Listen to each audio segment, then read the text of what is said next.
2. And we are live here once again at In Your Head Wrestling Radio. I am the internet icon, the pride of the pilgrims, the most honest man in all of podcasting, Jackie Jones. I love my right-hand man, my audio soulmate, and the enforcer of the Headyverse. 1 inch biceps, the power goat. Ah! No boss baby, man who tells you what to do and all that jazz. I just woke up from a nap. Good morning, Sleeping Beauty. If you think my voice sounds a little sleepy, that is why. Don't you always, bitch? I was just drink some Sun-Kissed Zero Sugar. Well, how's that going to wake you up? It's got caffeine in it. Does it? I don't think Sun-Kissed does. Sun-Kissed does, actually. It's weird. I think it's like the only orange drink that has like caffeine. You get yourself some coffee. Coffee. Like a real man, not one of these bitch drinks. I don't need no coffee. Yeah, drink the coffee. Yeah. Bearded Incher doesn't drink coffee either. I guess that makes sense. Beard or without a beard, you still wouldn't drink coffee. It's true. It's true. But remind everyone, we sometimes forget this. Hit that like button. That's right. Yeah. Smash the like button. Subscribe to the podcast here on YouTube. Subscribe to us everywhere. Follow us everywhere you can. But right now on the YouTubes, while we are live, hit that like button. That helps somehow, I guess. I don't know. They say it helps. And leave some comments. It's great having the live chat here, but also leave some comments on the actual video after the show is over, if you're watching this afterhand. But right now, give us a like, subscribe, hit that icon. If you hit that icon, every time we go live, it'll give you a notification, and every time a new video is posted. And share it. That's right. Share it all over the place. Share it on your Facebook, share it on your Twitter, share it on your Instagram, on your Reddit subspace, share it on your Grindr with all the dirty perverts. Share it wherever the hell you want to share it. Do it up. Yeah. Tell everybody. Spread the head. Yeah. That would be cool. Go on Grindr, hashtag spread the head, and then bam, it's just a link to In Your Head. Now, I'm sure that those guys on the Grindr be expecting something else, but they'll be pleasantly surprised. Exactly. They'll come in thinking, I want the some old, yeah, but they don't get that. But then they'd be like, oh my gosh, this is so much better. This is even better. This is even better than blowing anonymous men or getting, blowjobs from dudes you don't know. And I have to say though, the picture that you posted with Pinocchio and the hole cut out. Oh yeah, as like a glory hole. That was a very disturbing picture. Pretty hot. Very disturbing. I bet you were let down though, because you're at part of you're all that. Why you're so disturbed? Because you're like, hell yeah, I'm gonna meet up with Jack. Haven't seen him for years. But then you think, holy shit, he's gonna tell me all these lies. But then you remembered I'm the most honest man in all the podcasting. So no Pinocchio for Incher. He'll be like just looking at the hole and nothing's coming out because I'm just too honest. What? No, it's just too honest, so it won't be growing. You know what I'm saying? It won't be. So the nose on Pinocchio will not be growing because I'm so honest that when I stick my dick through it, it will not get erect and grow. I see. Yeah. See, it would be So dishonest really for you to get hard. Exactly. That was pretty cool. Jackie Jones, when I'm waking up from a nap, I think all that I would need is maybe like an MJF throwing some water on me. God, I thought like he must have fucking pile drive this kid or something. I've seen people all there. Oh my God, can you believe it? I saw one guy said, if you think what he did is okay, then like your organs should be removed and put in a blender. I'm like, holy fuck, what the hell did MJF do? Is he the next Jared Fogle? Is he? I just saw on Netflix, it's like Jared Fogle, the subway guy, the monster, the catch a monster. I'm like, what the fuck? Holy shit, that look, he threw some water on a kid. I'm like, who gives a fuck?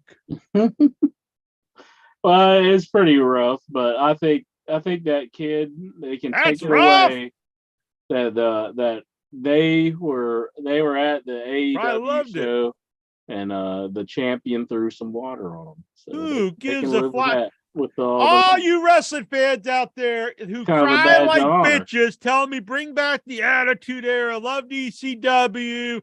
Everything's too tame. I hate the PG era. Anytime something happens, you cry like a bunch of fucking bitches. If that would have happened in 1997, no one would have batted an eye. And if someone did, they would have kicked them in the nuts and spit down their throat and said, "You're a bitch. You're a sissy. Get the fuck out of my wrestling." Happens today. And all of them start pissing their pants like a bunch of bitches. Man the fuck up. Are we sure it wasn't a plant to begin with? I mean, like maybe they put that kid there. They said Tony Khan gave the kid a free ticket to the next show. I'll take some water, throw it on me for a free ticket. Good Lord. Yeah. Austin used to spit beer on everyone every night, multiple times, and people loved it. He did have like a hose that like shot a bunch of beer out one time. I'm sure there's some audience members that might have got milk. Yeah, that was Kurt Angle spraying rotten milk. Yeah. Well, not rotten milk, I don't think. It would get rotten after a while. It probably would. Yeah. Yeah. Well, that would be very unpleasant. Sandman used to walk through the crowd. Triple H, every show, the front crowd would get spat on by water mist. I think with Sandman, you just reminded me of something. When he threw the beer out into the crowd, I think like a kid grabbed it and drank it. Yeah, and he probably didn't cry, and then the internet's oh my God, what am I gonna do? I think it amused the Sandman. He was just like, he's like, yeah, underage drinking, dig it. Good Lord, soft bitches out there. I mean, it was a very heelish tactic. He is a heel. Exactly. Good God. Okay, and by the way, tonight, Super Chat is $10. Help pay for all this bullshit. and you will get 5 wrestling stickers, all random, all different. I hope Jonathan Jackson and Job, they should have gotten theirs by now. They were sent up before I went away. So they should have gotten theirs. Good times. Jonathan Jackson says, all the kids love that Pinocchio. That's what Jonathan Jackson says. That's the creepy aspect, I think. That's very, very creepy if you think about it. Like, here's Pinocchio, you know. That's the disturbing part. So you don't want a kid on the. If you go to a glory hole entry, you don't. Children aren't supposed to be. It just depends who's using Pinocchio as the bait. See what I mean? Like Grizzly Smith, is he on the other side? You're thinking of children like 50 years ago. How many kids today love Pinocchio? I'm sure a lot love Pinocchio. More kids today probably know what a glory hole is than Pinocchio. The funny part about that, it's an awful thing to even think about. It's pretty dark thought. But I watched the Jake Roberts documentary, and Jake is just like, my dad, he sexually molested my sister and blah blah, and I was having sex with my mother, and my mother said, don't let your father find out about this because he'll kill you. And then they go to his brother, and his brother's like, this is how many times my dad took me fishing or hunting. 0. It's like the brothers, he's like not trying to air all the family's dirty laundry, but Jake was he was just busting it out. I think the brother was trying to just keep it under wraps, but no. didn't work. I mean, he's had like 2 documentaries. I think this is like the 3rd documentary where he's talked about all the family issues, which is horrible. It's horrible. But, Guys, Tazak, we please talk about wrestling. What the hell do you think we're talking about? We're talking about wrestling here. I'm talking about Jake Roberts.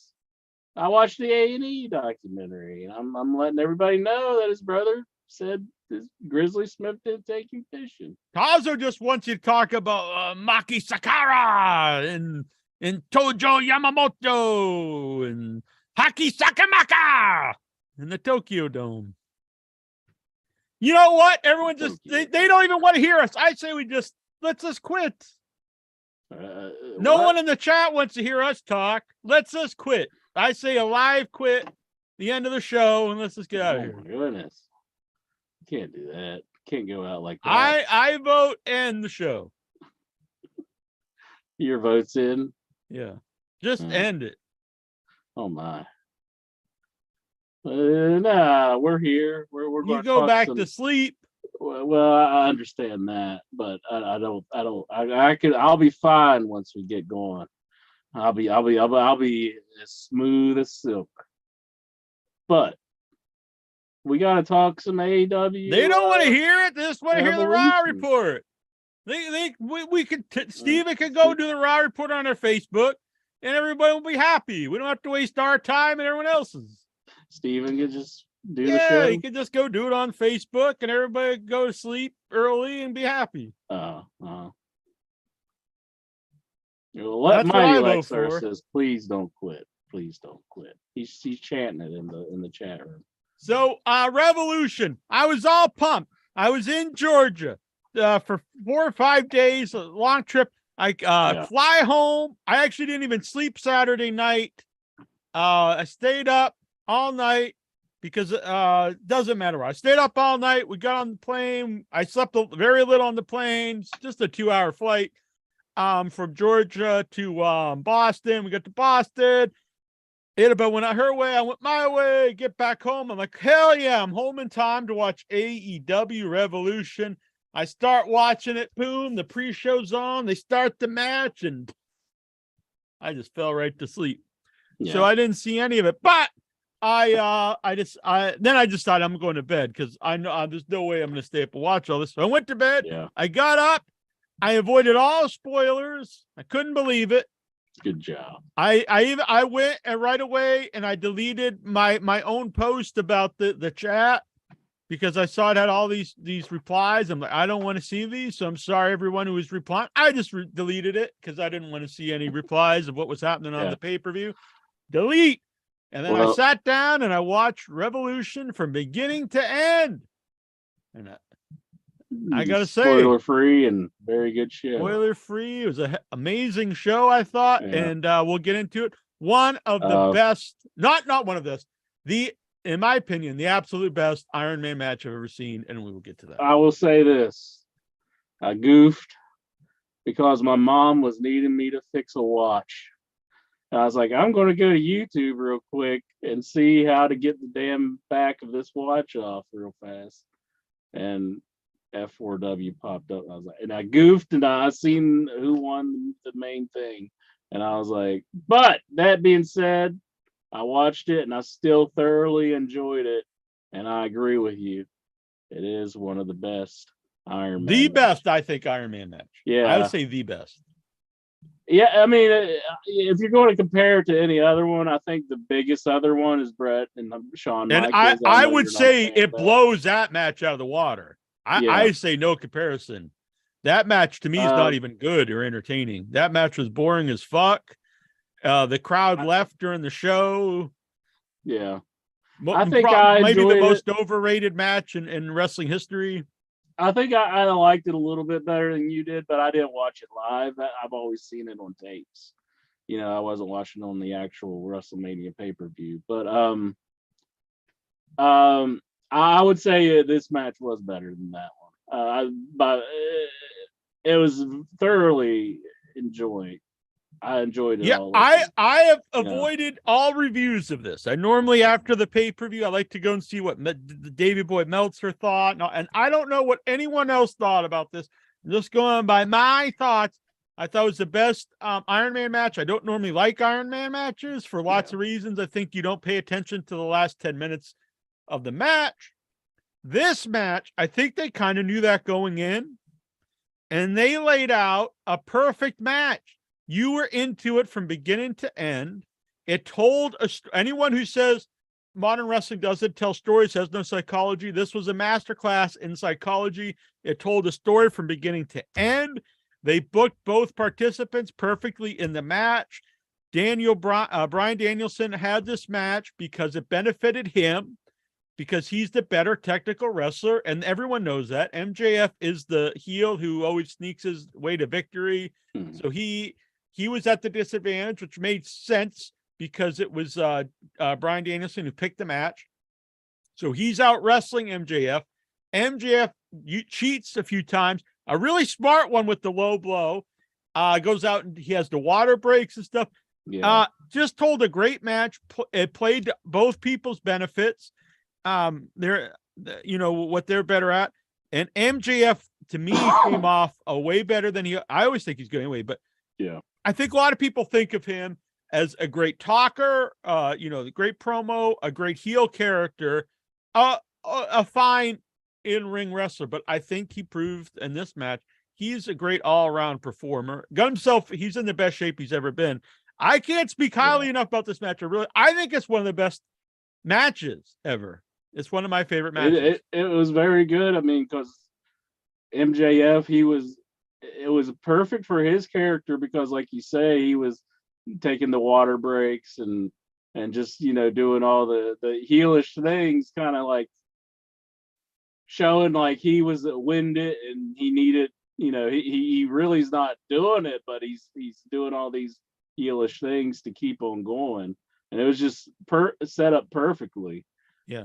To and then Bryan Danielson, whatever the hell his name is, he was doing the jumping jacks and everything else and really playing it up, that he could still keep going. Yeah. But he MJF would do the heel things, and there was a great spot. So MJF is down 0-1, and he does he does the low blow, which he gets disqualified for. They are established early that there's no rest breaks after a fall. So this was done very well. He hits the low blow, gets DQ'd. So he's down 2-0. And then he gets 2 quick pinfalls right in a row off the low blow. And I thought, wow, that was a really cool spot. That evened it out, which it was kind of confusing because I think it even confused the scorekeeper. they put like 2 on. They put it right, actually. I think the commentators were a little off, but but it actually kind of felt right because it felt like it didn't feel like they messed up. It felt like they really didn't get it, like if this was a real thing that was happening. They didn't understand quite what's happening. Yeah, but once they filled you in, it was like, oh, okay, it was very that smart. Makes good sense. Yeah, and the crowd reaction, because sometimes AEW, they say that shows are too long. Didn't feel too long. I didn't stay up and watch it live. I watched it afterwards. And the crowd was not dead at all. They were so alive for this match. And an hour match. And you could look at the crowd. Everyone was standing and just so into it. That's very impressive for the last match, and the last match being an hour-long Iron Man match, to have everyone so involved in it. Yeah. I know when I went to an AEW show, I did get a little tired towards the Rampage show was on, and it was over with at that point. And I kind of thought, well, I want to see if somebody's going to come out, but I was like, oh no, I'm leaving. I'm tired. But it was a fun show. But I know what you mean. So like at the end of a 4-hour pay-per-view, you would think people would be kind of, especially an hour match, you might start to get bored or something. But yeah, they were really into it. I mean, still, I would bet Bryan Danielson had a lot to do in setting the match up, but I think both guys deserve a ton of credit because in my opinion, he probably set the match up, or else had a lot to do with that. But he knew how to play to both of their strengths, and MJF was right there the whole time with him. It wasn't like he was just some guy carried to a great match. Now, this is a match that you go into, and it could be a blow off. But once you watch it, you're like, I know, I want more. I do too. I want more of this feud to continue, because I want to see more. This is like the first stage. Yeah. I mean, so it was very beautifully done that it's making you want to see more of Bryan Danielson and MJF in the future. So I hope they continue this feud. I know AEW's a little bad about that. They don't continue certain things, but this feels like a very big main event feud now. It feels like it's lifted MJF.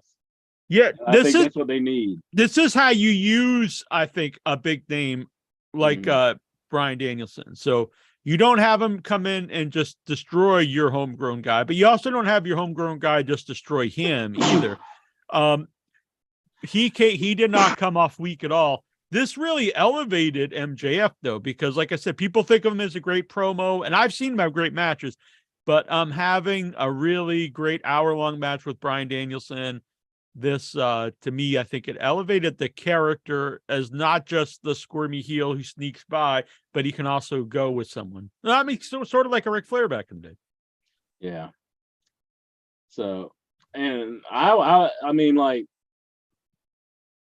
I want it to continue, and I don't know if like Bryan Danielson should even win the one next, but maybe down the line, I would even like to see him win the belt eventually. But I do think they need to keep it on MJF. I wouldn't think about having it taken off of MJF at any point in the near future. But eventually, I would not be against him having a title reign. But I also like I would keep it on MJF. I saw someone posted. I think you just got to have that payoff for the fans.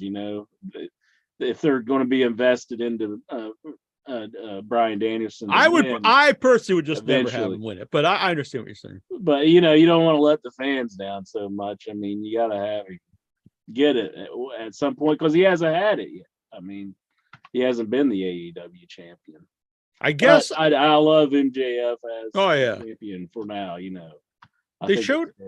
They had a meme where I think everyone who won the match was under 30. I would think actually Brody King's probably over 30, but it was all very young people won all the matches. So I thought that was kind of interesting. There was nobody over 30 in any of the matches. Who won their match? Who won their match? Yeah. I think Brody King's probably actually over 30, but I saw a meme in probably maybe the other guy is too, or maybe it was just the majority of the people. Yeah. But I thought it was interesting. So the pre-show match I did not actually see because I fell asleep, but then it wasn't on my replay. Yeah, I seen it. It was a good match. I like that Mark Briscoe is teaming up with the Lucha Brothers. I thought that was it was a good fit, which they even did it on I think it was Rampage last week, or maybe it was Dynamite. I get confused sometimes, but I think it's kind of nice that he's teaming up with another brother team, and it's kind of hard to even consider anybody who could step into the spot of Jay Briscoe, but I guess that's a road they're going to have to cross eventually. I know it's going to be probably way down the line because they are the current ROH tag team champions, and it was the debut show last week. But I think for now, the Lucha Bros and them teaming up, it's pretty cool. And I enjoyed the match. You had the Josh Woods and Tony Nese, and who was the other guy? Ari Daivari. Yeah, that's right. You had them on the other side, and it was a fun match. I really enjoyed it. I like all those other guys. I'm not a big fan of Mark Sterling. I also don't like the name, the Varsity Athletes. Someone in AEW really likes the name Varsity for some reason. Yeah.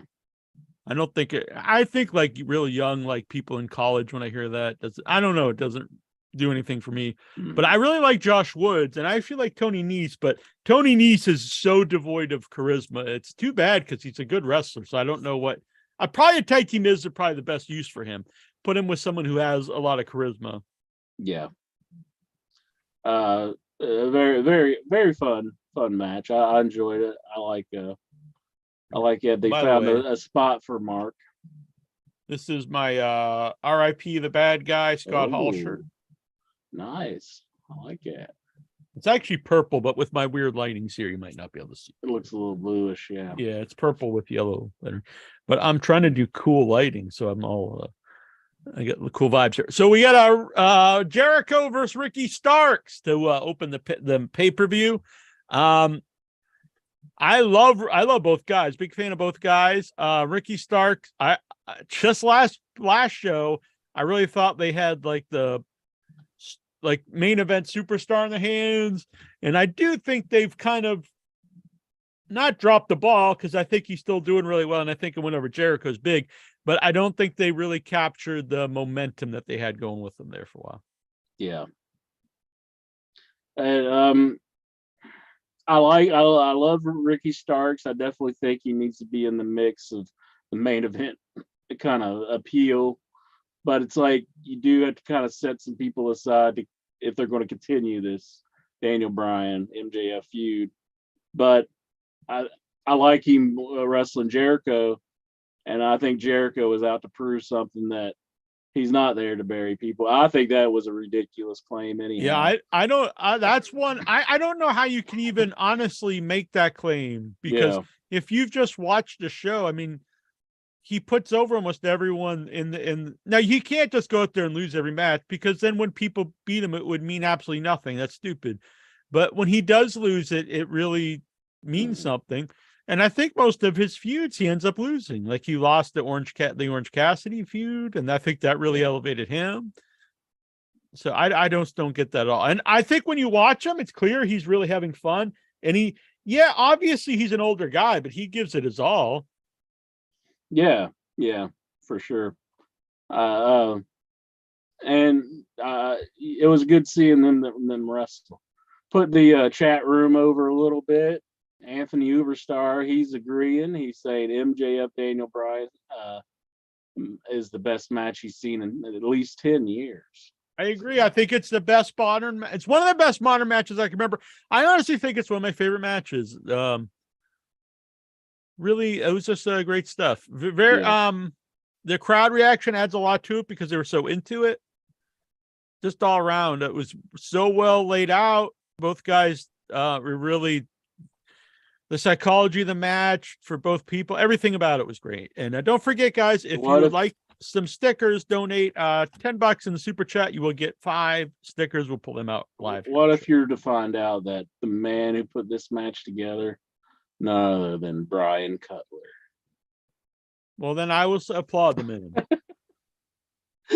Or just somebody Brandon, like, you mean, right? Brandon Cutler. I'm sorry, I fucked up. Maybe it was my boy QT Marshall. Oh, that's who I should have said. Like, just somebody you would not expect put this match together or something. That would be funny. They'd be like, really? But maybe we don't need to know all those details. But right, kind of like the very own like AEW Michael Hayes. It is like, it's interesting to me, but it is weird. The old school wrestler and wrestling fan of me, like when they put up who the producers are in the matches, I'm surprised some of the older guys like Jim Cornette don't have a bigger problem with that, because that's clearly telling you that the match is fake, saying who put together the match. Which I think that's worse than some other things people get mad about, if you think about it. Which Logan Paul kind of made a big goof on Raw. We'll get into that later. But he said this segment has a time limit. Shut up, Boston, because they're in Boston at the time and they're cheering for Seth Rollins. Lexar's going to be pissed that I wasn't at this wrestling show in Boston. I know he will. By the way, big shout out to Vic and his family, his 2 sons, and Faith for coming out and seeing my movie. All the rest of the Headyverse can go suck it. What? You love him. Clinton lives like right next door. He didn't come out. Fuck him. Maybe he had to go like negotiate somebody's release from Korea again or something. Jungle Boy Jack Perry, which is definitely I'm in favor of changing. I would just drop the boy altogether at this just Jungle Jack Perry, I think. And Christian Cage, this has been built for a long time. And it was a really good match. This is the best stuff Christian has done by far since coming to AEW, is the heel stuff with Jungle Boy. You probably didn't see it, but I was shocked by one of the promos they did on Rampage, where Jungle Boy said, like, to Christian, "You're a fan of my father. Well, you're about to go see. I'll help you out. You're about to go see my father. I'll bring you closer to him," or something like that. I was like, damn. Yeah, that's pretty. They hardcore. Really need to say that. I mean, that's pretty rough. Yeah. I mean, and his mom and his sisters in the crowd and everything. So that when I was watching this match, I was thinking about that. I was like, and it's a casket match. It was like, I don't know. That doesn't seem right to me. Yeah, that's pretty weird. Yeah. So I didn't understand why it was a casket match, but I guess that's why. Yeah, I didn't either, but it was well done. I like the ending of it and everything. Yeah, I did too. I thought Christian definitely came off as a swarmy asshole heel, and just the ending was pretty beautiful. How he threw him into the casket and it slammed shut, and it just went bam. It just went straight down, and then smoke started coming up. I was like, that was pretty well done, you know. And it was sometimes that Concerto looked so like phony, but even on the replay, that one looked like it. I'm sure he didn't smash him with, but it looked really good. Mm-hmm. Yeah. And even when Jack hit him with the chair. Yeah, that's what I'm saying. It looked like he really smashed his head. Yeah. It looked good because it was pretty hard. You know? Mm-hmm. That was like he didn't like oversell. He was just like dead like a fish. Yeah, it was. I don't know what you do with Christian after this. I think you have to just have him off for a while. And then I again, like, continuing the feud, I think it would actually be good if Christian just always comes back to be like the Thorn and Jungle Boy side, even if he's not wrestling him, if he's like a manager bringing in people to always try to take out Jungle Boy, and then Jungle Boy always beats him and they're off for a while. It'd be kind of like the super villain that keeps coming back to, you know, like he just wants his revenge no matter what, so he's throwing anybody at him. Yeah, that'd be interesting to see. I'll be curious to see what they'll do with him down the road. Yeah, because it'd be weird if he just enters a whole other feud. It'll be strange, but I don't know. We'll see. Jungle Boy needs something, you know, to keep him going. I thought it would be good if they kind of paired him and Hook up together for a little while, because it seems like they have good chemistry with each other. And they've been saying that they did that, but then they broke up as a team. But I also do think they need to form some new teams, because they have some of the teams, you know, with the trios, and some of the teams that split up. FTR back is huge for them, but that would be a good team, because Hook, I think it's good for him to get some more experience, and not always as a singles. I think he could get some experience being in a tag team. Jonathan Jackson wants to know, when will he ever become a Jungle Man? Jungle Man. Just when the Heartbreak Kid becomes the Heartbreak Man. I guess he was teasing coming back. What if he did come back and he was the Heartbreak Man? Do you really? Does any? I get the idea of seeing DX, and you get it's fun because you remember.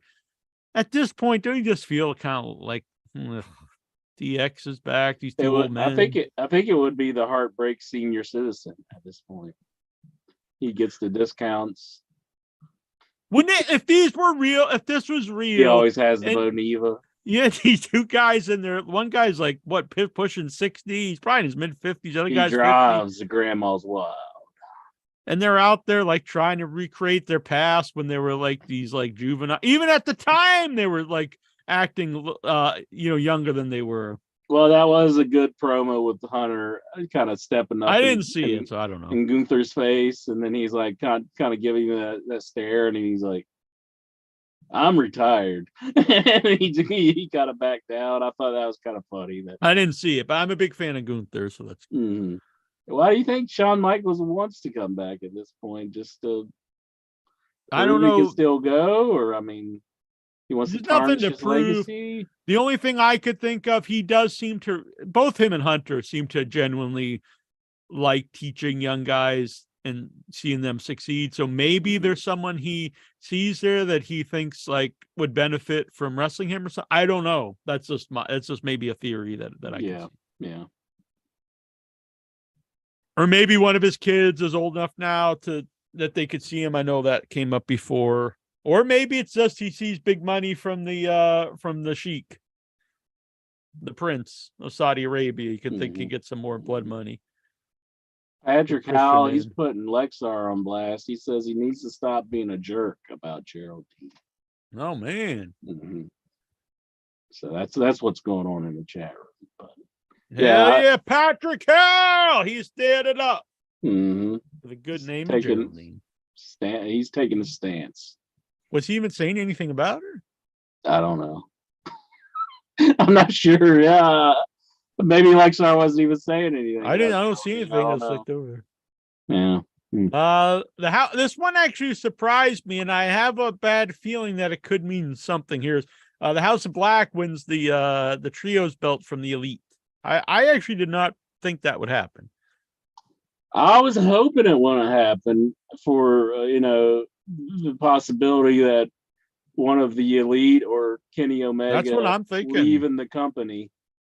And man, that is going to suck if that happens. I'm like Uncle Rico here, where it's like if you never seen Napoleon Dynamite, it's like I'm just sitting beside myself, just like, fuck, that's awful. If one of these guys leaves, it's really going to take some wind out of my sails. Some people disagreed with me, but I, in all honesty, when Kenny Omega publicly put out that he was open to talks to WWE, I would strip the guy of his vice presidency. And people said, why? Why does it matter?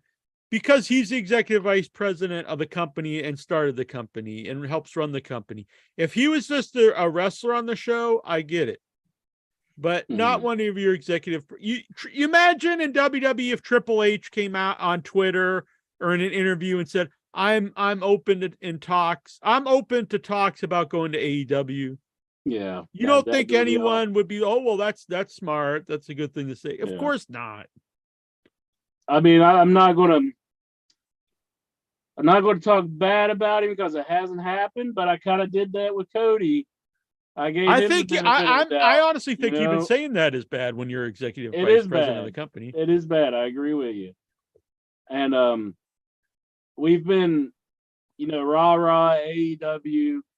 It's it's this alternative that you guys can get behind, and I've really been into it, and then it's like freaking Cody Rhodes leaves. Another guy helped start the company. Yeah, it's like. That was a huge blow. Yeah, I think it still is, honestly. It still is, yeah. And if they have another person leave, that's going to be awful. And I know there's a lot of people out there who hate Kenny Omega and the Young Bucks, and they think AEW would be better without them. But you're not really looking. You're just looking at your own personal view of the people, and that's fine. When I was a kid, I hated Hulk Hogan. And I would have rather WWF had like Hercules Hernandez beat him at Saturday Night's Main Event. But I also know that would have been a huge mistake in the show, and WWF would have like plummeted. Now, I'm not saying Kenny Omega is the modern day Hulk Hogan, but he is a big part of the formation of the company, the foundation of the company, and the fan base of the company. Yeah. You guys can think whatever you want, but those guys, the whole reason, a big reason AEW started was the fan base of the Elite. It was them, Cody Rhodes reinventing himself. And then you had Jericho just at this weird time where he was out of WWE and doing stuff in Japan. It was those guys that started the company. So if Jericho be one thing, because people also know him from WWE, but the Omega and Young Bucks, the company's called All Elite Wrestling for a reason. The Elite. So you can think all you want, but that is a big part of the foundation. So if any of those guys left, they're going to take a big part of the audience to WWE. Yeah. And the perception will be that's a better place to go, which is going to be bad for AEW. Yeah, and it's like, think about it, guys. You're going over to, there's been reports that Vince McMahon was behind the scenes at Monday Night Raw. You're going to help this horrible human being. Horrible human being. I mean, probably. I mean, a very flawed individual. Yeah, no, a rotten person. Not just he makes wrestling that I don't really like to see. Yeah. Who gives a shit about that? But a person who coerces their female workers to have sex with the guy. Exactly. How anyone cannot think that's bad is beyond me. And there's other stories outside of that. I mean, that's definitely the top one. But it's like there's other stories about him being people always known a very terrible human being. I mean, one of them is Andre being so broken down, and he's like, "Oh, you got to go wrestle at WrestleMania." Everybody kind of looks at it like, "Oh, well, they kind of had it as like a badge of honor that Vince was getting Andre the Giant to go out and wrestle WrestleMania 3. When the guy was so broken down, it was like that shows he didn't really even care about the man. He was like offering him money to go out there and wrestle. It was like, that's awful. But besides that, let's get back to what we're talking about. I mean, he's an awful human being, and they're going to go help him basically. If this does happen, if Kenny or one of the young bucks does leave. I don't foresee it because he also has that big connection to the game. And then there's part of me because I've seen they're saying that we're getting ahead of ourselves, but FTR came back, and I've read saying that was always the plan, and all the stuff them saying they're going to take a year off, or maybe they'll go back to WWE. That was all like storyline stuff that really I think only them and Tony Khan knew about. So that's possible. This is that because they do a lot of stuff where they put stuff out there, which is smart, to get people talking what's real and what's not. So, but I thought the same thing about Cody, and it ended up being real. So who knows? Yeah, I thought maybe Cody was kind of just tickling our asses with a feather, but no. And then if you look at it this way, the fact that Cody did leave, if he goes out there talking about maybe leaving, it just adds more like question to it. Like, oh, maybe he is going to leave. I mean, Cody. I don't know. I'm just saying that could be also another. And that piece of shit, he's over on the other show. And he's using he goes, "Oh, you thought our little indie company wouldn't be anything, but we had like 10,000 fans in the arenas and stuff." And it's like, how the fuck are you going to use that as like a bragging point? Yeah. When you left the company and you went to WWE, I mean, that's just beyond. I didn't watch up. I saw a picture, and he looked so friendly when he looked like a huge mark when he's there with John Cena. He just looked like a little kid, like, oh my God, I'm next. It's like, dude, your main event in WrestleMania. It's just freaking John Cena. But I mean, and like it just goes to show you, like, to Cody Rhodes, the fans were just a number that he can throw up. Yeah, I think he's just I wouldn't believe anything the guy ever said, because he was clearly lying ever since he left WWE, or he's been lying ever since he went back to WWE. Either way, he's not an honest guy. If he truly cared about the AEW fans, he probably wanted to just left them like he did. No, I think the reason why he turned face all the time, he had this all planned that he was going to go to WWE and have this big babyface run. And if he had turned heel, it might have, had a bad impact on that. I just cannot understand how you can be an executive vice president of a company and be like, oh, I'm just going to go join Vince. I think he was banking on it all along, honestly, just to finagle his way back into WWE. It really is disgusting. I mean, it's just like, my God. And it's like, it's just complete, like, a huge lie, Yeah, and because he even before AEW, all he did was trash WWE, and then all the time in AEW, everything he did on TV was trashing WWE and Triple H, breaking he'd come out the sledgehammer and destroy the throne, and then as soon as he goes back, he talks about Triple H being his favorite wrestler. Yeah, like, come on, dude. And he's like, oh, Triple H has no right to be a fan of mine, but he looked past it, and he's the bigger man. And it's like, God. Just go in there and fucking blow him, why don't you? Just get it over with. Just present yourself to him, Cody. I also did see someone on Facebook, which was an interesting How would thing. he explain that to Stephanie though? If she caught him. It's like, oh, it's just he was an executive vice president. I had to, Steph. Do you think she would accept it if Maybe. explained it like that? He's like, I just had to really give it to the AEW. He's like, I was embarrassed for her to see me as Stardust, but I'm all right with her seeing just me blowing a dude. Seeing showing Brandy. I was talking about Stephanie and Triple H. Like if they'd probably be into it because it's like it's more about having power over him.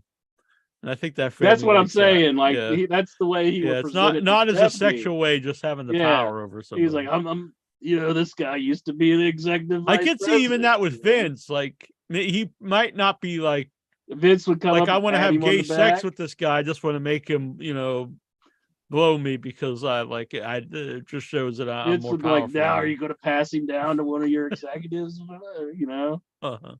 These things are all alleged if there's any lawyers watching.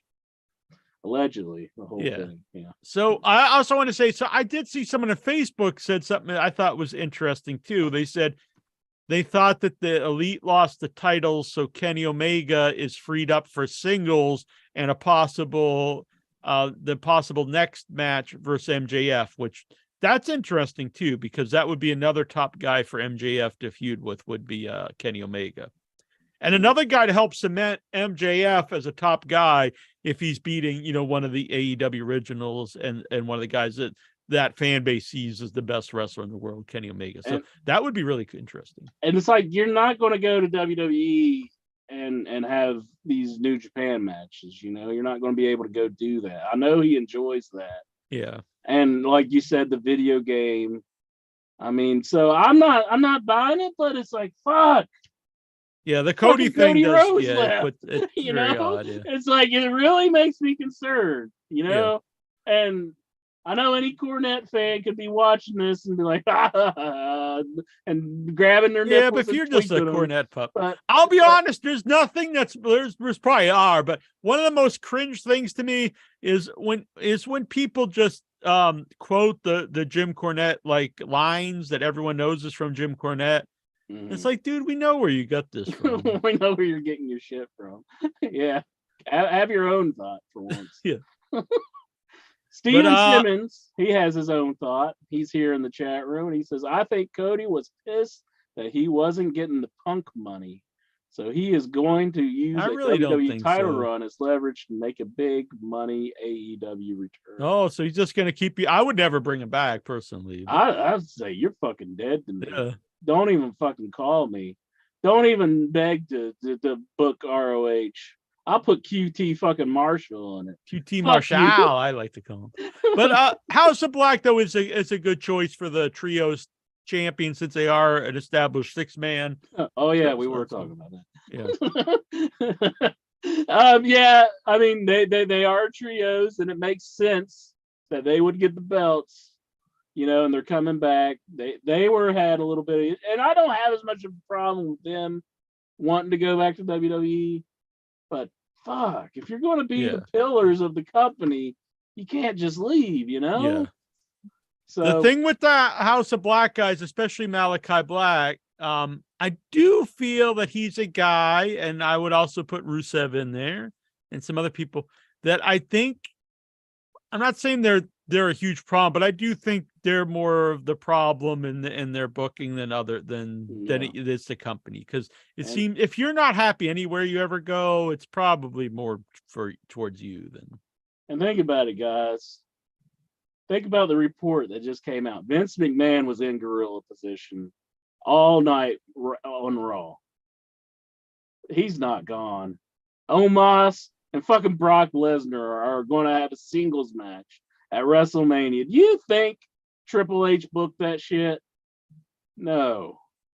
Do you think Chad Gable is being called ugly on Monday Night Raw because Triple H is running the show? No. There's a lot of shit going on in WWE. So think about this, guys. Triple H really isn't 100% running WWE. It's not the case. This is I have a theory here. $9 billion is what the man wants for the company. That is a phony number just so he can act like he's wanting to sell it. That's very possible because they always said, like, when Paul Heyman, when they wanted him in TNA, he gave him, some crazy thing like part ownership of the company because he really had no intention of doing it. Yeah. Unless they, if they give you something that's so insane, then, but you give them such a number, like, no one's going to give me this. So it's like I'm trying to sell it, but I'm really not. I'll say this. I have no idea about this family. Seems like they all hate each other. But if Stephanie and Triple H and Shane, you throw them in there, if they don't want to sell the company, it's pretty rotten that Vince just wants to sell the company. When his grandfather owned it, his father owned it, and instead of passing it down to his own kids, unless their idea is also to sell it, that's pretty rotten. Especially when you are a billionaire anyway. If you're a billionaire, does it really matter if you're a multi-billionaire? I mean, you're like 70-something years old. You're gonna live the rest of your life doing whatever you want to do at this point. Having $9 billion more when you're already worth billions isn't going to make any significant difference. Mm-hmm. What is how much money at some point? It's just like, okay, I don't need more. That's like Robert Downey Jr. They offer him $80 million to come back and play Iron Man. He's not going to do it because he's already loaded and he doesn't want to keep playing the character. There comes a point when you have like enough, you have so much money, you can do whatever you want anyway. Yeah. Why keep doing, it doesn't make it, I don't understand it. Here, chat room, Vic Chavone, he says, okay, it is my personal view, but I still wish Omega and the Bucks would disappear. Yeah, I mean, it just goes back to what I said, though. Maybe, personally don't like them. There's people I don't like. Like I said, Hulk Hogan, I was not a fan of, but it would be very bad for the company. Yeah. I mean, I like them. I want them to stick around, but yeah, I'm a fan. I was not really a fan of either of them before AEW. I would say I'm actually a really big fan of Kenny Omega. Now I really see all the hype. It took me a little while, and I'm also a fan of the Young Bucks, especially the Young Bucks as heels. But I do think they came back so over. I don't know why they turned the whole group heel so quick. I don't think Omega's done with AEW. If he's thinking he's done everything that you can do in the company, I don't think that's the case. I think he needs to still prove himself as like the New Japan Kenny Omega in AEW. Yeah, so like I said earlier, that would be an interesting next feud would be him and MJF for the title. That would be awesome. Yeah. Because I think it would be next guy to cement MJF as like your top guy. Mm-hmm. We'll see though. I don't know. There's a couple people because you have Hangman winning the big match too. See though, this is the issues with having wrestlers as executive vice presidents though, in a way. It's like they're on this stage where they can't be, and it's getting so tarnished, Yeah, we don't know like the negotiations. Maybe they didn't even want to do it unless they were EVP. I have no idea, but yeah. But I mean, I kind of had a little bit of issues when we first heard about it, thinking this is going to go bad somewhere. The problem is, I think people will always look at no matter what you want to do. Like, so at the beginning, they didn't push either of them really that strong. And that was the wrong thing to do because going in, that was your fan base, especially at the beginning. So you really needed to put those guys over and also establish them to the new audience who didn't know them yet. Yeah. And their idea was like, we can't do that because people know we're the EVP. So it's kind of like damned if you do, damned if you don't. Because then when they push them, then other people are like, oh, they just do it because they're EVPs. And so it's kind of, you can't not push them and you can't push them too much because either way, people are going to say something. Yeah. Yeah. I thought they should have pushed them hard at the beginning. Oh yeah. I agree 100%.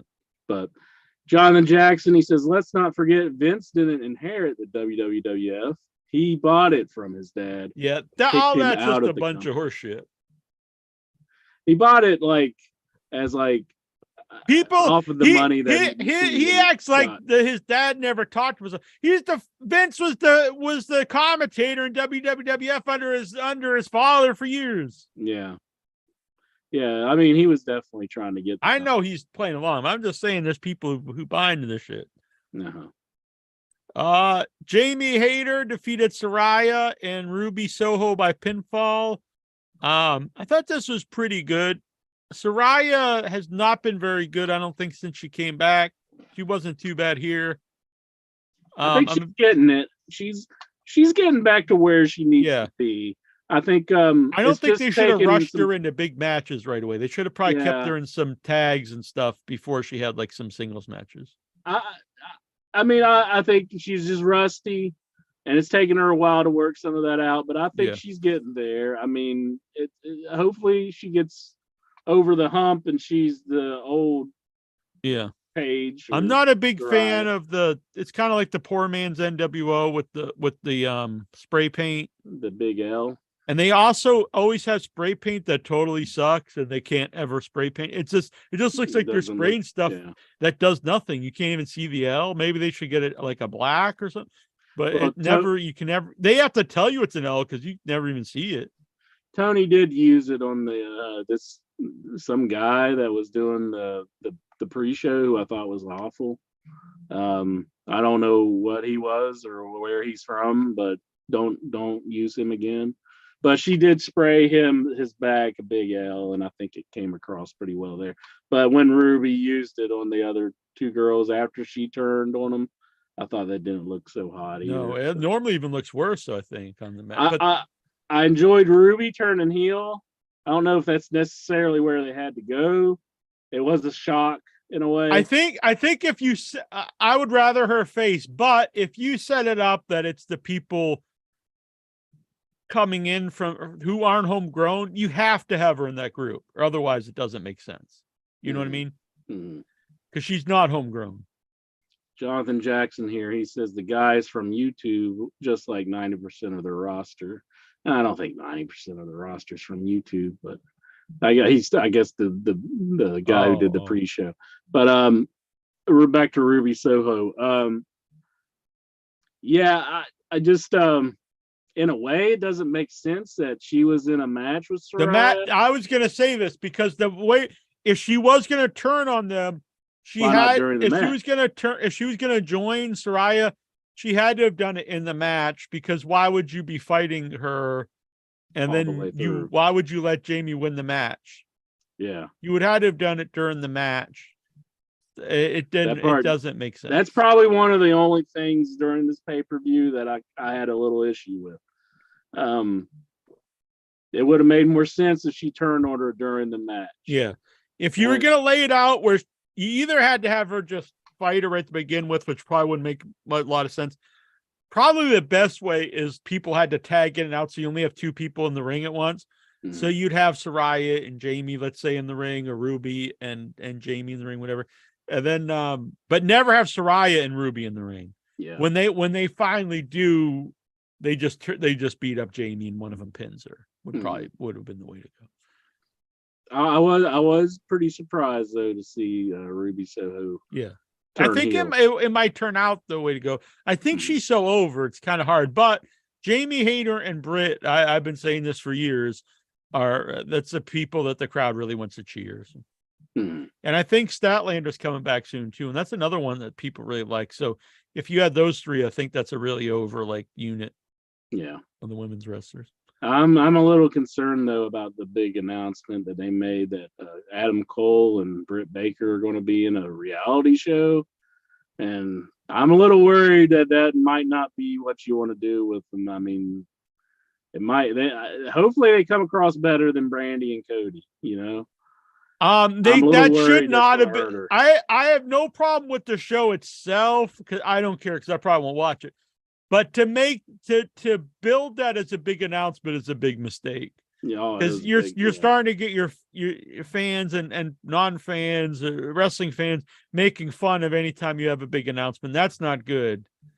So you can't be like, we have a big announcement, then the big announcement is some reality show, because honestly, most people aren't going to really care. if you just said on your show, "Oh, we're having this," whatever, that's fine. I'm not going to Yeah. watch it, but some people might watch it. But to build it as an announcement was a very poor idea, I think. Mike Lopez, he's agreeing with me here in the chat room. He says, "Yeah, that pre-show guy was awesome." Yeah, I didn't see it, but I bet he was. Yeah. Usually, when they have non-wrestling, like it's that stuff. That's usually more of a WWE. He asked Adam Cole if the reality show is going to show him pooping. I'm like, what the fuck?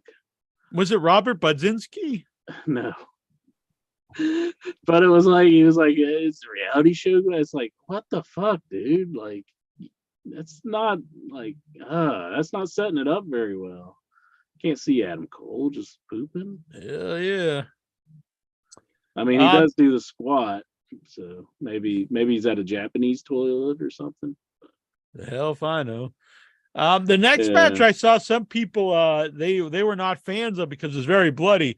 I'm a fan of that, and it's a fucking Texas death match. If you don't have blood, now so many fans. I do think there is a big portion of fans who go in not really wanting to like a show, or just going in to watch it and decide if they like it or not. I do think there is a big portion who go in looking for stuff to talk bad about. I'm not saying you have to love this or whatever. If you just generally don't like it, it's fine. And also for years, anytime there's a Hell in the Cell or cage match, all I hear is, if you don't have blood, it sucks, blah, blah, blah. And then they do blood, and it's like, oh, I don't want to see blood. Now, I do think Moxley should not bleed in every match. Yeah. Because, not that I really care about it, because honestly, when I was a kid, like Raging Bull Manny Fernandez bled in every match I ever saw. But it just means more when he does bleed. So if this was the first time you'd seen, not first time ever, but the first time in weeks you saw like him bloody, it would have been a lot more powerful. But that said, it was still this was a hell of a match for me. I really did. I think a good example of what you're talking about is when he had Evil Uno bleeding. And Evil Uno was gushing. I mean, he was coming with pools of blood. And then Moxley almost seemed like he had to top him and even get more color.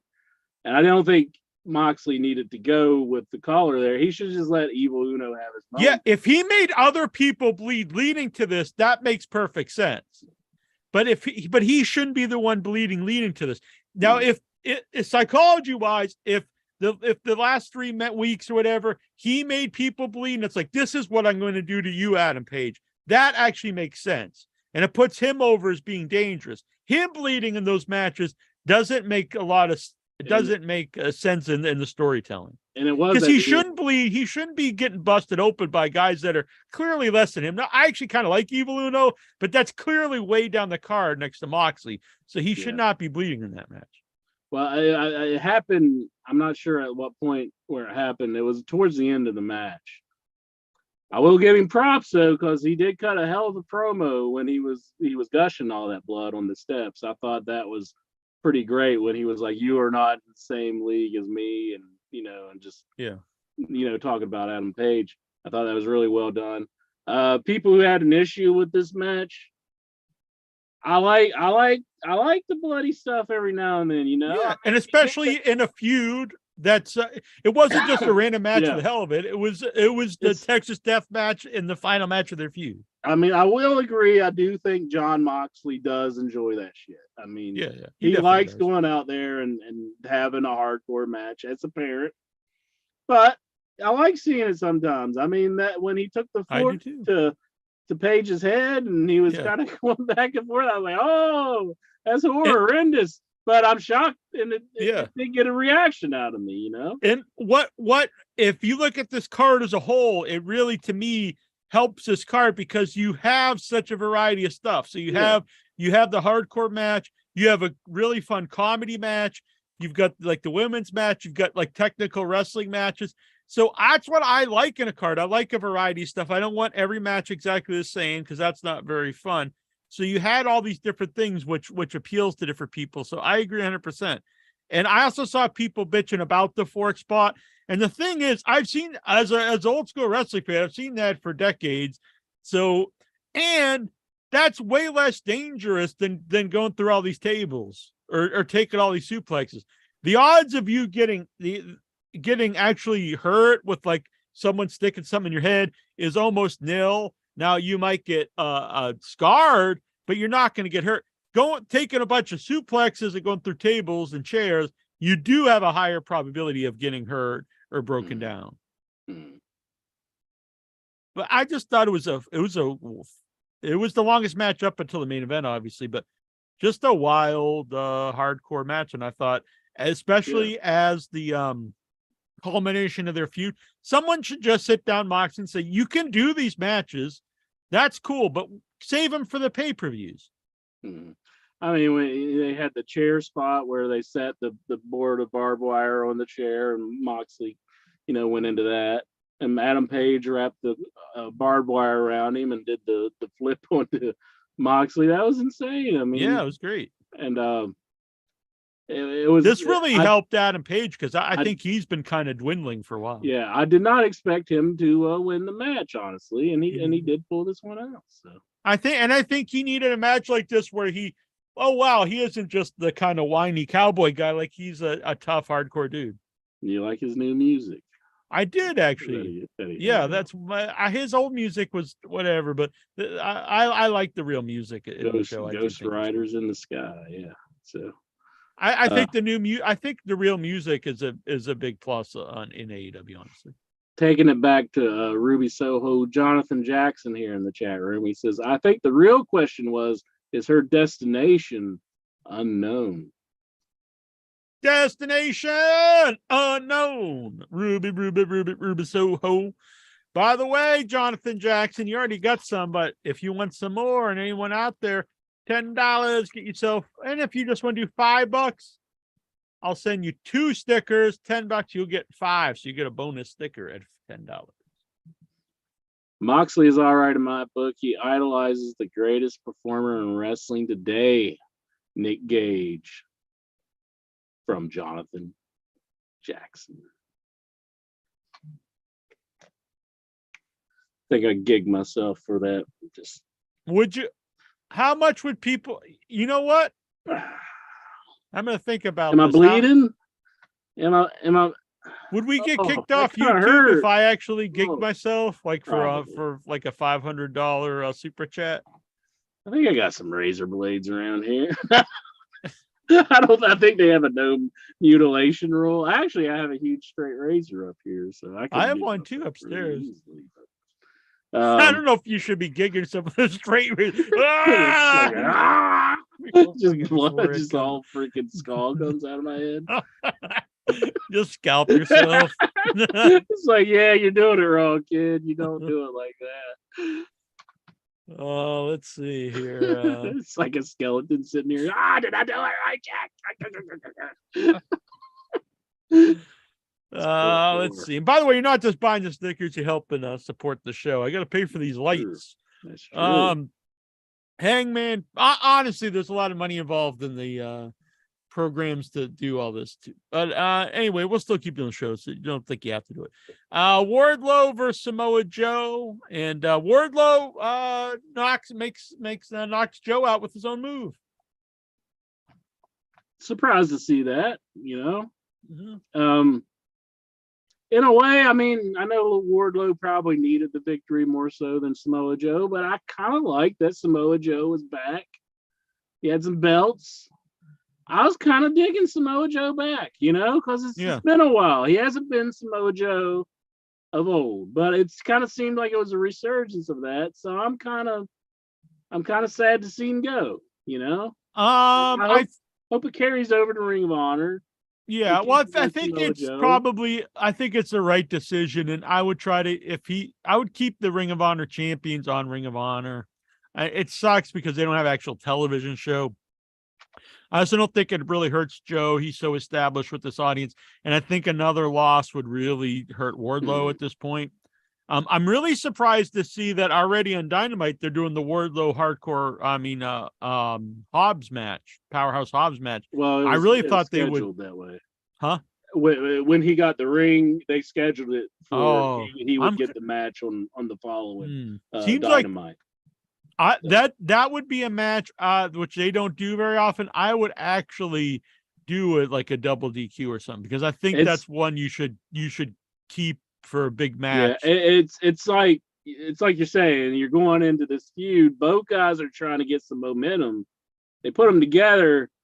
It doesn't seem like a smart move, because it's not like they're both coming several up. days after the last when he just wins it, because you can't have Wardlow drop it already. I think that would be crazy, and you can't have Hobbs lose already. So yeah, because partly this is good. You don't know who's going to win, but I'm not a big advocate of double DQs. But if you're going to do them, I think this would be the time to do it. Just maybe just some kind of big brawl where it's just everything's out of hand. They both get disqualified, and like, you know, we're gonna have to see this again at some point. These two beasts that are just, you know. Yeah, have like an authority figure come out and be like, "This is just too much." Yeah. You know, you guys are going way out of. You know, something like that would be good. Yeah. I guess we'll find out tomorrow. Yeah. But I'm with you. I don't think it's a good idea to have Hobbs then Wardlow going at each other already, because neither one of them are really established as the guy yet. Mm-hmm. You know, and it's going to hurt somebody. Both guys are really, you know, moving up right now, which both guys are potential like future main event guys, you know, in the company. So, but they may surprise us with what we get. So yeah, who knows? I don't know. You just got to watch. Which is that can be cool too, you know.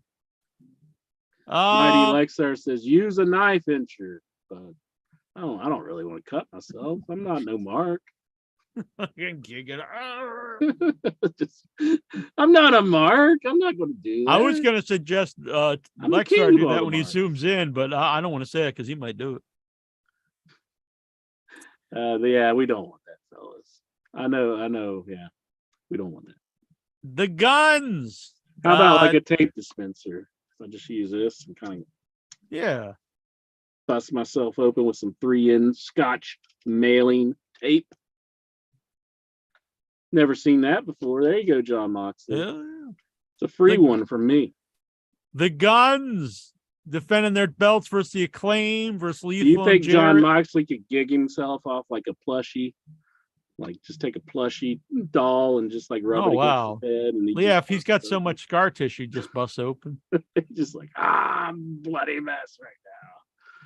Freaking Gizmo busted me open. This match so late in the show, I thought maybe would do better. I think it was actually really smartly placed, because after like some big stuff, you needed, I think this comedy match really fit well before the main event.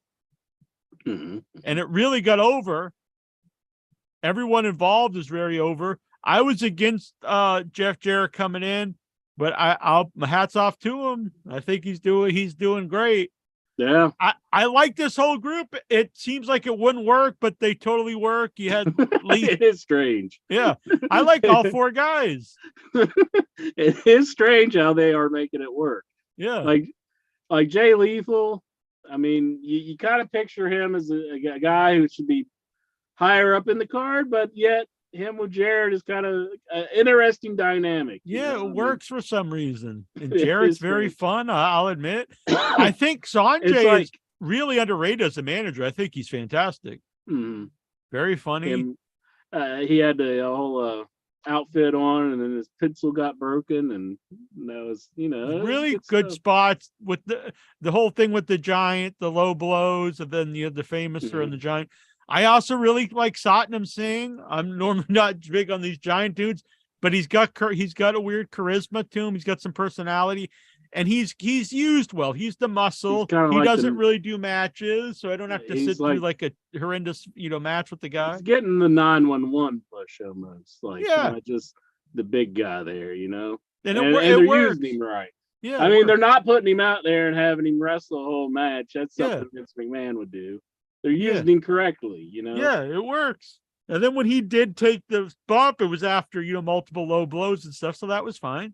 Mm-hmm. Yeah, that was a cool series of blows that they gave. That was pretty awesome. I'll admit Danhausen has grown on me. I find him pretty entertaining. I was very anti Danhausen for a long time. I also want to, before I forget, 2 separate people when I was in Georgia at the Renegade Film Festival told me, because they know I'm a wrestling fan, that they started watching wrestling again. They used to be wrestling fans like in the 90s. and they started watching wrestling again because of AEW, and they love it. Both of them mentioned Orange Cassidy as their favorite. So one guy said he was his and his wife's absolute favorite, Orange Cassidy. And the other guy mentioned Orange Cassidy and Danhausen. And why I wanted to mention this has happened many times since when I'm talking to movie people outside the wrestling bubble, and the names they almost always bring up are Orange Cassidy and secondly, Danhausen. And I've heard people, old time wrestlers, say that these guys are people that keep new fans away. And I will say, from my experience, it's the exact opposite. They appeal to non-wrestling fans or old wrestling fans, because this idea that you want everything super serious and believable, that sounds great and all, but people today, you're never going to convince them wrestling is real. They want to be entertained, so they see these kind of guys that are kind of tongue-in-cheek, and that actually appeals to them. You got to have something to bring them in, turn them into hardcore fans, where they do start enjoying some of this other stuff, you know? I think on a wrestling show, I've always liked a lot of the goofiness. I like a combination. I like some of the goofiness. Do I want the whole show goofy? No. Do I want some comedy? Yeah. It's even like when you're watching anything, you don't want to watch nothing but, hardcore, like a torture porn movie, or else you're like a psychopath or something. But once in a while you want to watch something goofy. Real fast, I want to grab something and say, outside of the match, that one of the best things on the pre-show outside of the match was Danhausen's outfit while doing the pre-show. He came in with Homer Simpson's like moo outfit that he had on in one of the episodes, and let's see if I can find it real quick. I'll show it to you. Okay, here it is. I got it. I still don't think Danhausen's a very good wrestler. I'll say that, though. This is what Danhausen was wearing on the pre-show. And I love that he made the reference to The Simpsons with this outfit. And even the guy that I thought was so terrible, he was like, "What are you wearing?" And Danhausen was like, "Clothes." and then he asked Orange Cassidy, he was like, "Well, what are you wearing?" He was like, "Clothes," which Orange Cassidy wasn't matching him, but that was probably the best thing outside of the match on the pre-show. And then Orange was wearing, black denim. Yeah, they both kind of matched for the match. Yeah. I was wondering if Danhausen was going to wear the Homer Simpson inspired. I don't think Danhausen is a very good in-ring performer. And I actually think Orange is a very good in-ring performer. I think he's actually a very underrated wrestler. Well, he's been at it for a while. I mean, like I said, he used to be the Fire Ant. And I know it hurts you every time I bring that up because you're such a vehemently against the ants. But he is a good worker. I don't know how long Danhausen's been wrestling outside of AEW. I don't know how long he's been in, but he can learn. I mean, I don't think it's everything in wrestling, honestly. But this was just very fun. All 4 teams were fun. A lot of fun spots. This was just the fun match of the show, which was needed. Guns kept the belts, which I think it's too early to take it off of them. And then the big shocker, FTR's music hits. And then you even thought like the commentators were like thinking like, are they just playing a joke on us? But no, FTR came out. Mm-hmm. That was a big surprise to me and everybody. I actually did think they'd come back, but as I mentioned on the show once, I thought they would actually be coming back with Punk at some point. But I did not expect this. Maybe it's still leading up to that. Yeah, it could be. Yeah, it's very possible. And I do think that's probably the way to go here. Eventually, FTR gets the belts. People have been wanting to see it. What do you think about Kenny Omega actually kind of talking about that situation? And he was trying to keep it very vague, but everybody knew what he was talking about. What'd he say? He was saying like it's a shame that they can never know exactly what happened for that situation, the fans, because they're not allowed to talk about it. And he said, I wish on both sides that both sides, meaning Punk and Right. the Elite side, that everybody is well. And he was like, I truly do mean that. He said this on Renee's podcast. So you had heard any of the comments that he made about No, that? I didn't hear it. I was away, so I saw very little of anything. So. That was shocking because it was like I thought they couldn't even say even that much. Even acknowledge it. But it seems like he's like trying to put it out there that he's not, like angry at him, in a sense. He said it shouldn't have happened, Who do you think that could be? I agree with that. I agree with that. And at this point, I really wish they just all put it behind them and just get everyone back in the company. And it'd be nice. It'd be nice. I don't want to see people leaving. That's got to be Mark Henry. No, it is actually one of my favorites. I'm giving you my guess. I don't know. Just based off of the back of the stick. Oh, that looks like a hatchet on top or something. That one's a weird one. I have to say. The other two were very cool. It's interesting. That's is that like a Triple H one or something? I don't know. If you guess any of these right, I'll flip them over. Doesn't mean someone will get them. So I'm not doing so good. No. Another person. Ooh. Is that a Nation of Domination, maybe? It's not. Oh, geez. I'll do two more here. I'm not doing good at all. What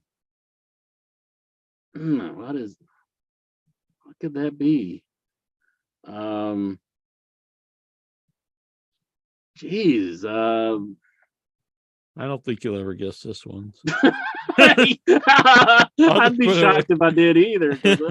I'm really not coming up with anything on that one. All right, we'll do two. Oh wow, I don't think I've even seen this one.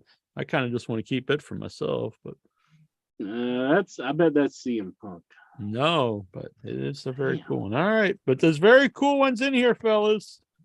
Lexar, he's in the chat room and he's telling me, Vic, you want some stickers? The knife.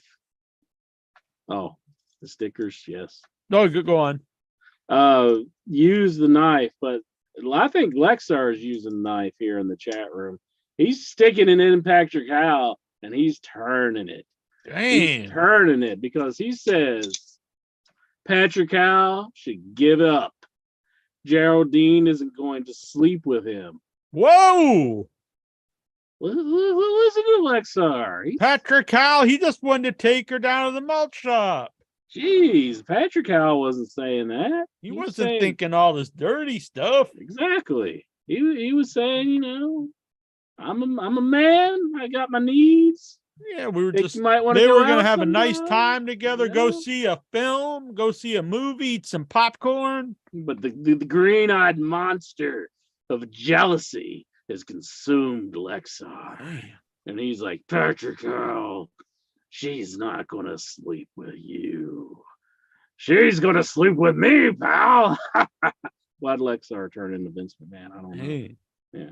I don't know. Pull the rug out from underneath you, pal. Oh, yeah, pal. I'm going to a death match next week, pal. And the MAGA Butcher's going to be there, pal. It's going to be awesome. Are you a big fan of the MAGA Butcher? I do find it funny. But I haven't seen a thing that he's done. I don't either. I just see pictures of Lexar posts. So I only know him as the Necro Butcher, but it is funny that he's graduated from the Necro Butcher to the MAGA Butcher. All right. And then it was main event, which we went over. So yeah, hell of a main event. Yeah, that was like, I think that was like WWE. Okay, you might have your Roman Reigns thing going on, but here's in return, we're giving you this. I think that was a hell of a match. Like you said, best Iron Man match you think you've ever seen. Yeah, I think it is. I like the Brock Lesnar Kurt Angle one on SmackDown that they had, but that Iron Man match was good. I think this one probably is the best. Yeah. That was back when Brock was actually wrestling. He just wasn't doing all the suplexes over and over and over. Yeah, they say that he actually turned down the match. They wanted him to fight Bray, but he didn't want to wrestle Bray Wyatt. Can you imagine? What would you feel if you're Bray Wyatt and they're like, this guy doesn't want to wrestle you, but he's going to wrestle Omos? He is turning you down, Bray, but he is going to wrestle Omos. Maybe he just sees Bray as like kind of a crybaby. Like, possible. Yeah, I could see, Brock feeling that way. I'm not saying it's true, Bray. I'm just saying Brock doesn't seem to be an individual who's very in touch with his feelings. I don't think he really contemplates, Bray Wyatt and being at odds with himself. I think he just thinks, what a fucking pussy. I want to face fucking Omos. Whoa! Look who it is. He snuck his way in the show. I thought Jack was hashtag banning him for 2 weeks. He was banned for a week. Last week I banned him from the show. Okay. But I decided to lift the ban to show that I'm a good man and let him back on the show. Oh my goodness. Lexar, you are taking the knife, you're sticking it in poor his Patrick Howell. Sticking it in Patrick Howell's back, and you're saying he should just give it up. Geraldine, I'm not stabbing it on the back. I'm stabbing it on the chest. Right in the heart. None away from the heart. Geraldine's in the chat. She's like, what's going on? I'm going to sleep with who? She don't even have a say in this. This was something that Lexar has drummed up in the chat room. He says Patrick Howell's trying to get with Geraldine. Lexar, I think they make a cute couple. I don't know. I think Lexar might have a leg up on him. Just to say, I think he might have a little more in common with Geraldine. They're both like. Well, let's see. They both like wrestling, but so doesn't Patrick Howell.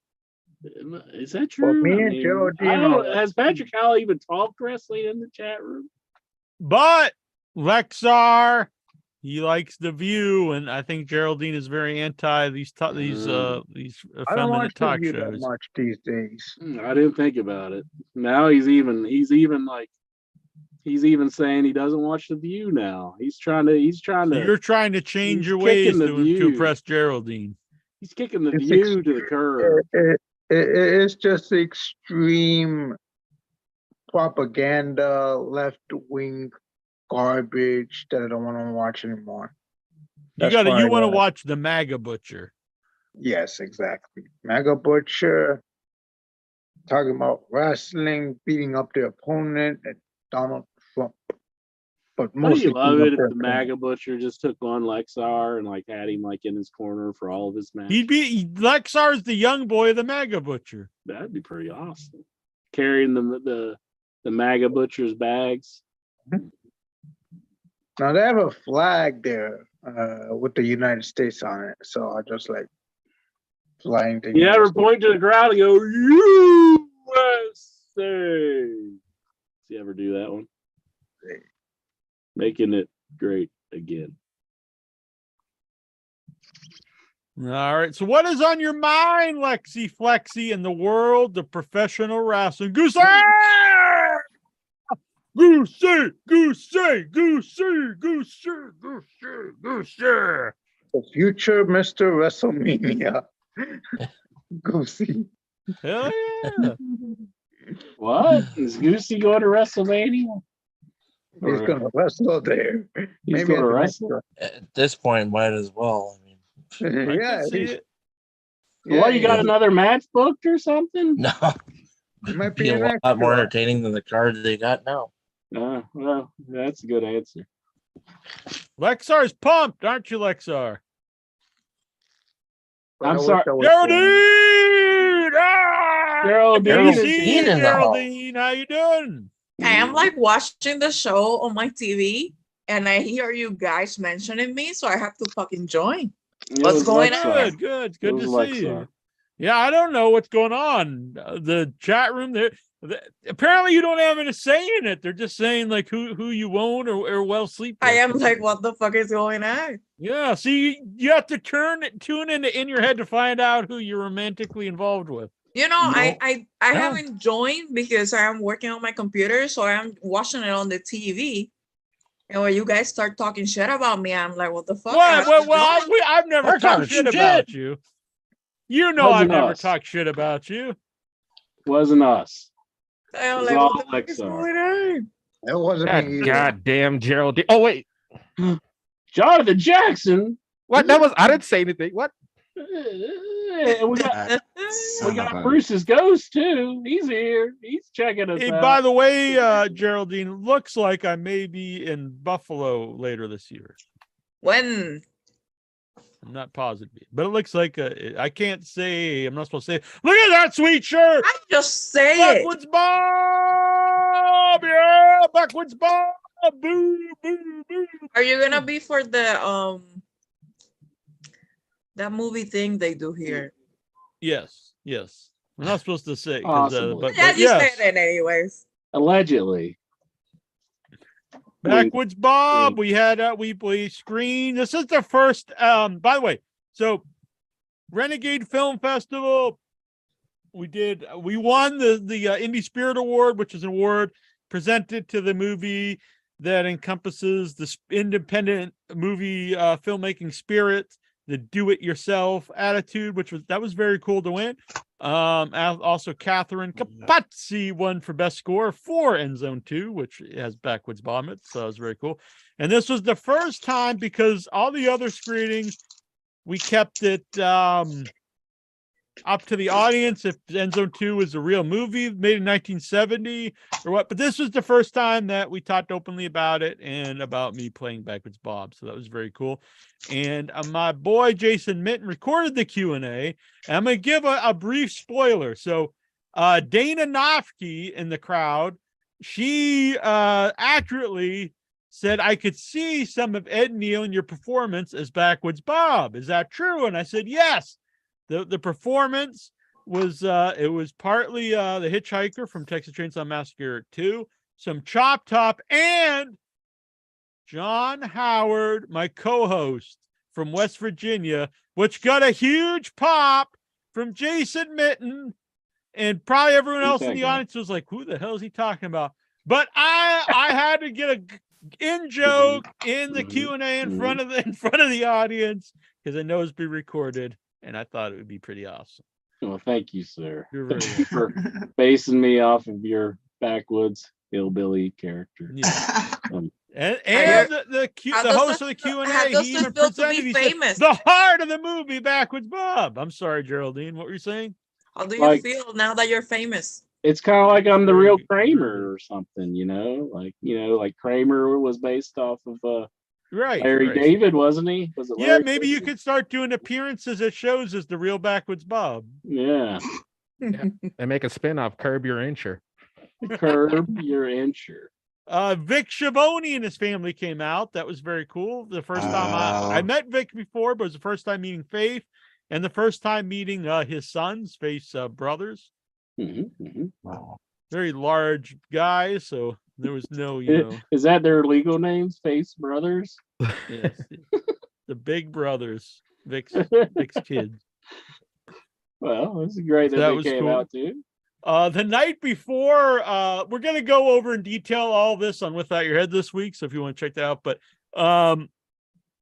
the night before, they were showing a movie, Give Me an A, which is a pro-choice horror film, and so there was a protester there who was this weird old hillbilly dude with one leg, and Oh man. he was like It's the filming. best. He was filming everybody. Come, I bet your family proud of you now. Going to making fun of the abortion, making a mockery of abortion, and so we were actually leaving because I'd seen the movie in L.A., so I was already at the premiere. So we're gonna go to eat, and he's like, "I'm proud of you because you're going home and not watching the abortion movie." I was like, "No, I actually already seen it in L.A."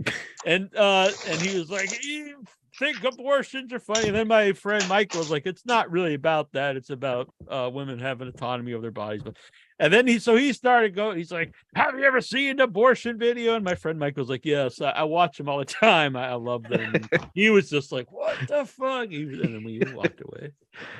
It was a very strange thing. So then my idea was to hire someone to protest our movie the next morning. I was like, we should just get a protester here who's like anti, hillbilly or something. That would have been pretty cool. Or saying that we're making fun of the hillbillies. We shouldn't have this in the movie. Or that they hate The football. Appalachian culture. Yeah, you think you're so special. Yeah, your high-rise buildings. Like my mom is from Mississippi, and she was like, I thought all Northerners was like How I Met Your Mother. She's like, thought everyone in the North acted like people in that show. And I'm like, those people are like in New York City, and they're all like New York City, like upper middle class and rich. Like, no. Yeah, everyone in New York acts just like this guy down here, Taz of the Greek. Oh, wow. Geraldine's in trouble. I'm in New York. I don't like that. That's why she's packing heat. No one should listen to anything Bruce says. What? Why not? Vic Schiavone, Incher should be proud. The crowd popped big for Backwoods Bob. Yeah, I am proud. That's a heck of a heritage to have. I need to just give up this whole like persona of me being, young Bucks fan and all that. Just show up in some overalls. I'm down. I like this idea.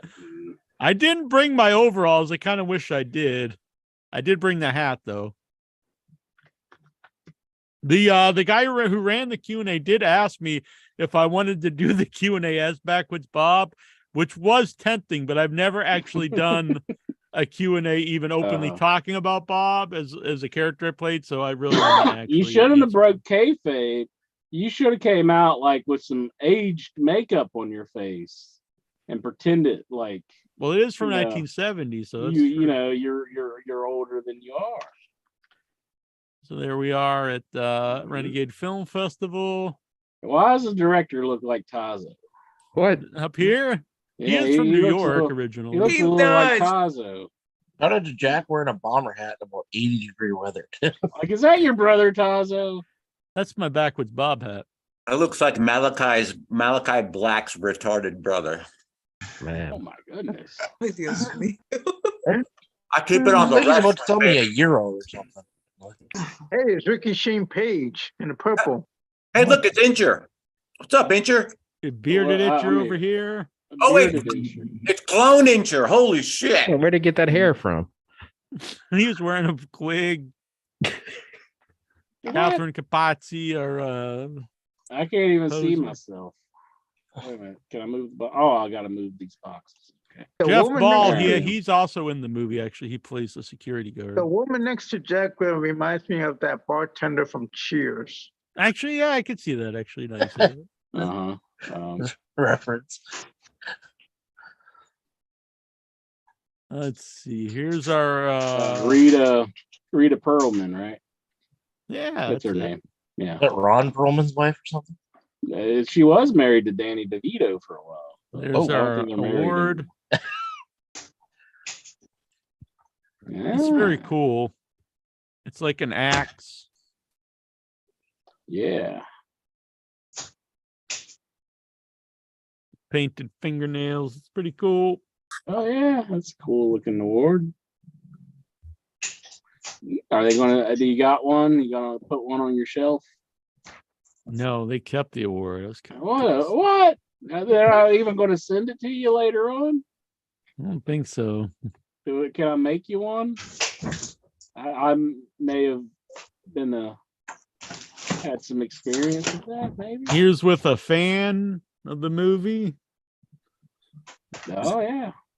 Is this a fucking wrestling podcast? What the hell is going on over here? Ah, fuck off. You're always here talking about total bullshit no one cares about. Mhm. I actually watch wrestling, you son of a bitch. I watch wrestling 2 straight weeks in a row. Here's me and Mitten and Annabelle and Seth Heiss. Mitten, What? Playing my Mitten. proud boy. Just Jack Where did it? preparing to do the human centipede with all his friends.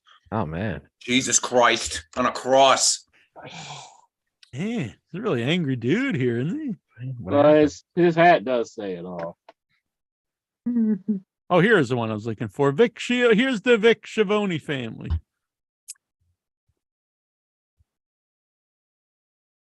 Okay. Bam. Whoa. Ponies. Yeah. Didn't brush it. Yeah. Yeah, he's got some Me, bodyguards there. Annabelle, Vic, Faith, and the two sons here. Are you really I think you're sure? jealous. I wear basement shoes, so it takes a foot off my height, so I don't overpower everyone. I think you're jealous of Vic's son's mustache here, Jack. It is a pretty, Looks like it is he's pretty got rocking some, mustache. Looks like he's got some more curl there than you. Vince McMahon has a better mustache. That It was picture was Photoshop. fake. I've never wasn't seen it? Vince McMahon have a mustache. So, what do you think about this hat? The leather daddy hat. You think that's a good look? Geraldine loves it. Geraldine's just like, You yep. like that, Geraldine? Should I bring Yep. it to Buffalo? Yep. And then this is what I made Mitten wear. We walked around together. Yeah. I've been to some bars where dudes wear hats like that. I With the told blue Andrew if eyes. he would have came along, he could have wore one. That would have been pretty I nice. just, I'm just thinking, I wish I could go back to Lexington and And like kill all me? these words of man. wisdom that I fed Jason Mitten. I should have just saved it because Jason Mitten is a lost cause. He disappoints me. I'm ashamed of you, Jason Mitten. I'm ashamed of you. Lost cause. See him there standing in the back all sheepishly. He's like, yeah, I'm gonna stand behind my daddy. You, that's my little whore right there. And then Jason. he is a lost cause. Mitten, I'm ashamed of you. That was the Vortex, and we got I got the Fat Elvis burger, and it was a burger with bacon, fried bananas, and peanut butter, which sounds like it would not go together, but it was very good. And then here is the picture I took specifically for Lexar.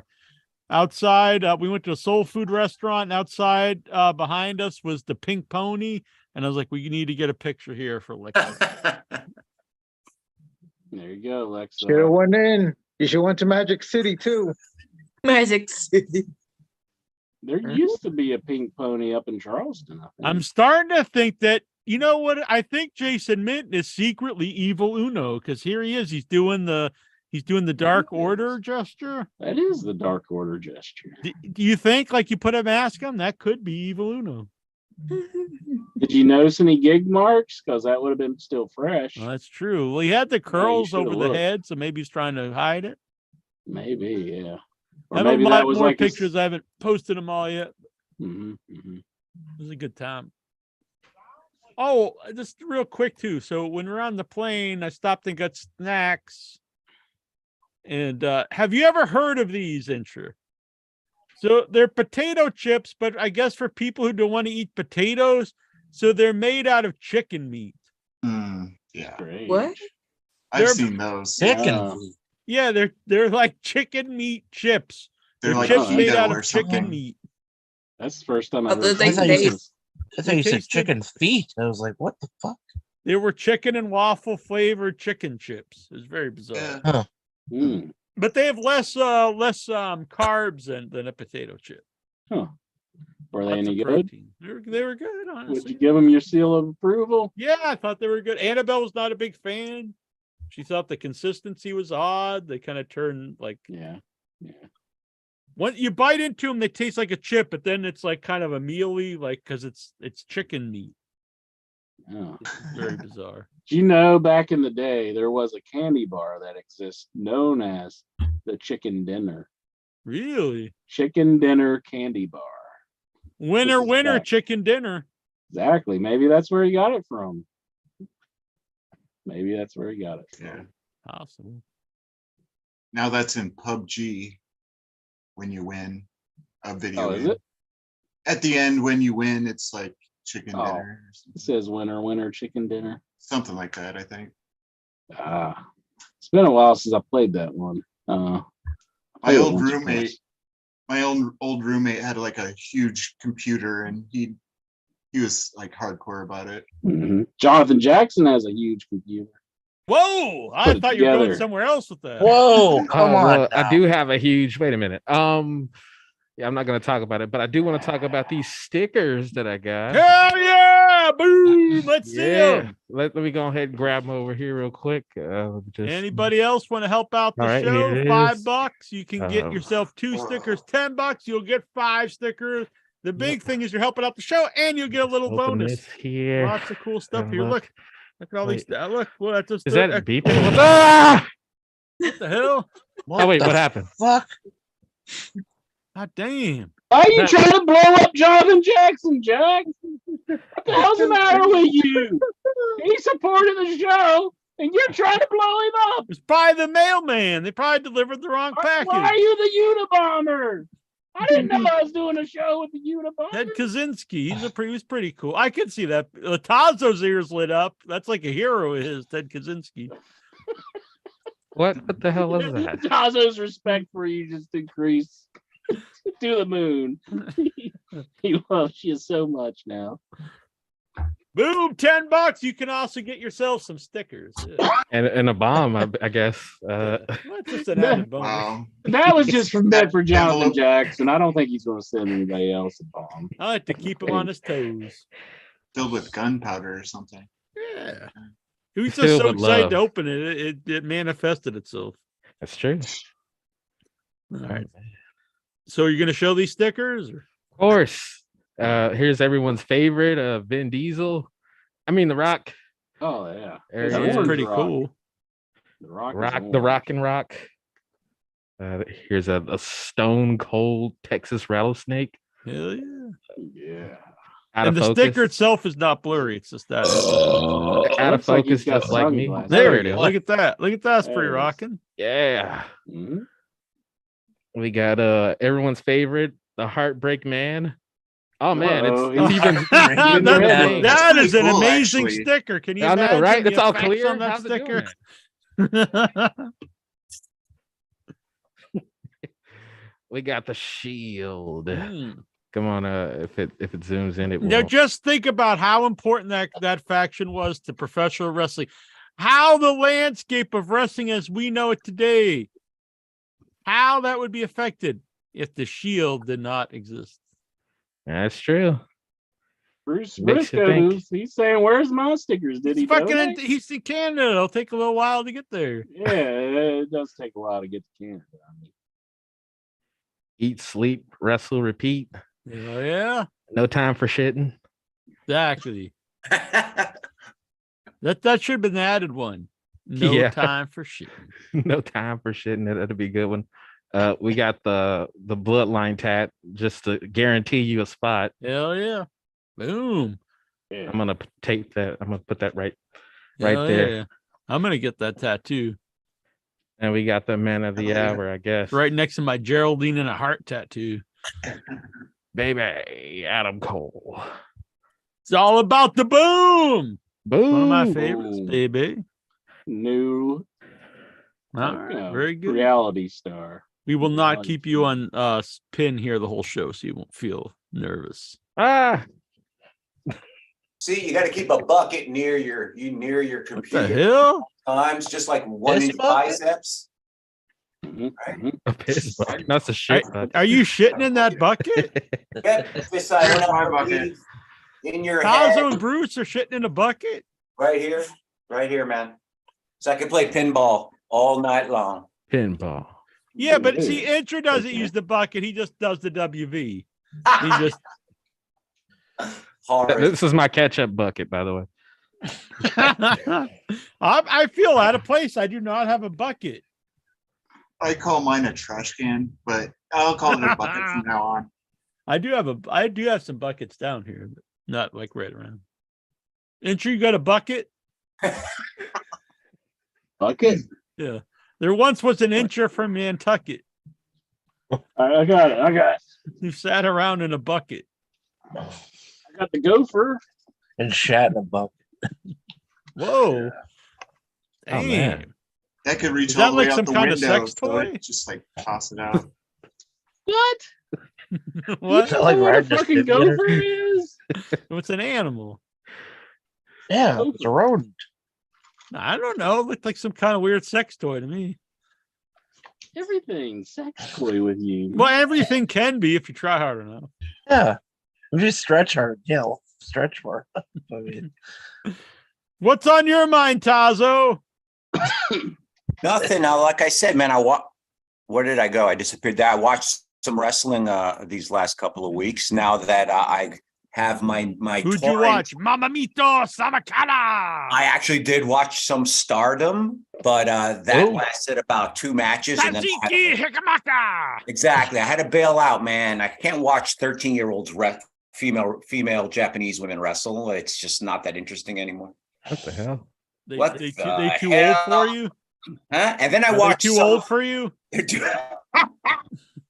and then I watched some some. Inter just destroyed his chair. Yeah, pillow fell off.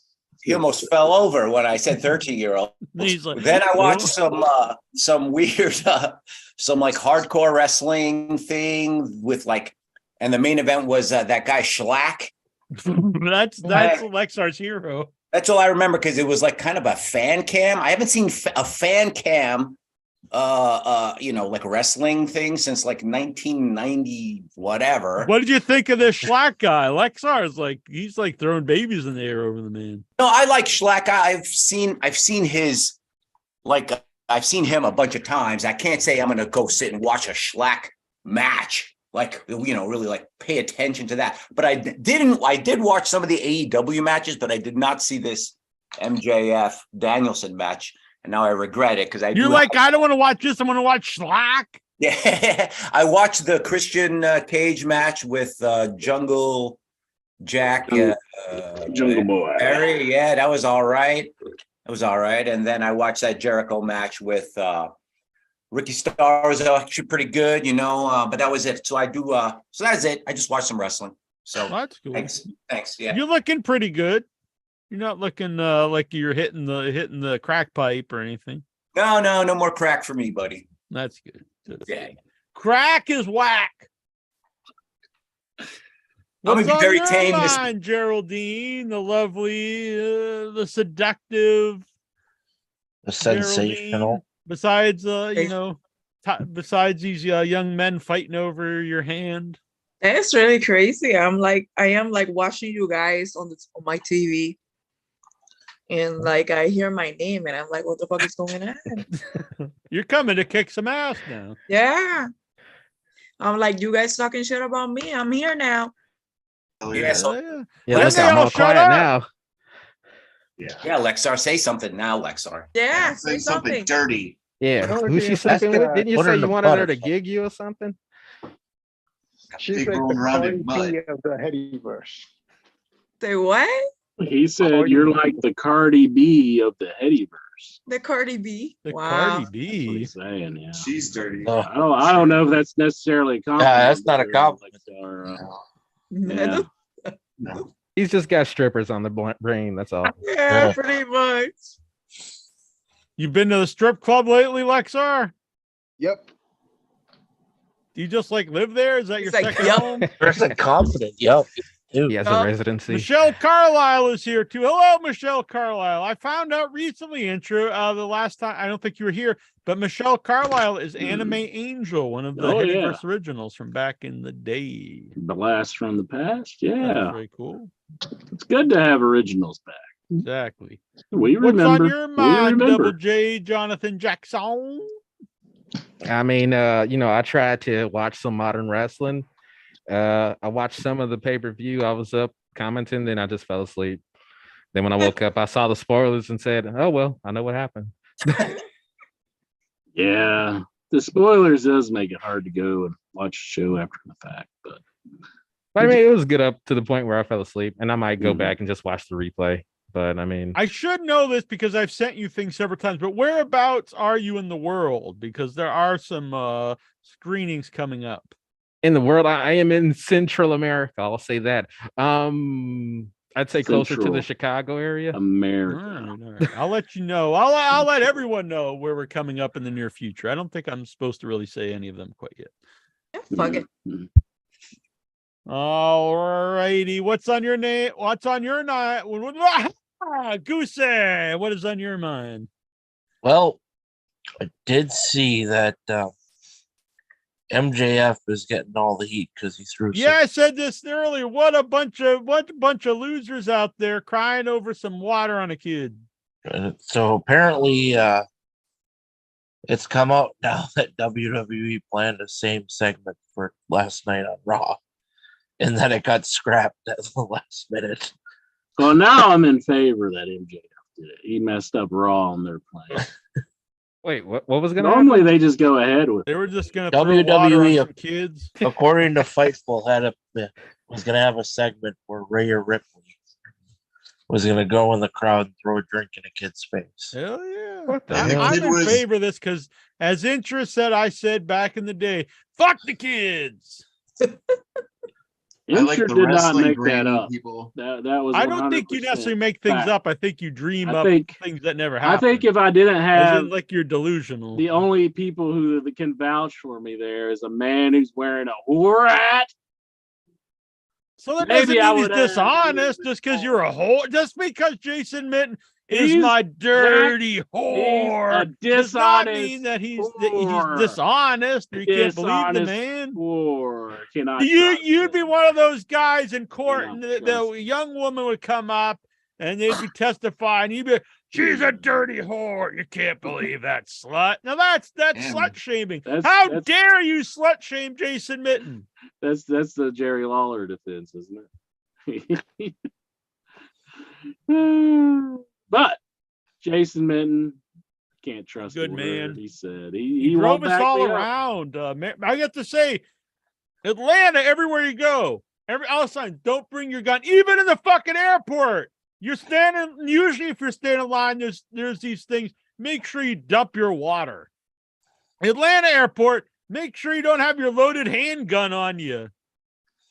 Like if you need multiple reminders not to have your loaded handgun on you when you're going through the security at the airport, there's something wrong. Everywhere you go, every place. Going to 7-Eleven, you go to get some chicken wing. Don't bring your gun in here. It's like, what the hell? Where am I?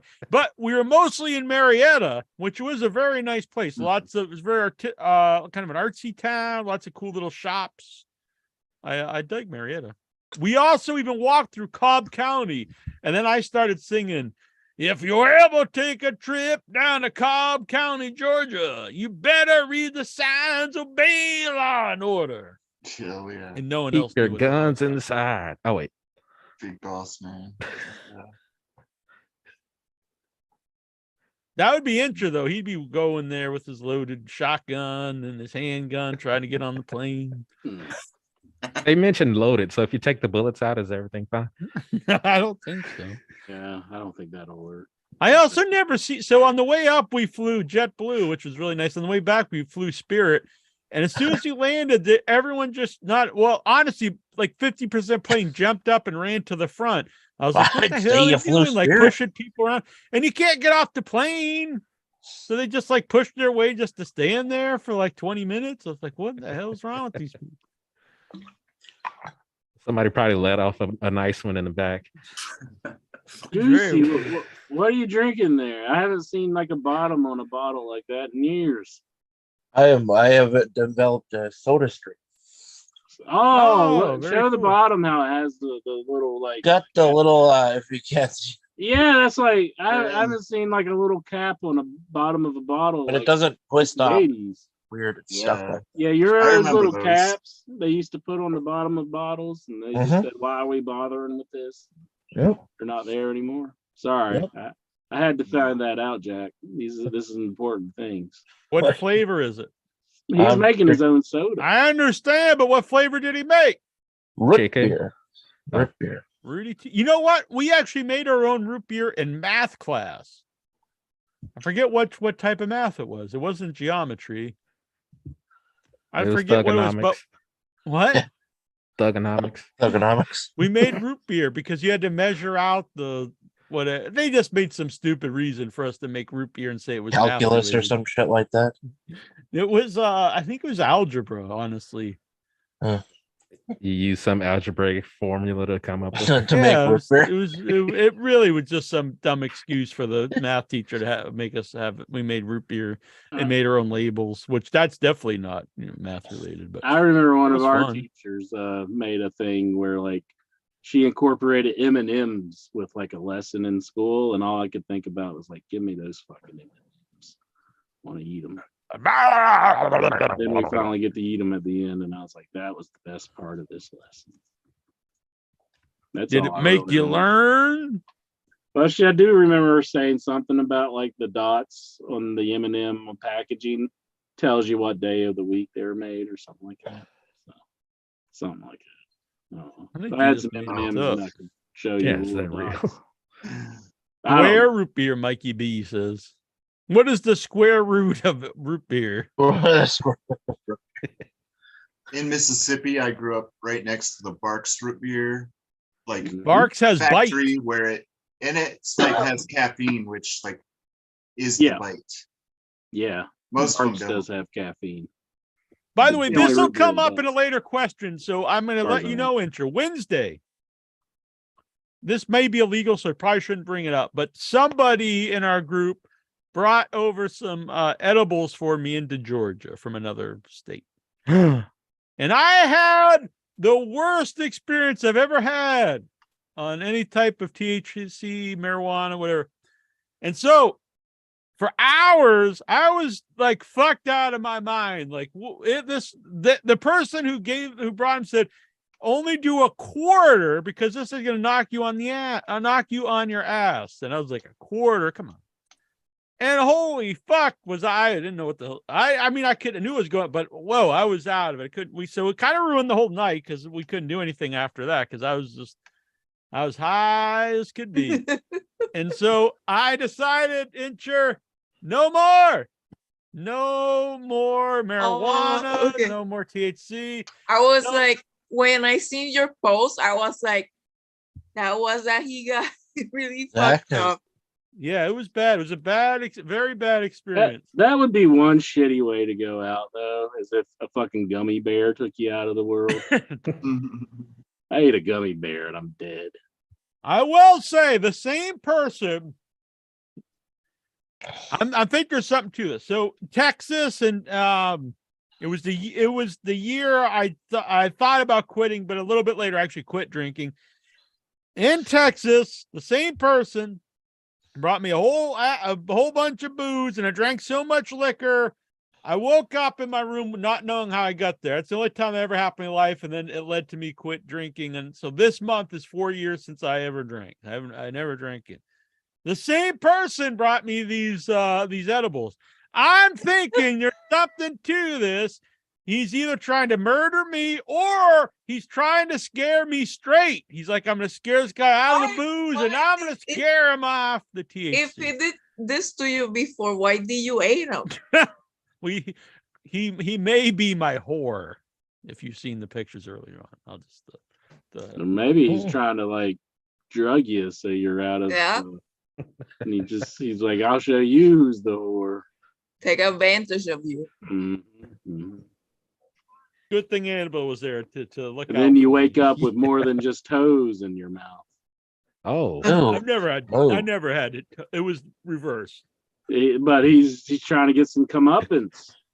He's like, hey, you've been spreading all these photos. So I'm worried though, because he also brought me a pack of whole bean coffee. Is this the final vice he's gonna get me off of? It's the only thing I got left is coffee. Now did he lace my coffee with something? Oh man. Yeah. With what? Coffee? He's gonna lace your coffee with coffee? With something bad that's gonna Maybe because you're a dull, boring milk toast motherfucker when you're not on drugs or alcohol. Ever thought of that?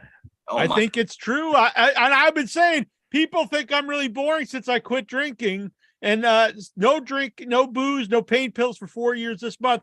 Now you're going to see how dull I can be, because now I'm straight edge. I looked it up. Caffeine does not, you can drink coffee and be straight edge. So now I'm straight edge. So I'm going to be dull as fuck. Just Damn. imagine how much shit you'll get done, Jack. I will say, It's all about getting the shit done. I have been much more productive since I quit drinking. I actually made 2 movies. Have done a lot of things. And you also realize how much cheaper it is to go out to eat when you stop drinking. Yeah, alcohol is a big expense when you go out.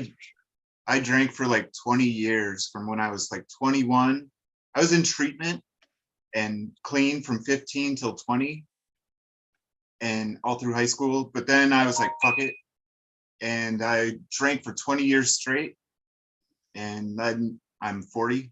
I was 40 when I You look quit. like you're like 23. I am 44 on March 17th. Well, Oh, happy birthday. You look good. But I quit drinking like 2 years ago. I've slipped up, but a couple times, but I quit drinking. I've relapsed a couple times, but What happens? I mean, for 2 years I've been quit drinking. Like during the pandemic, I started making my own wine out of Really? Welch's grape juice Like- and yeast and shit. Like And in so your toilet, I like couldn't a make prison? it fast enough. No, I was in a basement, and all I got was food stamps because I quit my job right when the pandemic started.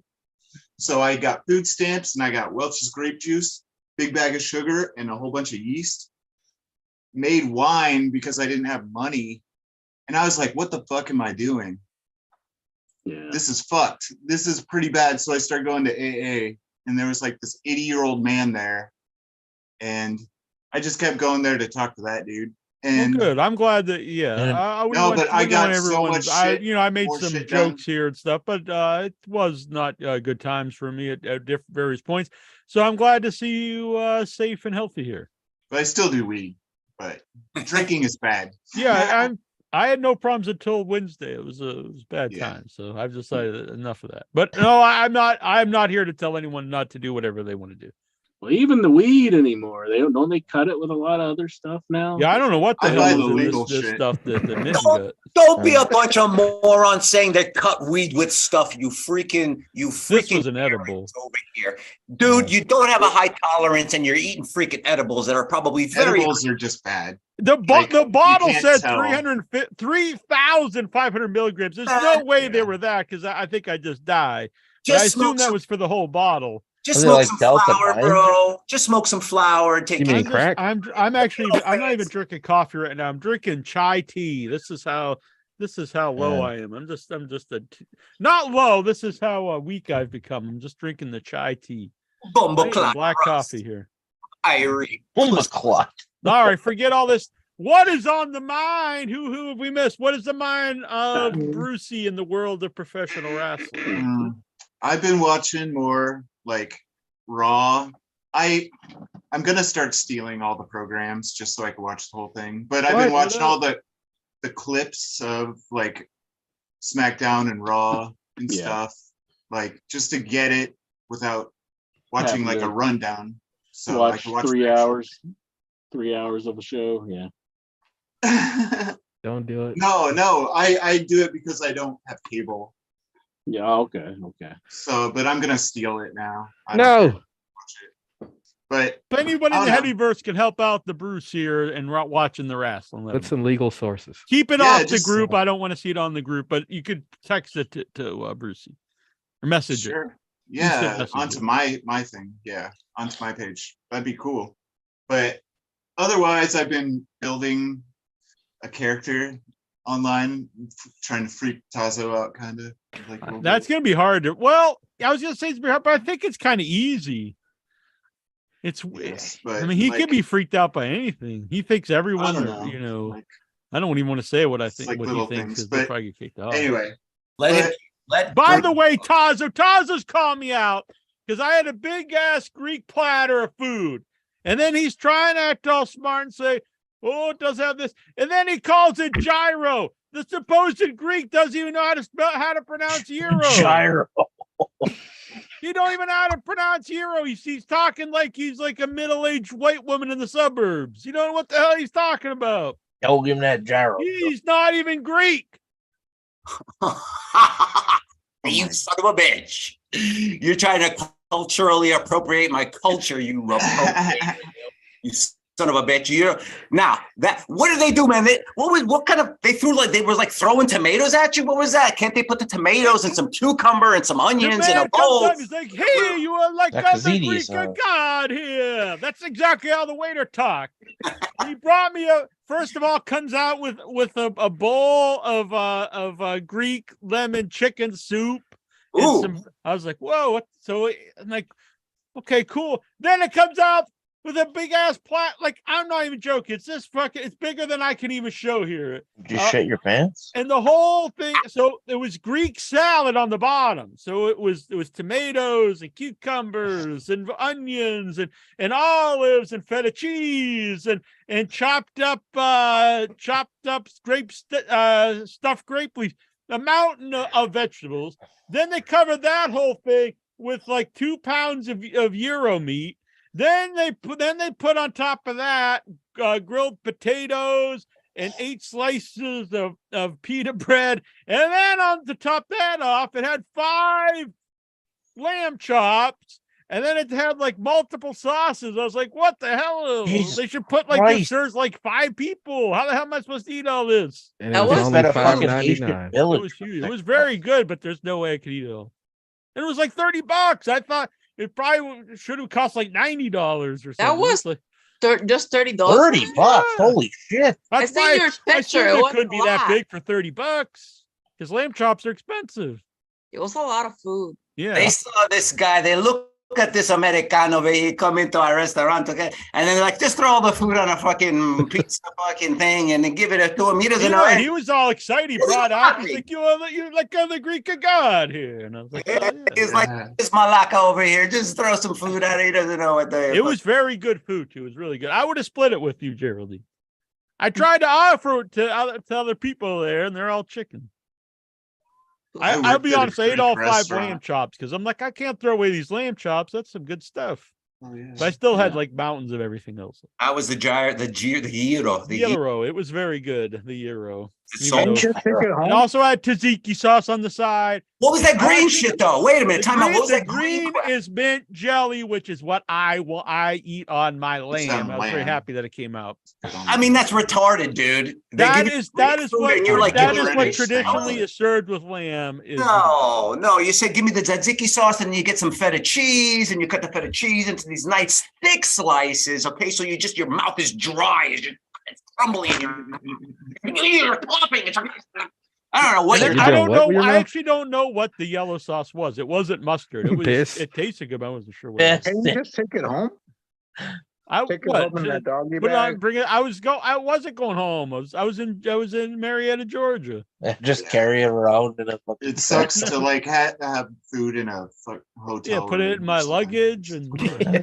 It did look very good. How did you get any white sauce? Some to the TSA. Yes, that tzatziki sauce. Did it have cucumber and lots of garlic in it?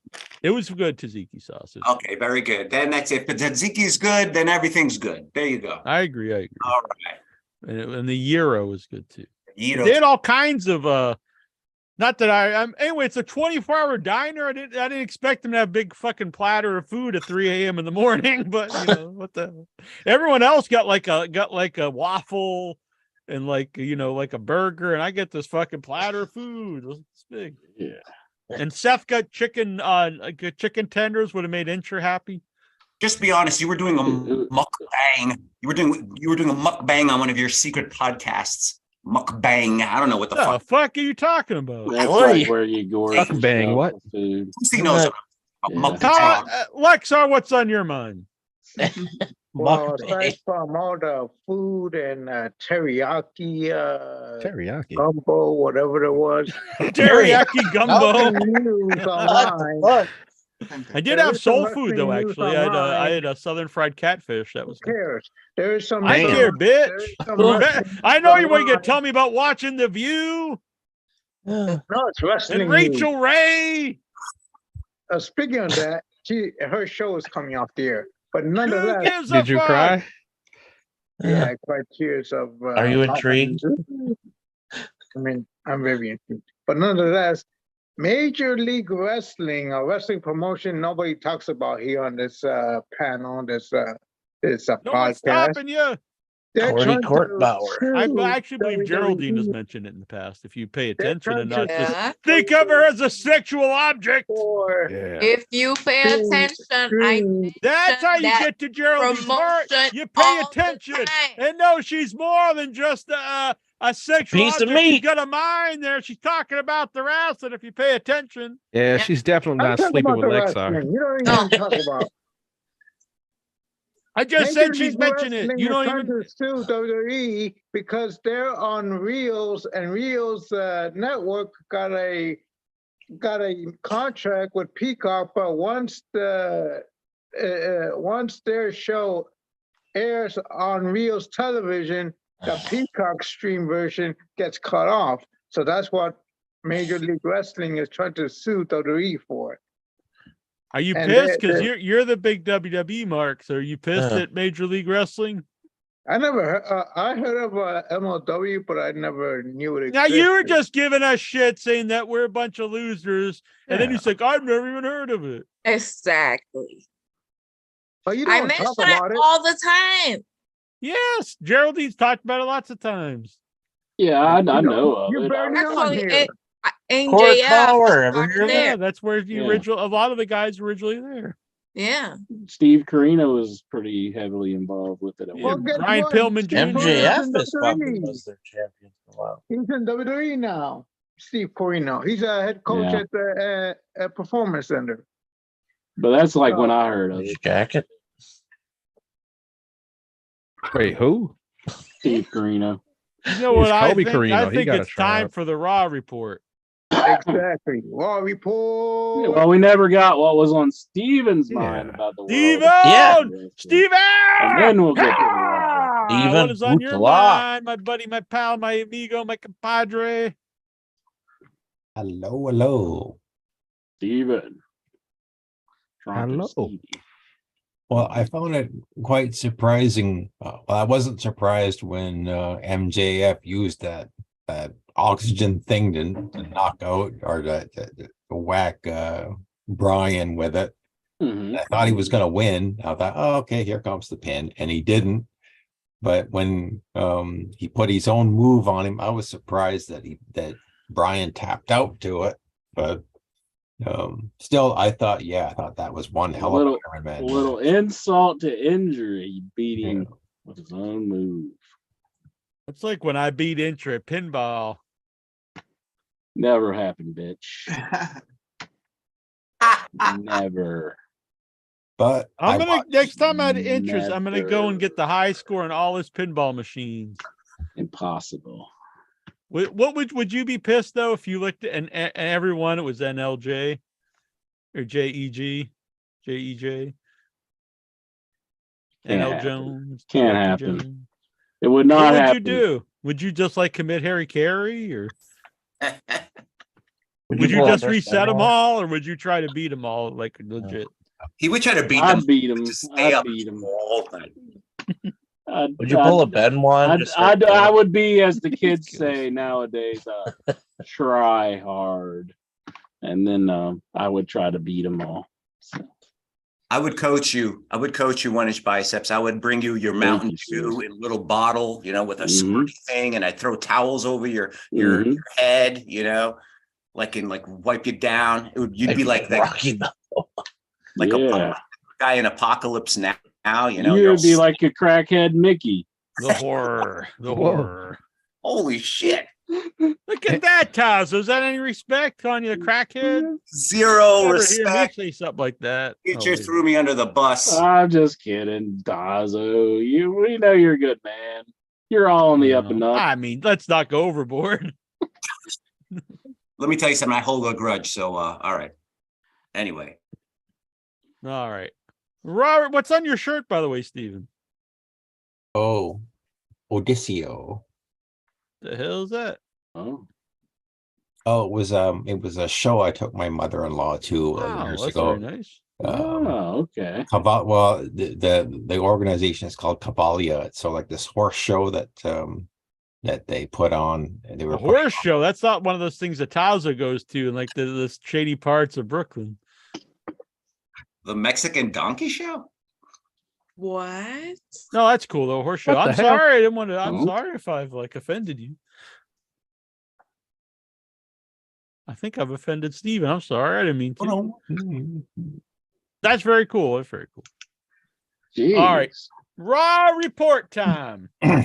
Jack, you need to have your whore come in and spank you whenever you That's offend not what the people. whore does. I'd spank the whore. No, that would be the ultimate of shame when Mitten comes in with his leather mask and he gets out his leather paddle and just spanks you right here on the show. Are we getting into the mind of Incher and his like deep fantasies? This is what you're into because you even had Is that I'm pictures rubber up. your glue kind of thing? You had you had pictures up where you're all dressed in leather. Don't act like you did it. Oh, I don't know. Does that turn you on when I'm all in leather, showing the hairy chest sticking out? Now, if you beat my pinball looking like that, that would be even worse. Is that a would be like- euphemism? I probably would have to kill You myself. beat my then. pinball. He's Beat like- my pinball, daddy. If you're sitting there, you're getting the Final Frontier and Star Whoa, Trek, whoa! and I'm like, I gotta look these fucking things up. Stop, you asshole! I gotta look these up on the Urban Dictionary. You don't know the Final Frontier? Did you write these down? Final Frontier. What else? What else Final was it? Beating his Frontier. pinball. You don't know about the Final Frontier on the Next Generation pinball, Star Trek? Come on, it's Star Trek. You got to know the Final Frontier. Holy Steven, stuff. I'm sorry for all this tomfoolery here. You can do the Raw report, my man, or share what else is on your mind. Whatever you want to do, Steven. The floor is yours. Well, yeah, after 7 hours of wrestling this week, plus what was The that show, Final about 4 Frontier, a hours? place where hood rats are abundant and Hennessy flows like water. The party never seems What to the end. It fuck? is always the place to be. Rules for any parties here are blackout or get out. Last Hey, night I went to some party at the Final Frontier and I don't remember any of it. I blacked out and don't remember anything. But like usual, I'm pretty sure it was the best party ever. Damn.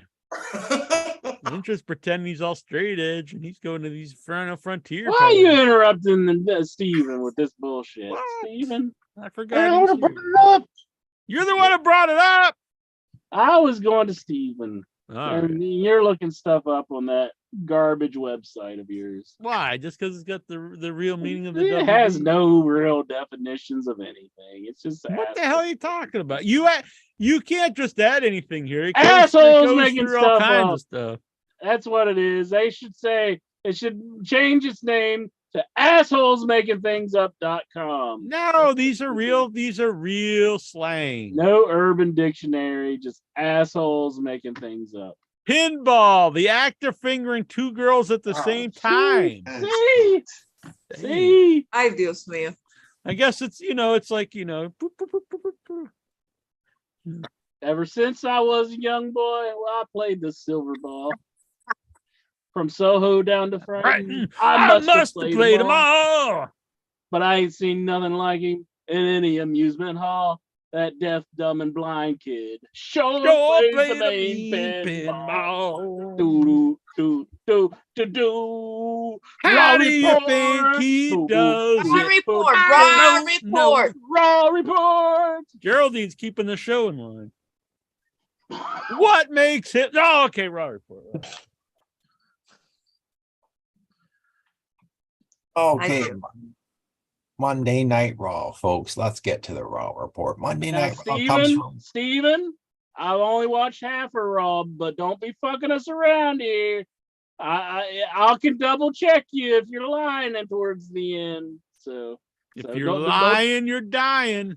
That's right. I'm sorry. Go ahead. Go ahead. I just keep you on your toes. Monday Night Raw comes from Boston, Massachusetts, the TD Garden Arena. Jackie Jones wasn't there. That checks out too. Fuck that bullshit. No, actually, I was too. I would have been too. Even if I would have known, I would have. I was too tired at this point.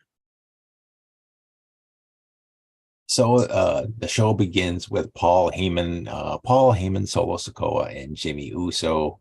Paul Heyman basically gives the marching orders from Roman Reigns to these two, basically saying that Solo Sikoa has to solve the Kevin Owens problem, and Jimmy Uso has to solve the Sami Zayn problem. So we go right to our opening match, Kevin Owens versus Solo Sikoa, and this really wasn't much of a match because, the match started getting going, but then Jimmy Uso, just when Solo Sikoa was getting beaten up by Kevin Owens, Jimmy Uso runs into the ring, and the referee immediately calls for a disqualification. And it looks like that this is going to be a 2-on-1 beatdown of Kevin Owens, when making the save was Sami Zayn. Sami Zayn immediately comes in, and surprisingly, he held his own pretty good against Solo Sikoa. And he starts beating up both guys. And whoa, that's like the pinball. And he takes at one point at one point Kevin Owens just kind of like disappeared. They put him on the announce table, and I guess they were gonna Solo Sikoa was gonna do a splash on the announce table, or on Kevin Owens on the announce table, and then he just kind of disappeared. And then Sami Zayn, because the next thing you know, Sami Zayn was tackling Jimmy Uso on the announce table, and there was nobody there. But Kevin Owens had basically just rolled into the ring and sat in the corner while Sami Zayn took out the other two guys. And then he was hurt. He needed to catch his breath for a while, and he wasn't necessarily so thrilled that he was being saved by Sami Zayn, I guess. Yeah, so Sami gets in the ring, and he cautiously approaches Kevin Owens, and they just kind of look at each other, and Sami extends a hand. And once again, Kevin Owens rejects Sami Zayn. Instead, he rolls out of the ring and walks away. And I think the crowd was kind of disappointed at this. That once again, Kevin Owens is playing hard to get as far as forming a team with Sami Zayn. So that was... But kind of like Geraldine and Lex are. Yeah. Playing hard to get. Just kidding. What the fuck? Lex, I'm going to bat for you here. And I'm interrupting the Raw report and everything. I know. Now who's the bitch? Now who's the interrupting biatch? The OIBI. All right, Raw report. I gotta go. My cats are fighting. What a lying asshole. Fighting, Jack. My cats are fighting. I gotta go stop a cat fight. Cat the fight. lying piece of shit. What kind of excuse is that? It's like the worst. Like, I think the cat ate my homework. That doesn't work out. Oh man, I gotta go break up the big cat fight. Good Lord. Raw report. So we get a brief, Bobby Lashley does a pre-tape. It sounded like a pre-tape, but he was basically commenting on last week's SmackDown when he went to SmackDown to confront Bray Wyatt and got into a fight with Uncle Howdy. And I thought should have beat Uncle Howdy's beat that ass. But so I guess that was actually, I think that was all of Bobby Lashley's involvement this week. He was next up with Mr. Charisma himself, Byron Saxton, with Carmella. So I guess she's going to be facing Bianca Belair later on tonight. And so they do this segment where what's her name, Chelsea Green, comes out, and they're sort of talking back and forth about Adam Pearce, and I think this was Adam Pearce's only appearance. He was in the background of these two while they were talking about him. So it looks like we're gonna get a tag team of Chelsea Green and Carmella. Now that's gonna put butts in the seats. Yeah, I'm not all that thrilled about this tag team. That's probably something Taz was into. Not at all. Like Carmella, Chelsea Green. These are women like would be last on the list of anyone I'd want to watch wrestle. Like anybody from AEW would be much more interesting. The females, they stack up 20 times better than any of the most of the WWE wrestlers. Just saying, because that was going through my mind just now. Look at that. That's Incher and I with Adam Pearce back in the day going over some secret business. Yeah.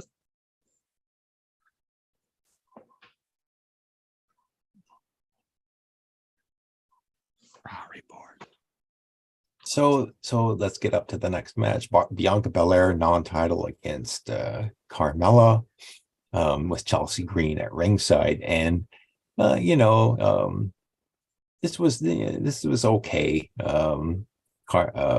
Bianca Belair hit her KOD move on Carmella and pinned her 1, 2, 3 in the middle of the ring, but Chelsea Green again. Post-match beatdown, Chelsea Green and Carmella start beating down on beat that ass Belair. When Asuka comes down to the ring, and this was a different Asuka, a different look for her. She had no face paint. She was in her street clothes, and she just gets in the ring, and you see this coming from a mile away. She just spits her mist, and Carmella probably saw this coming too, because she got out of the way and the mist went flying right into Chelsea Green's face, and she sold it like a champ. And then they bail, and then you just see Bianca Belair and Carmella just staring at each other. They don't. No interaction. That was the only interaction between these two. They didn't fight or anything. They just kind of like stared at each other. I think. No, I think Bianca's going to retain the belt. Actually, I don't think Asuka's going to win the title. I don't know. I think Asuka should win it and have her last. She want to have a last run being the champion, and then retire. So I think she will win it. I'm a big fan of Asuka. By the way, I just saw Jackson go. Bah, bah, bah, bah, bah. I fixed the glitch, and I also fixed the glitch for Incher. Hell yeah! I know the secret, but I ain't letting anybody know unless you super chat me some moolah. So I gotta ask. Asuka has renounced she's going to be retiring in the near future or something. Yeah. Oh, I didn't know that. Oh, that's too bad. I'm a big fan. If you follow her, her social media, that's the route she's going with. She want to have a last run in the champ and retire. Do it up. You know, she's in her 40s. Really? So she's an old bag. She don't look like. No, she's awesome. Great. I'm a big fan. She's actually one of my favorite women wrestlers. I watch her podcast sometimes. She has a podcast? Cool. Well, yeah. Just like she puts out videos and stuff. Got a podcast. It's all in Japanese. And I got a job at an Asian restaurant, so I don't need to watch the podcast. Do you understand it perfectly? She speaks English. She speaks English. No way. My biggest pet. What? How can someone from Japan speak the English? Maybe it's subliminal. Maybe I just understand. What's she say? Give me some chicken fried rice. Whoa. She's like, look at me, I'm hot. And I could kick your ass, probably. In English? That's Asuka. Yeah, totally. It comes across in English. Clear as day English, yes. All right. We got it. We got it. All right, Raw report. So we get another backstage segment with Sami Zayn and Kevin Owens. Once again, Sami Zayn is trying to convince Kevin Owens to team up with him to fight the Bloodline, but Kevin Owens, I think he made a reference to was it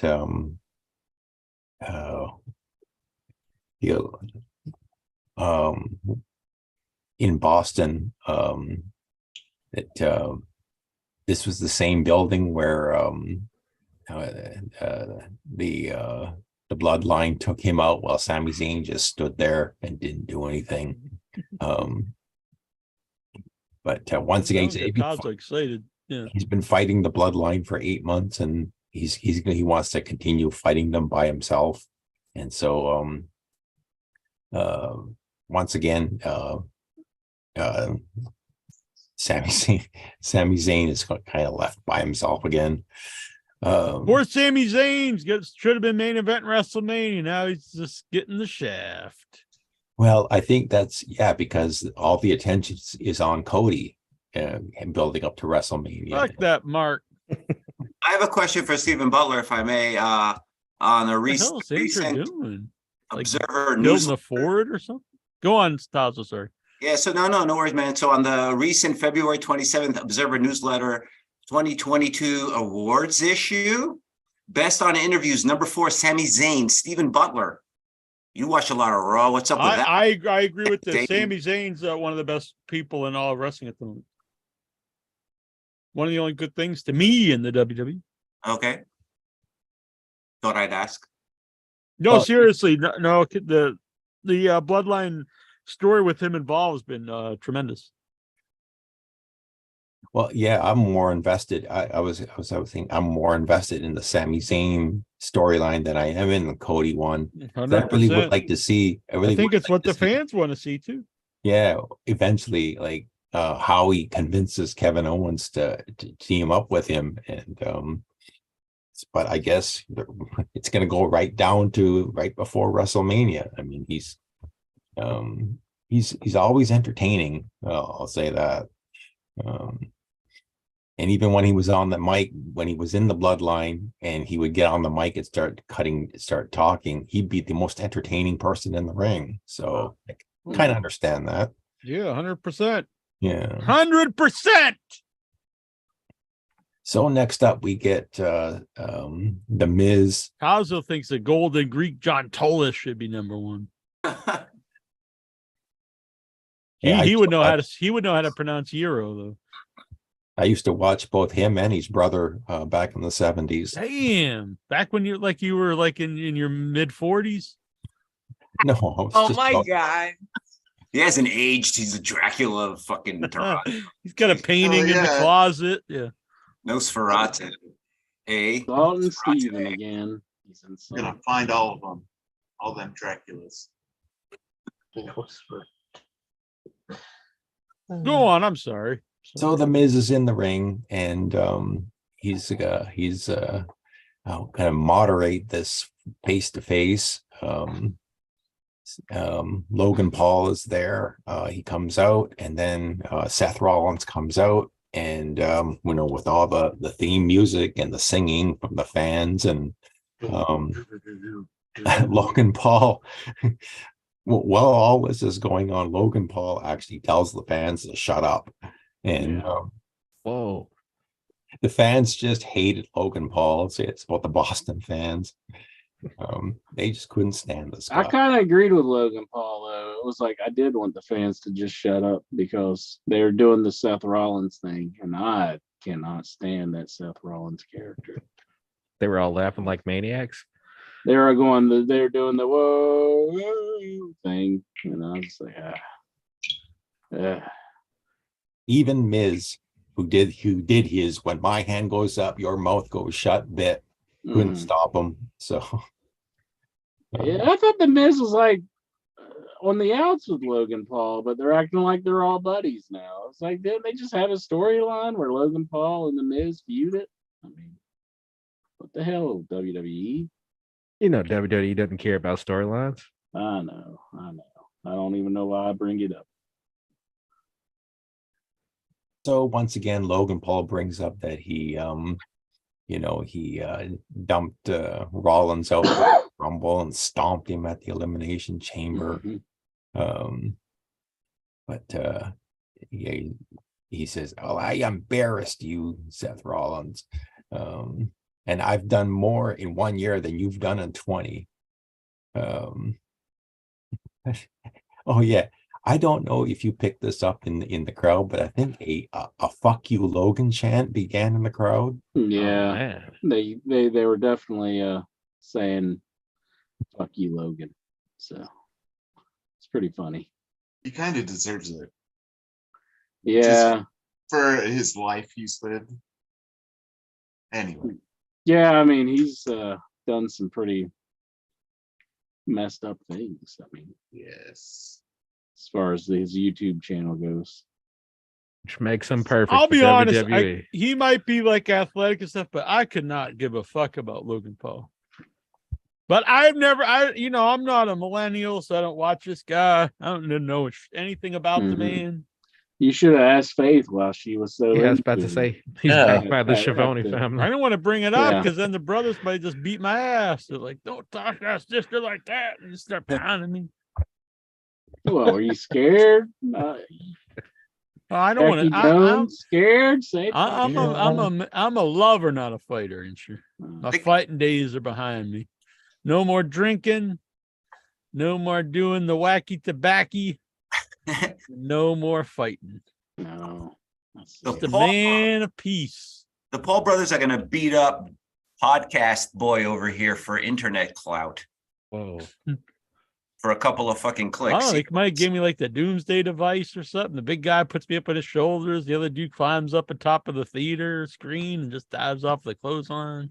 Let me tell you this, though, Jack. You think anyone's ever done that in a street fight? Just done like the doomsday device? Yes. Yes. If anyone ever touches you, Jack, I will go to their house. I will fucking burn it down. That is the loyalty that I want. I will fucking kill them. I swear to God. Whoa. All right. And I'll go to jail. Look at hardcore. Hell yeah. Shout out to my boy Tazo. I like it. Fuck yeah, dude. I'll fucking go wherever. I'll beat the shit out of Paul. That is what I want. Don't you do that to random people anyway? Paul Hogan. Yeah. They're like, what are you talking about? Never even heard of Jackie Jones. Like, shut the fuck up. He starts killing. It's for Jack. It's for Jack. That'd be pretty rocking. I'll be honest, I'm not against it.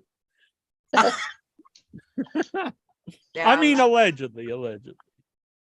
That's how Jack gets his loosh energy. That's how he farms his loosh by I don't having. know what the hell that means. Is this something about Does that mean like James Moloch Ball worshippers or something?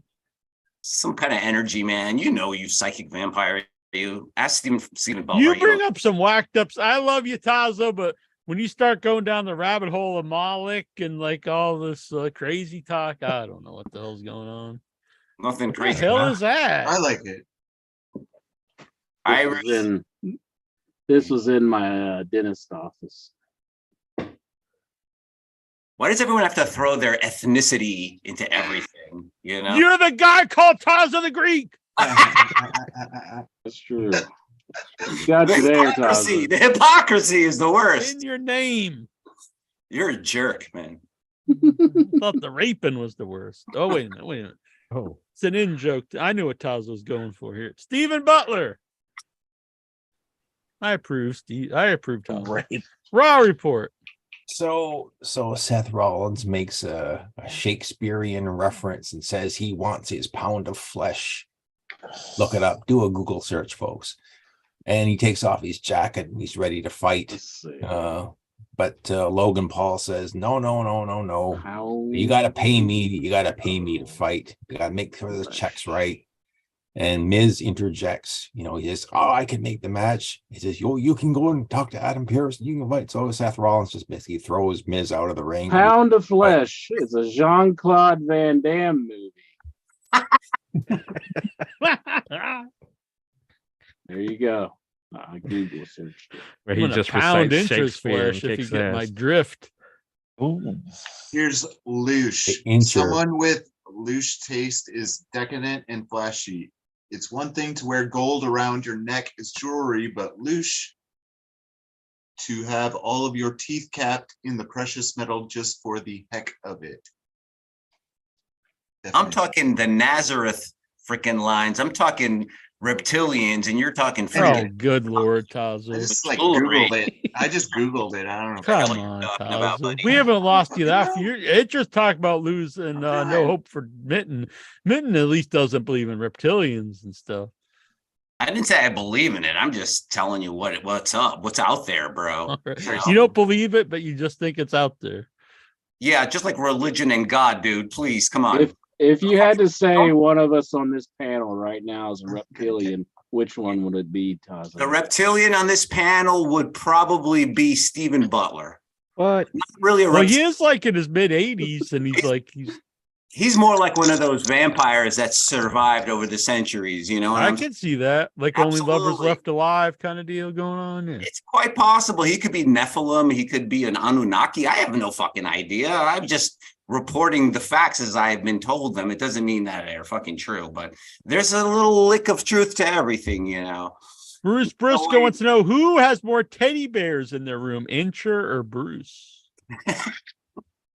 How many you got there, Bruce? He's not in the room right You got any teddy bears in your room, Tazo? Actually, I got one. With Geraldine like a Jackie Jones teddy bear? A life size. Exactly. I don't have any here. Teddy bear. Let me be. Your teddy bear. teddy bear. How many do you have, Inchman? One,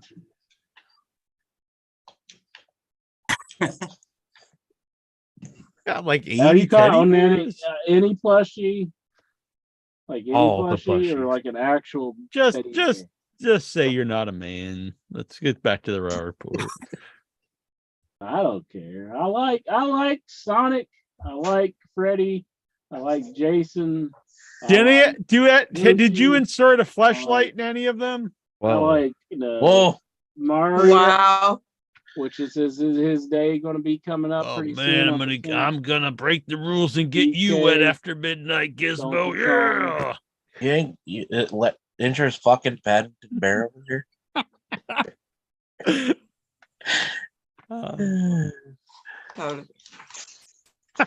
Let's just go back to the Raw report. No, Raw, the Shakespearean reference. Shakespearean reference I referred to was Merchant of Venice. Look that one up though. All about a pound of flesh.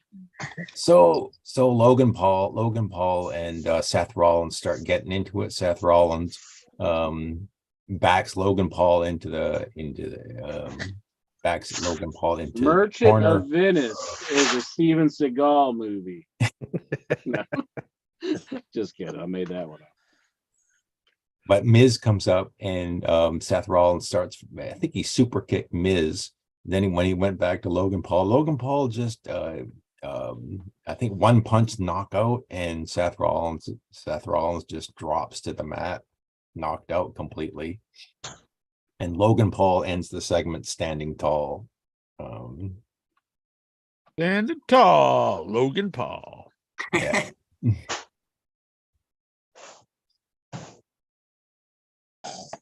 That it?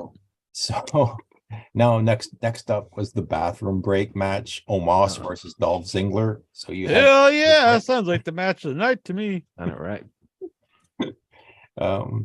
Oh my God, how far the mighty have fallen. Not that Dolph Ziggler was ever mighty, but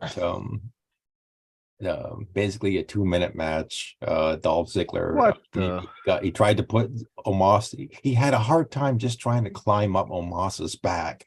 What's this glitch in here? Oh man, I thought it was all fixed, and Incher Yeah. goes and fucks it all up. Oh, I'm looking for emoji for. I forgot that it screws everything up. Damn. Incher Sorry. fell back in I the haven't Matrix. Fell I off didn't the do that wagon. thing because I was taking a nap before the show, so I have to do that thing that you're. You've been taking a nap I told you 3 weeks ago. Yeah, but I never turned Zoom on until tonight. I don't turn Zoom on. What a putz. This is the only time I use Zoom. I was trying to find a little teddy bear for Bruce. So there we go. I'm done now.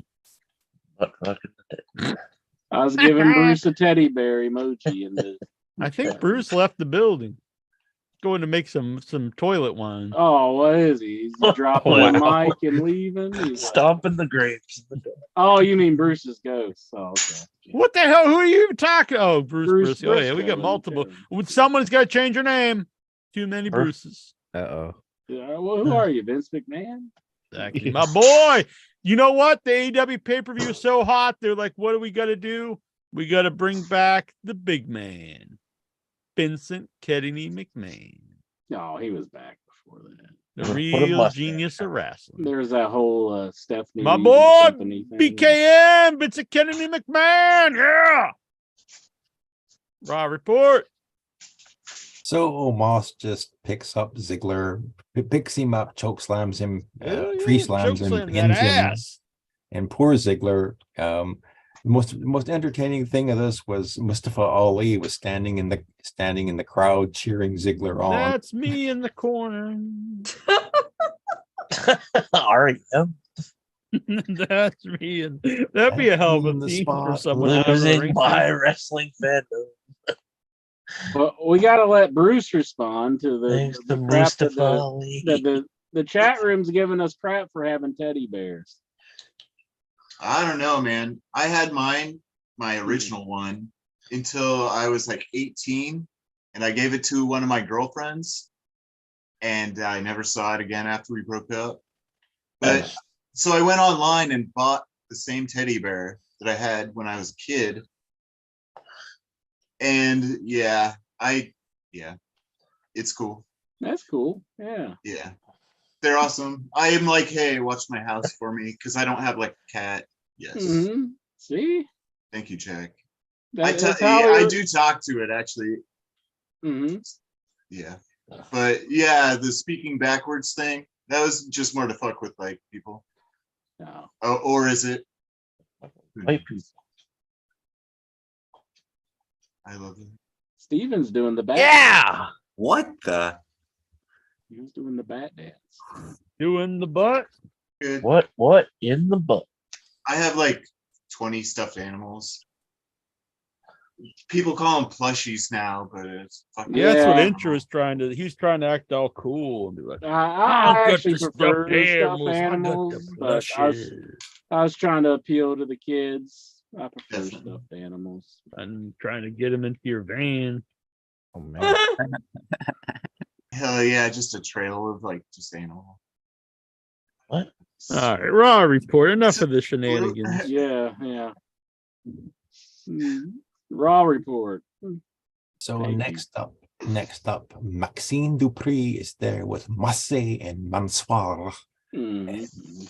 They're admiring somebody in the back in off in the distance, and then Baron Corbin just shows up, thinks they're talking about him, but then they realize Maxine points out, no, we're talking about Otis, and so you see Otis and Chad Gable were in the distance, and they seem to be doing like Hulk Hogan poses. Yeah, I don't know what that was about. I guess they just wanted to have some sort of pose. Yeah. So Corbin wants to be considered a maximum male model, and Maxine Dupree basically just says, you see that guy standing next to Otis? If you can beat him, I'll consider you as a client. And so Is that Goosey? What? Looks a little like Goosey That does there. look like Goosey up there. Yeah. Definitely. Now that you're a big time wrestler, Goosey, would you ever entertain the notion of being Otis's like brother? Oh, I'd do it. That'd be pretty Hell cool. yeah. Call us 2 tons of fun or something like that.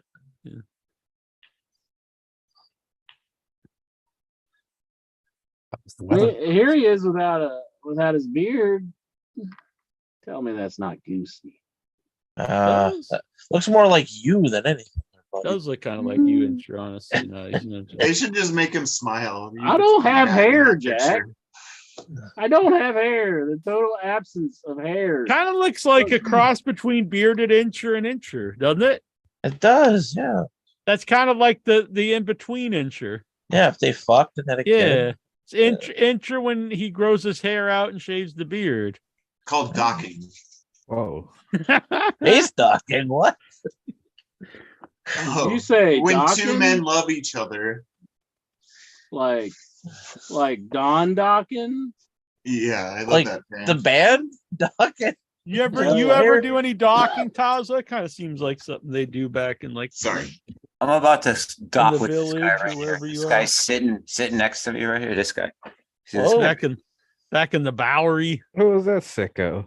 That scares shit. You don't like There's that? two? I agree with David Hadley here. All the major shows so far this year have been great. Wrestle Kingdom, Royal Rumble, Elimination Chamber, and Revolution. All have been awesome.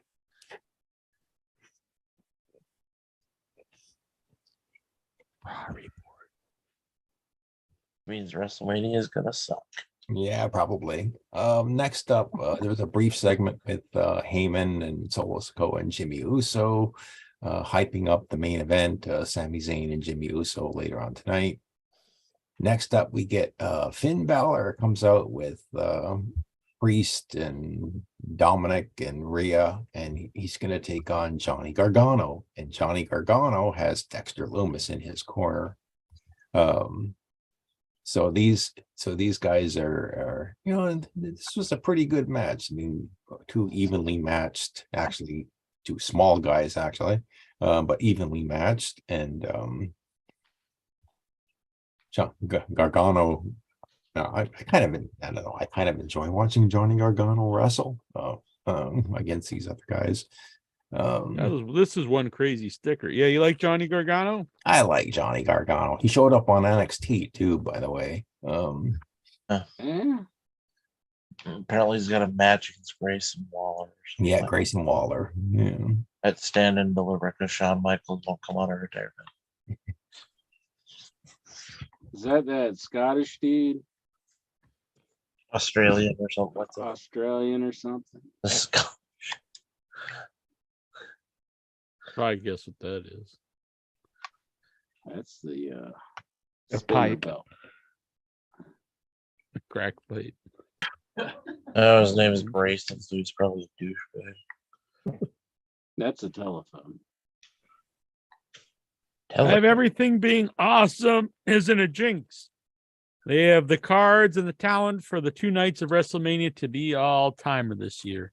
We'll see. I don't know. You think I agree, you got Roman, that's really big storyline, but I don't know about the almost match. But I mean, not every match has to be great, I guess. Nothing like killing your moneymaker because a dude's Dusty Rhodes' kid. Yeah, I still would rather have seen Sammy and Reigns. But anyway, let's finish up this Raw report, Steven. I know it's getting late for you, my buddy, my pal, but I know Tazo keeps interrupting you.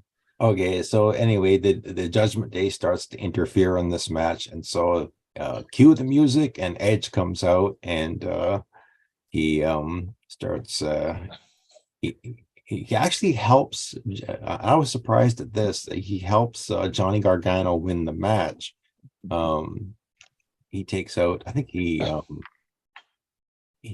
came out and distracted Finn Balor, and he actually knocked Finn Balor off of the top rope because the referee was distracted, and Johnny Gargano hit his final beat DDT and pins Finn Balor in the ring, and so the winner of the match. Oh yeah, and Dexter I think it was after the match, Dexter took out Priest. So I noticed that Dexter. I think Dexter really doesn't have any any storylines. So I was kind of hoping. I wonder if this means next week or sometime we're going to get Dexter Lumis against Damian Priest. That would be interesting. That was just crossed my mind as I was watching this. I also want to say another bathroom break match. Nikki Cross and Piper Niven. Piper Niven just beat her in a couple minutes. Yeah. Well, they get rid of Piper Niven already. She's What? Get rid of her. What, are you crazy? I agree. Fuck her. Oh my god. What's Bruce's? What you got there, Bruce? It's Mark Zuckerberg with sunscreen all over his face. I'm glad she's no longer the Dewdrop. That's a terrible name, but I just don't think she's very good. She sucks. I tried to give her a shot. I tried. She just didn't live up. So I skipped over this part. So they made this announcement that the next Blood Money show, they're going to have the King and Queen of the Ring. See how that goes. Yeah, it's going to be for the Prince. The Saudi Prince.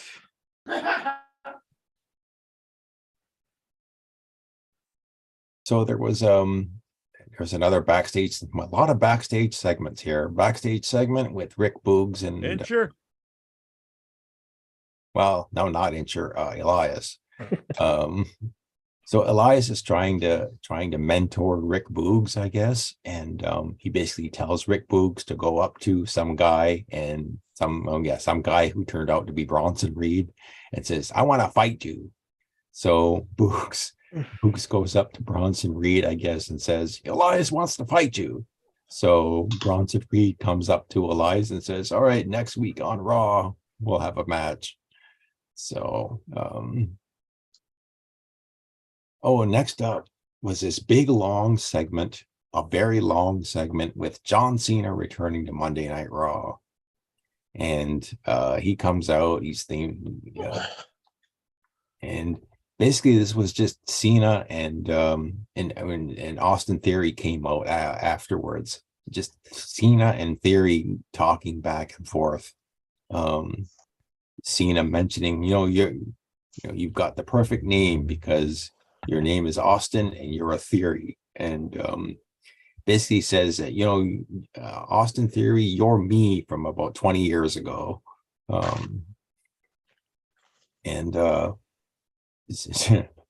Theory brings up Cena's bald spot. I thought that was a good shot at. See, though, back in the day, they would never do that kind of thing because, like, you didn't want to take away from, like, Hulk Hogan. You don't bring attention that he's this bald old man. Because what benefit is it really? This guy, you're putting this is all-time legend. We're bringing him back so people pay money to see him. Then you like, oh, look at these old bald fucker. It's a little under the belt, but he probably deserves it in a way because he did call it ain't out about The Rock. deserving it. It's about helping your own show. He called out The Rock for having notes on his arm. So, saw that on the Rivalry show. Brought it back. Can't even remember his lines from Hollywood films. Yep, every film he just forgets. Mm-hmm. So he writes it down. It's called a script. I write down everything I'm saying on the show. People don't, but I have, the teleprompter behind me because we script out this entire show, Incher and I. Yeah, we did. It's hard to make it feel so natural. Mm-hmm. Maybe Vince was pulling the carpet out underneath John Cena's feet. Saying, hey, this is my new boy. You thought you were still my boy because I'm using the excuse that I came to Raw just to see John Cena, but I'm really here for Austin Theory. Get your old ass out of here, pal. You think he wears the whore hat for Vince? Wear that whore hat, Theory. On the video clip for the USA thing, I wrote, all I want Austin Theory to do is the duck face the whole time. Breaking news here. Do the duck face. Bruce Briscoe, Lakers owner Jerry Buss. Yeah, he spelled it really wrong. Just announced owner of WOW Women of Wrestling. In other news, he just wasted a whole bunch of money. Like what, a couple thousand? Jerry who? million. Maybe he thought it thinking he's buying WWF from Vince. The very Paying old $9 billion billionaire. for World Women of Wrestling. Wow. Wow. What a Fresh steal. news 24/7. Hey squad, NXT Roadblock was tonight. Reminds me of John Moxley's best match ever. Was it Roadblock 2019 against the King Triple H? Interesting. They should have brought back the old Roadblock, Rochester Roadblock from WCW Nitro. I'm a big fan. All right, Raw report. So Austin Theory says that he's got a gift for John Cena.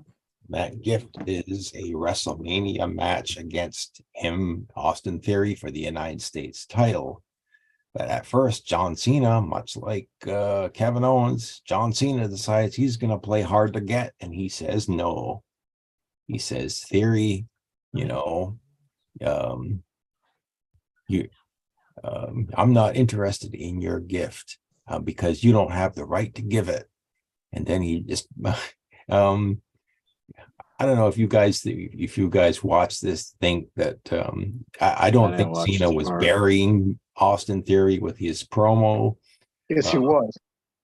Some people might think he was burying Austin Theory with his promo. Yeah, saying that people don't care about Austin Theory. They don't believe him. I don't care about Austin Theory. Tazo cares about Austin Theory. I'm going to say this about Austin Theory. When I heard the name, I barely even wanted to see who this guy was. He sounded lame. Then I saw him. He's kind of a small guy. Not very... really, for like modern wrestling, but... I mean, he's smaller than Ricky Starks, right? Just as an example, I would say. Then he's also doing that... That's bigger. Not that it matters what his size is. Really doesn't really matter. I heard he's got an 8-inch cock. Oh, man. Anyway, no interest in the guy. I agree. I've tried it. People told me so good, and every time I've seen him, I think nothing at all of him. I don't think he's fine. He's just like a guy. Like doesn't stand out anything to me. Do you remember when he won Money in the Bank last year? He is and a he was fuck. supposed to become WWE champion, but they just like forget about it. Yeah, I and mean, passed plus him his the booking United hasn't States helped Championship. anything. Exactly, he's been booked like a schmuck. Did Austin Theory win the NXT title at any point before he came up to the big? Nope. No, you see, there's something there. I think they're pushing the wrong people for whatever reason. Their roster seems very lame, weak. They just seem to be going through the motions, like they're still going through the COVID times. I don't know. Other than Sami Zayn, I mean, I don't give a shit about anything going on their show. It's the only interesting thing going on that I know of. What is that, cow? It has to blink. Make it blink. I'm trying to throw my dog in the river. Whoa! No. He's just giving a blank look like, okay. He should be horrified. Go for the love of God, please never fix the Zoom bug. It makes me laugh every time you seize up. Do not do it. Never fix it. I shouldn't have ever fixed my Zoom bug. Patrick Howell is back. Hello, Patrick Howell. The woman of your dreams is here on the show with us. He's back. He was just watching this entire time with his pants around his ankles. Exactly. Pants down around the ankles. Got some Crisco. Lubed up the hands and went to town. You got it. That's what Patrick Howell's done. Jonathan Jackson, that was not funny. I do not approve. Patrick He doesn't like it, Jonathan Jackson. And my dog likes it. Whoa. I don't think I want to. What's the dog's name? You don't Champ. mind me asking. Champ? He's a champ. The champ is here! Exactly. Coming for you, Austin Theory. I gotta say, I saw some Rhea Ripley matches last week or two. Yeah, she's pretty good. I mean, she's very good. Yeah, she's very athletic. She doesn't look like a bumbling fool in the ring like most. And she's strong. I think she's all around good. Yep, very good. A lot of charisma. I like a little Dominic there too. Not for nothing. What's Lexar all pissed about? He's not a cat lover. Why do you hate animals? No. Goosey's Okay. Goosey's making out with the cat. Making That's out? hot. What? Making Oh, what the fuck you talking? Making out with the cat. Lexar can't relate if it's not strip club related. What's that? A stripper? He cannot relate to it unless there's some music going on, like I can't jizz in my pants to a cat. Bring out got the a drink stripper. in his hand. There's no cats or dogs in the strip club. I want to listen to some Rihanna. What if it's Well, like there a are blind man? cats in the What if a strip club blind and stuff, man though. comes into the strip club with his seeing eye dog? The dogs go up and start sniffing asses. That's Hell yeah. That's trying to what the piss blind us man's off. got to do too. He can't see nothing. He's a, yeah, that's some good ass. Yeah. Sorry. All right, Raw. We'll finish up the Raw report. Making him sniffing ass funny that. So basically, John Cena tells Theory, you got the perfect name. In theory, you should be great, but They he's just had enough. bury everyone on the show. But instead, he basically tells Austin Theory, on behalf of Boston, what did he say? I think I lost it. Yeah. Don't lie to us now. I've got a Steven. gift for you, Austin Theory. Shut up, turn around, get out of the ring, and then we'll let you walk out of here in one piece. But Austin Theory says, I'm not going anywhere, just like the bald spot on your head. He just buried both guys. Now you what? You gonna see a match between two losers? An old bald fucker and just some schmuck? But then John Cena comes back into the ring, and basically, yeah, they make the match. All this just to make a match. Is anyone really pumped for this? Honestly, I'm not. Now, maybe some people are. Is anyone pumped for John Cena and Austin Theory? I read a rumor that Cena might be retiring this year, so Isn't he already retired? Yeah, I think he told us Partially. he'll never retire. He'll always be part of WWE forever. Yeah, for one match a year. Cena One says match a every lot of 5 things. years. he's the new Undertaker. Oh, Only less interesting and more bald. and with no demand. But I guess he is I don't know. Intro, I got one word for you. You going to take me to WrestleMania? Yeah, That's yeah. awful nice of you. Thanks. Yeah. I entered a contest. You'll about pay me 4 or back 5 that night in the I hotel entered this room. contest they have on Facebook for about 4 or 5 times. I entered it for a trip to WrestleMania. Hell yeah. Did you win it yet? How much did you have to pay per entry? Only exactly. $500. It's sponsored by Cricket, but I just punched in and signed up. By Jiminy Ryan- Cricket? 5 Ryan times Reynolds. so I could go to WrestleMania. Well, hope you win, Lex. Don't forget, everyone watching, hit that like button. Smash the like button.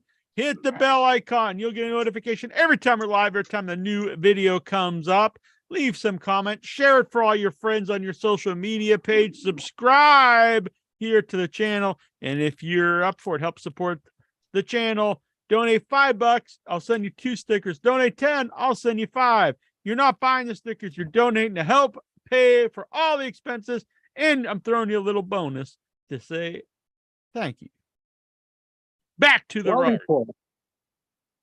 Okay, I think for the first appearance tonight, everyone's favorite backstage interviewer and mine, Kath Kelly, is with Sami Zayn, hyping up the main event. And then next up, we get Chad Gable and Baron Corbin, 2 guys who regularly lose matches fighting each other. And actually, surprise, surprise, Chad Gable wins a match. First time in months, I think Chad Gable has won a match. Jordy G. He makes I think he put an ankle lock submission on Hell yeah. Baron Corbin. I think Brucey has a Shorty G tattoo. Yeah, it's Because- on my cock. Whoa. Whoa, That's what he hell called it. yeah! And it's like, it's like calling a real tall guy shorty or a real fat dude skinny. It's like Shorty G. That's just a big old penis. Jack probably knows from experience. Why are you such a homophobe over there? Oh, Can you What? believe Intra's such a bigot? No, I'm just saying. How are you gonna know? How are you the pecker checker? Like what's your That- deal?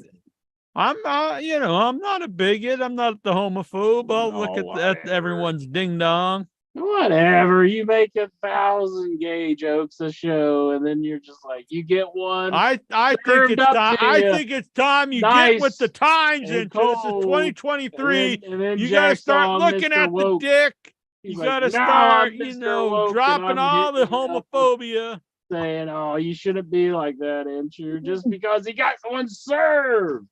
Just trying to make you a better man. You can't see me, Jack. Trying to make you a better man. Peter Gazer goes. You gotta Whoa. enter, It's man. all blown up. Enter, man. You gotta prove that you're not homophobic by putting a dildo up your ass. There you go. Live on the podcast. Otherwise, you're a Super fucking chat, homophobe. Let me get my, $15, and I'll intro clip put a it. dildo up his ass. No, Damn. I never. People are leaving. Yeah. $50. $50, man. No. I'll throw in another 10. I have the dildo. Whoa. There you go. Entry has a double-sided one. No, I figured that out. Thanks to your It boy. will Jason worn out. Pittman. Yeah, when it I'll wears out. throw you in don't wanna- $500 to see. Hell yeah! Look, you're gonna make $560. We're going to have to get into some Mandy Rose territory money here. IYHL. Ah, All right, let's finish up this Raw report. We'll get back to shoving dildos up Entry's ass later. What? Why do I even come here sometimes? It's like Why? We're gonna pay you I should have money. just kept on sleeping and not even got up. It's like it's just No, the you abuse. all The right. abuse Enough thing. intro. Enough interrupting the Raw report. Let's get back to this. So the WrestleMania card is taking shape because they make Logan Paul versus Seth Rollins official. And next up, the women's tag team champions Becky Lynch and Lita come down to the ring. They're not alone. Out comes Trish Stratus. Yay! Trish Oh comes yeah, with fuck Trish Stratus. She's terrible. she's excellent. She's Oh, smoking man. hot. Becky's smoking hot. She no-showed us. She made Jack watch a huge I was never even a Yoga fan before video. that, so it's not even personal. with no ass shots. Just a boring ass yoga video. She's no Oh, look DDP on her- yoga. It's like Look on her Clockwork Twitter. Orange. She made Jack strap open his eyes and watch that bullshit for an interview, and then she does a show. Or is it her Facebook page or Twitter page? If you want an ass shot of Trish, look on there. So they come down to the Steven, ring.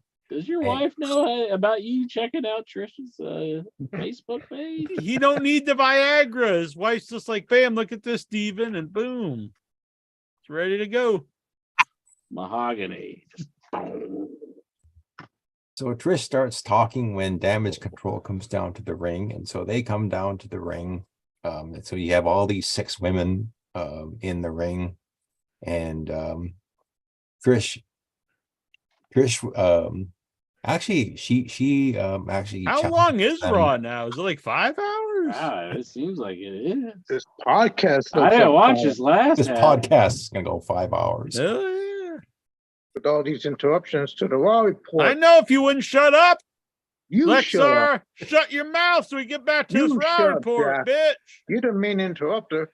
I recall Lexar going, "Oh, I entered a cricket contest and blah blah I know. blah." Hearing all this bullshit, Yada, yada, watching yada. Rachel Ray and Dr. Dr. Phil and Don't leave. you thanking the asshole. monkey. Give a To, shit. look at the there we Look at go. that. Look All at right, that, so we got the Bruce. 6 women on What here. a bitch! What a That's bitch! why I said just ban his ass. Nice. Thanks, Steven. So So Trish challenges on behalf of, by the way, on behalf of Lita and Becky, Trish challenges Damage Control to a match at WrestleMania. Bailey accepts, and it seems that Dakota Kai and Io Sky are quite surprised at this. Then all 6 women start fighting. The former tag champions bail, leaving Bailey in the ring with the 3 baby faces, and she promptly gets beaten up by all 3. She goes at first she goes nose to nose with Becky, and then she backs off, and then I think it was Lita who got the first shot ass in. to ass. Yeah, and then Becky got a shot in, and then finally Trish got a shot in, and the match ends with Bailey bailing. So finally, like it seems like 5-10 hours later, we're finally at the main event of the match of the show. Christ, how the fuck do you watch this shit? Jimmy Uso takes on Sami Zayn, and during this match, the camera cuts away to the crowd, and then you see Jey Uso returning. He's climbing through the crowd, and he comes through the crowd, gets over the barricade, and shows up. And you watch, and I was surprised at the ending of this, at least the match part of it. Sami Zayn actually got a quick roll up and pinned Jimmy Uso to win the match, but that wasn't really the story of this whole show. Basically, Sami Zayn bails, and he goes to the ring, to the rampway, and Jay gets in the ring, and so it was this long sort of confrontation between Jimmy and Jey Uso, and you kind of wonder what's going on here. And they just kind of look at each other, and Jay kind of puts his hands on his brother, and I'm kind of wondering what's going to happen here. And then it kind of came into focus when Jay just kind of walks past Jimmy and then rolls out of the ring and goes over to Sami Zayn, and then it kind of, okay, here it comes. I was calling this, waiting for it. And they took their time. Jay took his time. At first, he's I think he hugged Sami Zayn, and then he just kind of stood there, and Sami Zayn was talking to him. And then you just kind of slowly watch Jay position himself, and then you knew it was coming. And then just like lightning, Jay just super kicks Sami Zayn right out of his boots. And kick that ass. And he then yells at Sami Zayn and throws him back in the ring. And then miraculously, Solo Sikoa shows up. And it looks like they're all going to get beaten up when who makes the save? None other than Cody Rhodes. And Cody Rhodes comes down the ring, and even though the heels outnumbered the baby faces 3-2, the heels bailed, and the show ends with just Cody in the ring with Sami Zayn. And I thought this was, I really like that. You kind of expected Jay to side with his brother, and so how this WrestleMania match is another WrestleMania match that's going to come together. We've only got about 3 weeks left, 3 or 4 weeks left. There's not much time left before this WrestleMania. For Kevin Owens to join up with Sami Zayn. So we'll see how this goes. But I really enjoyed this ending part of it. But I got to tell you, overall, there was a lot going on in this show, but it just felt like a whole lot was packed into this show. So can't really give it an enormous thumbs up, maybe more like thumbs in the middle kind of. Damn. But Fincher was loving it. But the Sounds main like event segment, I Steven's did enjoy the pinballing main with event his segment. thumbs. You know, Sammy, I did enjoy this the post match segment with Sami Zayn and the Usos. So it seemed like a long time, but that was your Raw report for this week. Hell yeah. Good job, Good Steven. job, Stevie. You're the Yes. man. Goodness, it's way past my bedtime, so I better get out of here. I'm sorry, It's kept you up Raw so late. report Have a good and night. run. Raw report and run. Yes, another Raw report and run because it's like 12:30 here. Well, nighty Good night, night, buddy. everyone. Good And I will night. see you all next time. Bye-bye. Bye-bye. Thank you, Uh, Jackie Jones. All right, Inchy Poo. I want to talk about that bitch, Lexar. I just gave him a little shit and he hung up. Oh yeah, Hung fuck up. that bitch. I think What he the hell? needs to learn some respect. Yeah. Getting awful mouthy on the Facebook. I think he needs to get slapped around a little I bit. just wanted to give him a little shit just to see what his reaction would be. I didn't think he'd just hang up. Yeah, just being a little old bitchy boy, a little crybaby Lexar, crying to his strippers.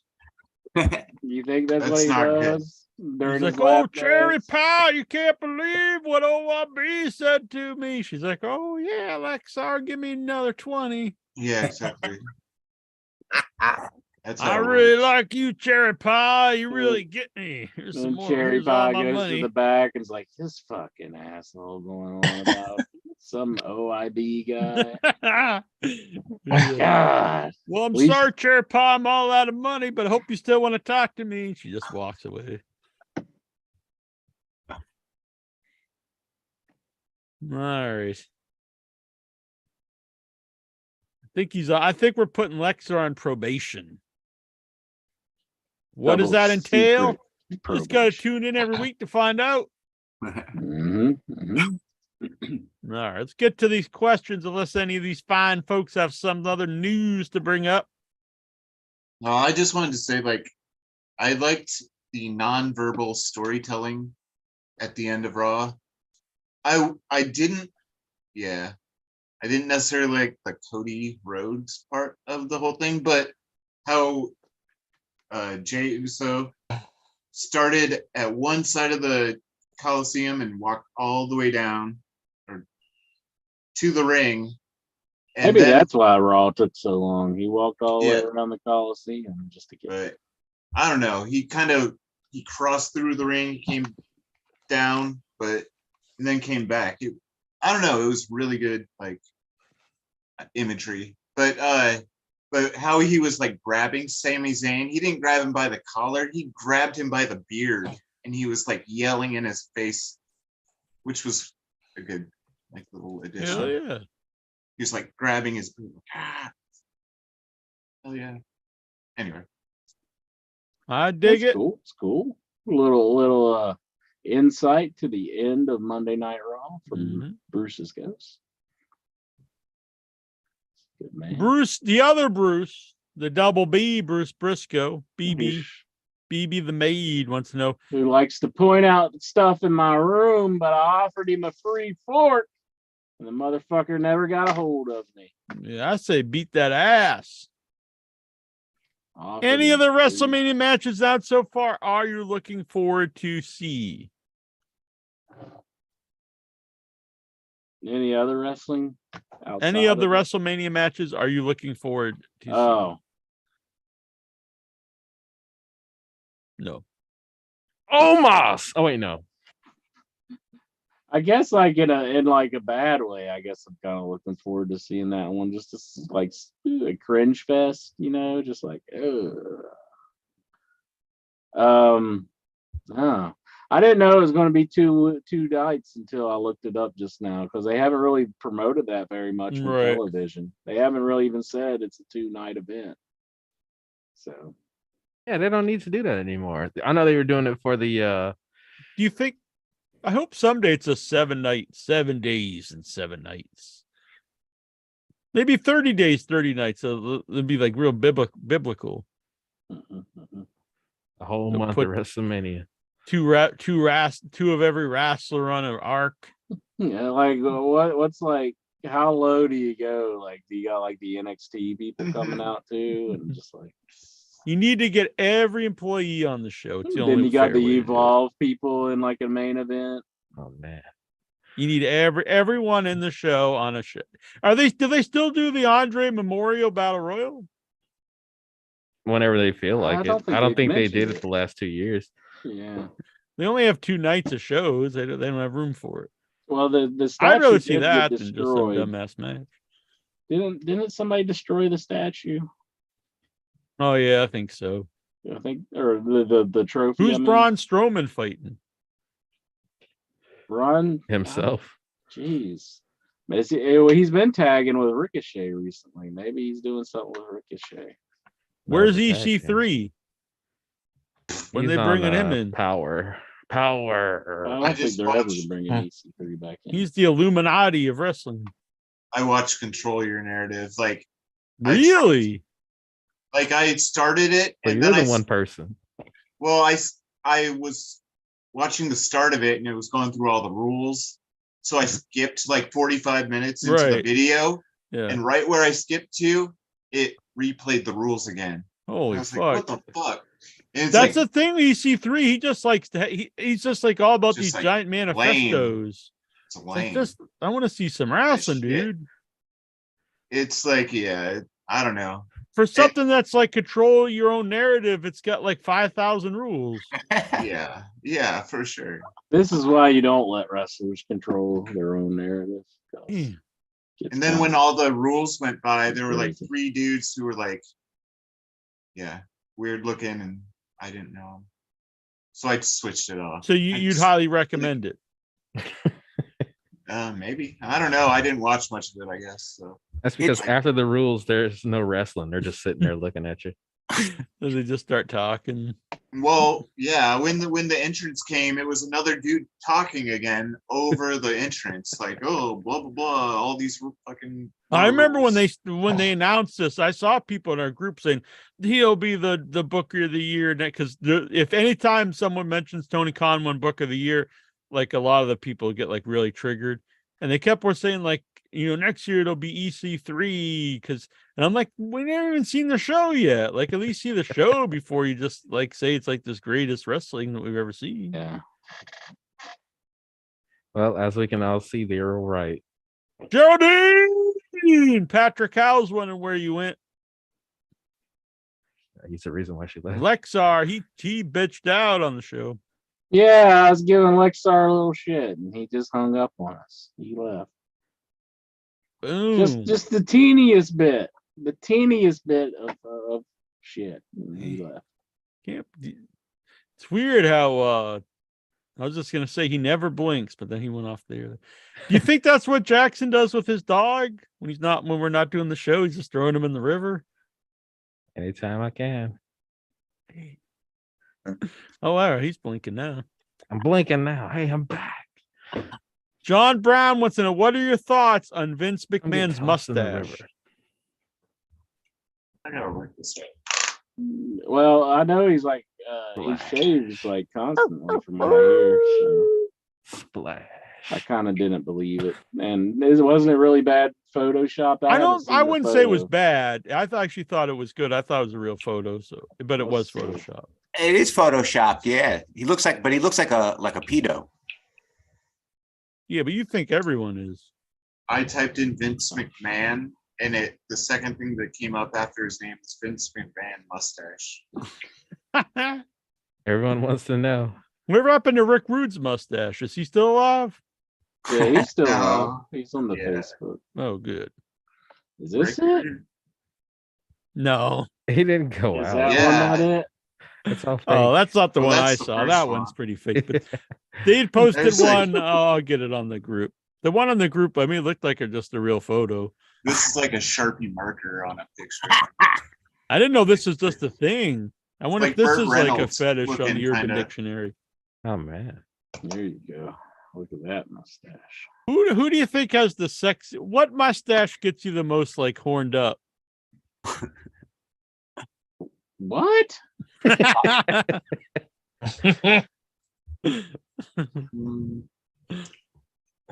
Why is there oh, Bruce. Bruce has a picture of the big teddy bear here. Here we go. No, I would say this is actually good Photoshop because it's very subtle, looks like a real photo. They got the shadows good. Yeah, you tell me that doesn't look like a bunch of pedophiles in a room somewhere conspiring to eat some pizza? Come on, bro. Looks like a good upstanding citizen to me. This is a really good one. Hell yeah. I think we need to do this with Intra. I think we need to make Intra's mustache a thing. Sorry. I want to start seeing Photoshops in the group with Intra with a mustache or any type of facial hair. You put Incher through an AI art thing. Hell yeah. Uh-oh. Yeah. Oh no. Someone used the AI chat thing to write an article about me when I was in Georgia. And I couldn't believe it, just made this big giant article in like 3 seconds.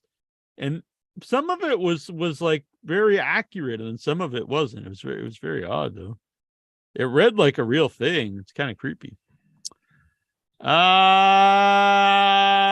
Neil Jones wants to know, did John Brown and Jonathan Jackson like their stickers? Oh, yeah.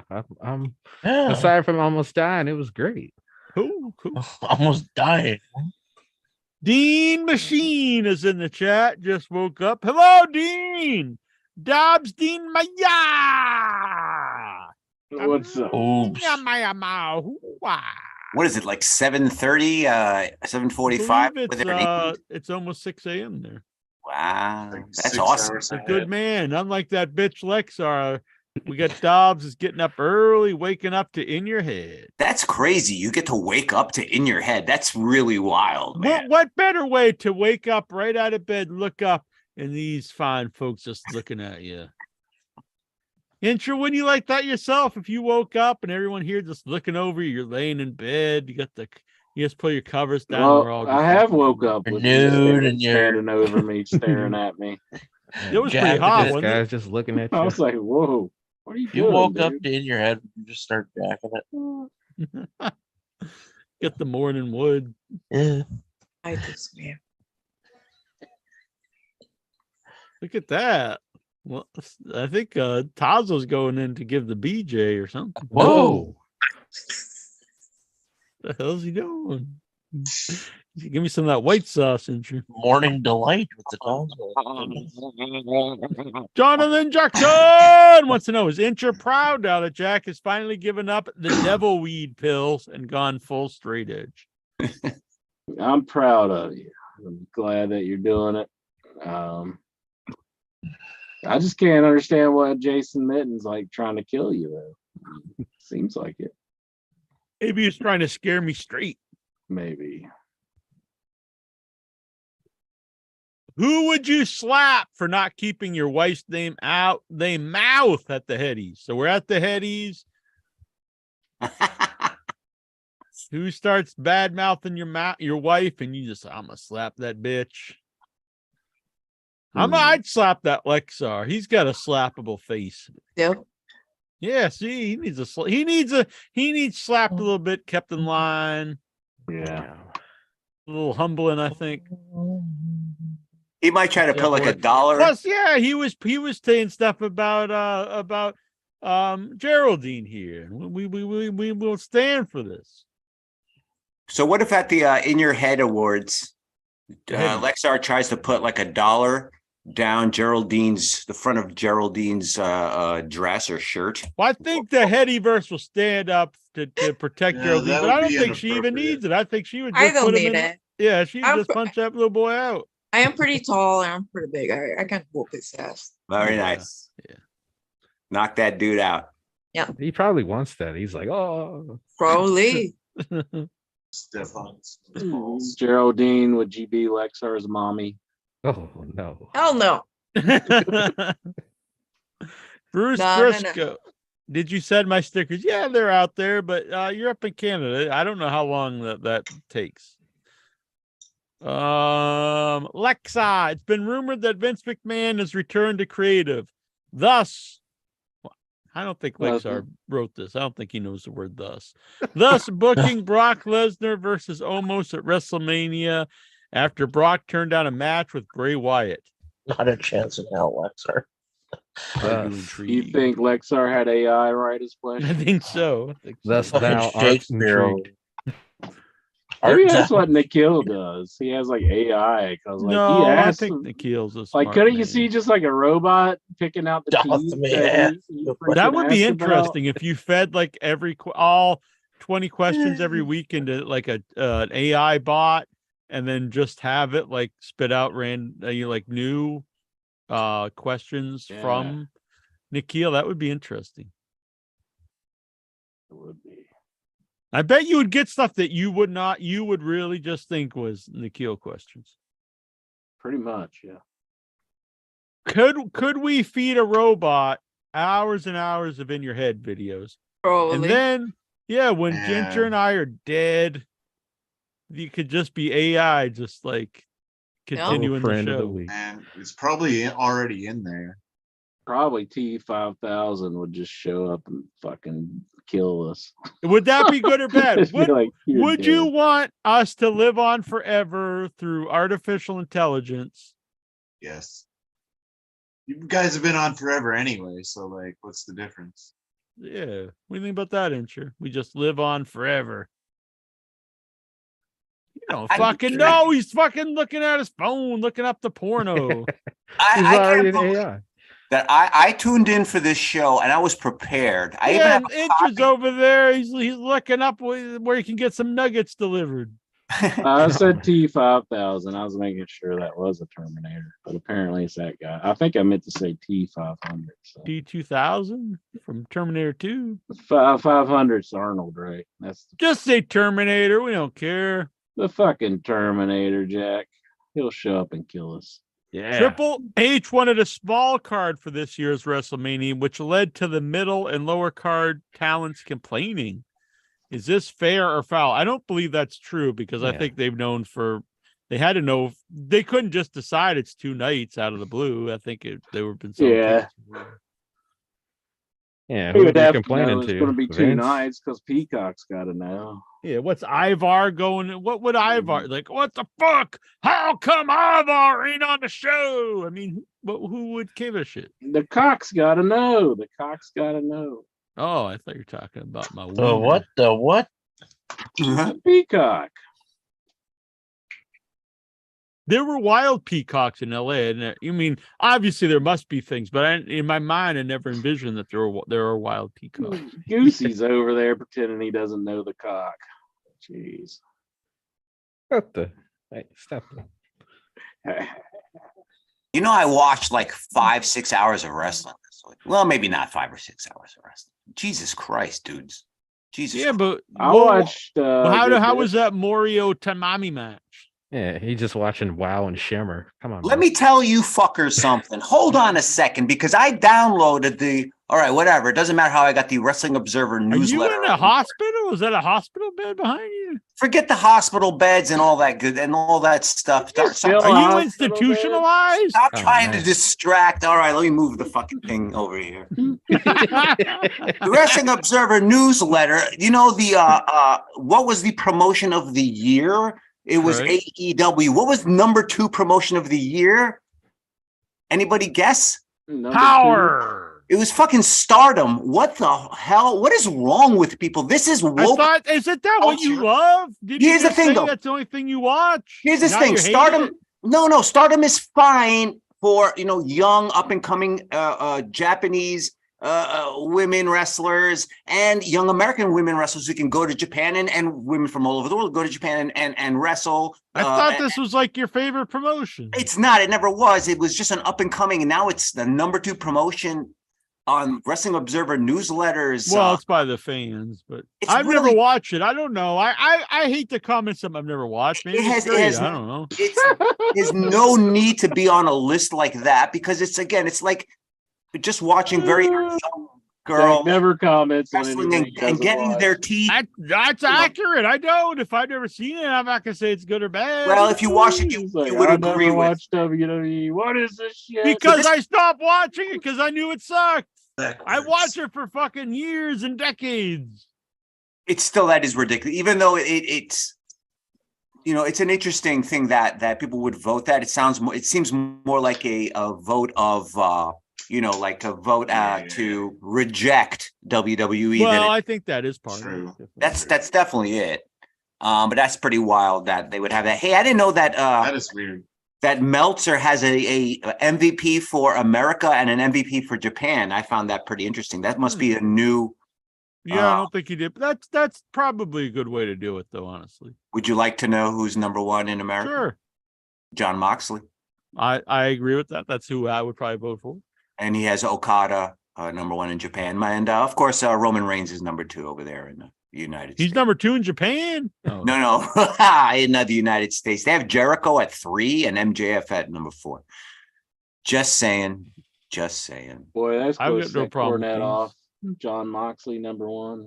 Cornette I did have one question as I looked over this list. It also has Will Ospreay under interviews, like number 8 or 9. I'll be honest. I didn't really know much about him, but he really is a good talker, actually. Very good. It's good to know Yeah. that because I didn't know that he was. I know he's a good wrestler. Yeah, no, he's good. The stuff with him and Kenny Omega was really good.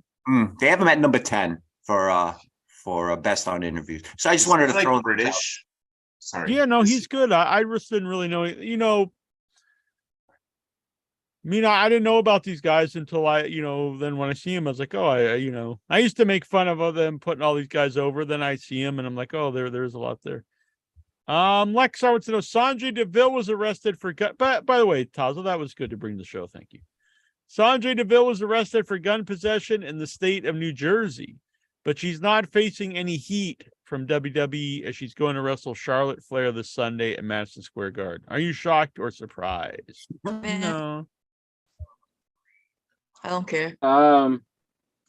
That's It's kinda that's hard. imagine- Like, it would be hard for her to like have a gun in all states. I mean, because there's a lot of states that are not. But I think that the thing is, She. she had that stalker issue. Yeah, I know So I'm that. sure That was WWE's like, we realize why you're afraid to go around places. But I'm just saying, like, it's kind of hard for her to have a license for every state. Yeah. Yeah. That's what I used So- to say when you used to want to drive all around with your gun to all the conventions. I looked up the states though, Jack. I know exactly what states I can go to. There's a map online that you can look at to see what your license is good for. You're like, Yeah. King So- Kong Bundy's there. I gotta be packing the heat. No. So if you're traveling through a state that doesn't allow it, you just throw your gun out the window. Just hide it. You like to make a mountain out of a molehill. I mean, What? you really do. You act like I was going to bring the gun just to shoot you. That's not what I'm doing. Good God.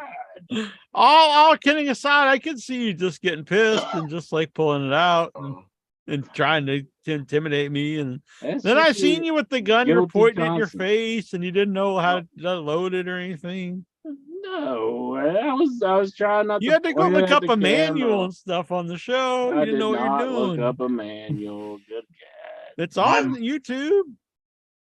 My mom has There was a- no manual that I pulled out to read. what to But you do. honestly didn't know how to use it.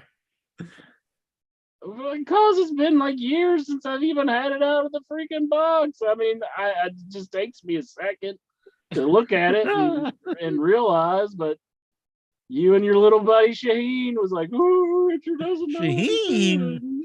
Your big buddy Shaheen. No, I'm And pretty you're sure it was yeah, Raul. Shaheen, let's get him. What the hell? are you All talking guns about? Oh my blazing God. on entry. Get that motherfucker. I think it was Raul back then. Any person you can glom onto and go after. What me, the hell are you you're talking totally about? glomming onto When him. am I Like, globbing on let's go. Shaheen?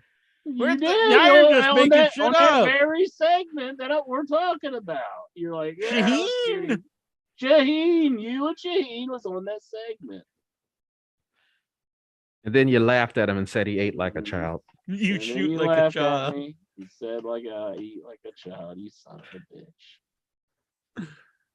My mom has a gun in her purse and in her car. So when she has a purse in her car, she has 2 guns. Incha wants to know if she's single. Well, if you're not going to like different states, I mean, it's not like, I mean, if you know you're good, I mean, you got to know what states you're good for before you go. She's in Mississippi. You can have all the guns you want. I mean, Sonya probably travels so much that it's like, and especially up where Jones is at. I bet women aren't allowed They to don't have accept guns in anybody's. Saudi Arabia. They don't accept anybody's concealed carry license. Just about. Like New Jersey, New York, Massachusetts, those states, they're red on just about everybody. Like you can't really carry up there. She should have known that. I mean, and I heard it was like the valet parking guy. That's a little like having your gun in your car. Yeah, that's not very responsible. Not keeping it on you, that's not responsible either. So, and I mean, the valet. That's how people get guns, Yeah, criminals. she shouldn't be doing that. You got to be more responsible than that when you're carrying a gun. But she's a new gun owner. She doesn't really know. Throwing it all around. She should have had a training course to get her. Like, hey, buddy, can you hold this for a minute? I got to get my cannolis. I'm sure they have a training course in Florida. Yeah. She should have been trained beforehand. I mean, drop the gun, take the cannolis. This is the only weapon you'll ever need. Hey, there's a Godfather pinball coming out, Jack. Hell yeah. Jersey Jack is making a God. They announced it today. It's out. The pictures are out. Hell yeah. Although, let me look at it. I don't like. They got a guy with a Tommy gun, and I know there's a Tommy gun in Godfather, but like, isn't there? But it doesn't. I don't think it's like a dude that's actually in the movie. I mean, they probably have Tommy guns just because that's like. That's more like. But they got more like 30s. That would be more early, like.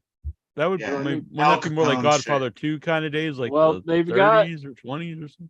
You can tell Marlon Brando is one of the. I don't know if they're really using Tommy guns in the 60s. Here, like, look at this one. Like Valentine's Day. Like you can tell that's Marlon Brando, Tommy right? gun. Yeah. But then here, like, who is that guy? Like, is that a character from Godfather? This looks like a generic mob dude. I know it looks pretty hokey. Yeah, it's Richard Dimiflammer. Yeah, they need the sleep with the How do you fishes spell guy. that? Like that just looks stereotypical and kind of cheesy. Yeah, just the plain old mafia man. I am offended as an Italian American. He's not even holding representing it right. my Is that people. spaghetti like all going flowing around?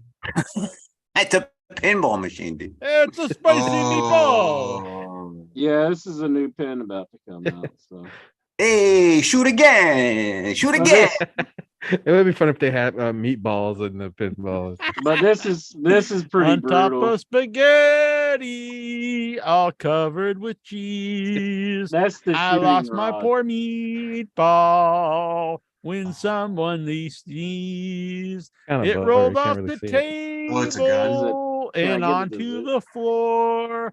There I you lost go. my There it poor is. meatball as That's it cool. rolled out the door. Like the horse's head for the shooter rod. Yeah, he's gonna make him an Oh, dude, offer he that's can't sweet. refuse. As hell. That's sweet as hell. crazy because that's kind of a. I even know that part from Godfather. God, what you bet? What you like? There's no space balls. Not for nothing. When things go right for me, right? When my ship comes in, right? I'm going to create this like interstate pinball in your head championship where everyone's going to meet somewhere in the middle, and we're going to play pinball in some gasoline Yeah, station. I'm a big fan Yeah. of pinball. There's like the galloping ghost in like The Chicago, Galloping Gourmet. like Mhm. ghost. Galloping Ghost. Do they have That's a pinball? gourmet.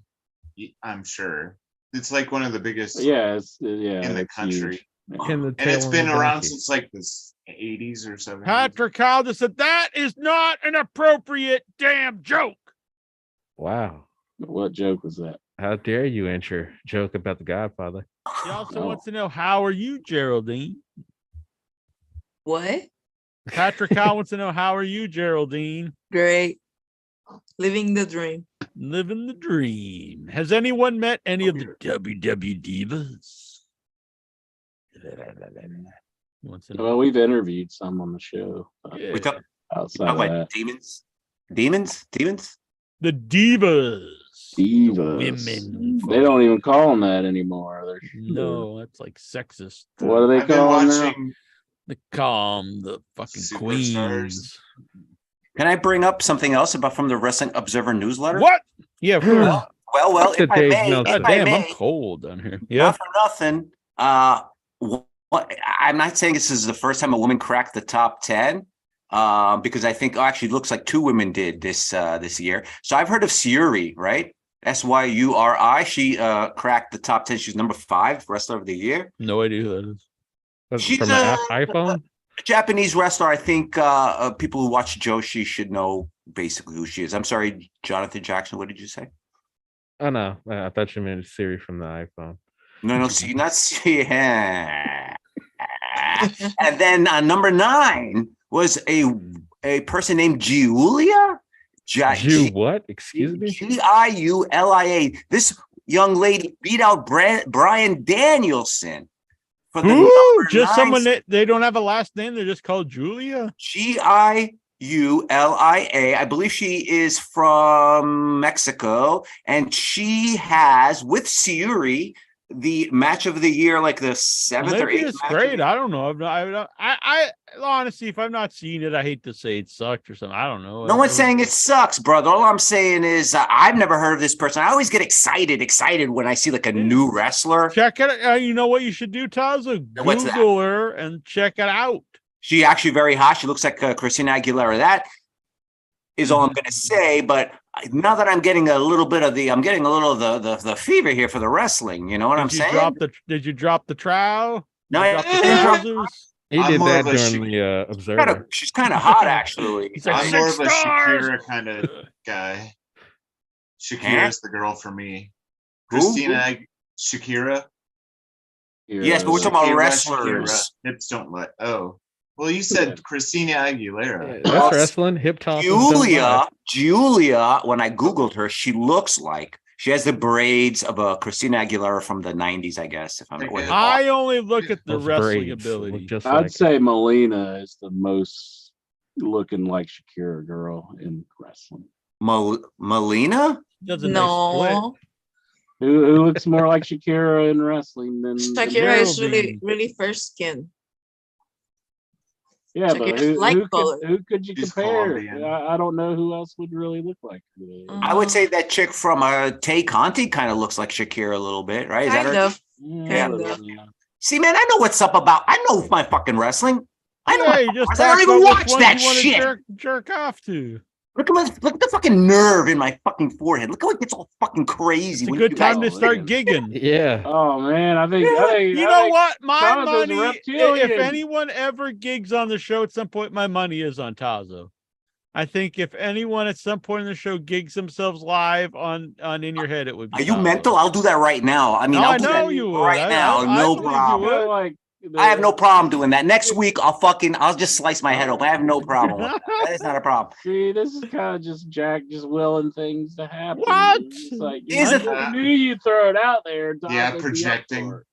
Where's the Projecting, there we pizza cutter? Yeah. Jackson's Bust it out, got it. Tazo. I don't know where mine is. I got a stole pizza my cutter pizza downstairs. when I was away. My point is, gentlemen, we're seeing wrestling change before our eyes. We have 2 women in the Dude, top. you're way behind. A couple years ago, I picked Charlotte Flair as wrestler of the year on the show. Did she make a top 10? I don't care about your list. I'm talking about No. Meltzer's. What the fuck? It's Meltzer. Tazo I'm sounding like Jackie Lexar Jones, over but here. we've been here since 2005. Yeah, but Meltzer was sneaking into the Cow Palace when he was like 14 years old or something. I don't know. Right? Yeah, just to sniff some undies. Yeah. Patrick Howell wants to know, does he exist?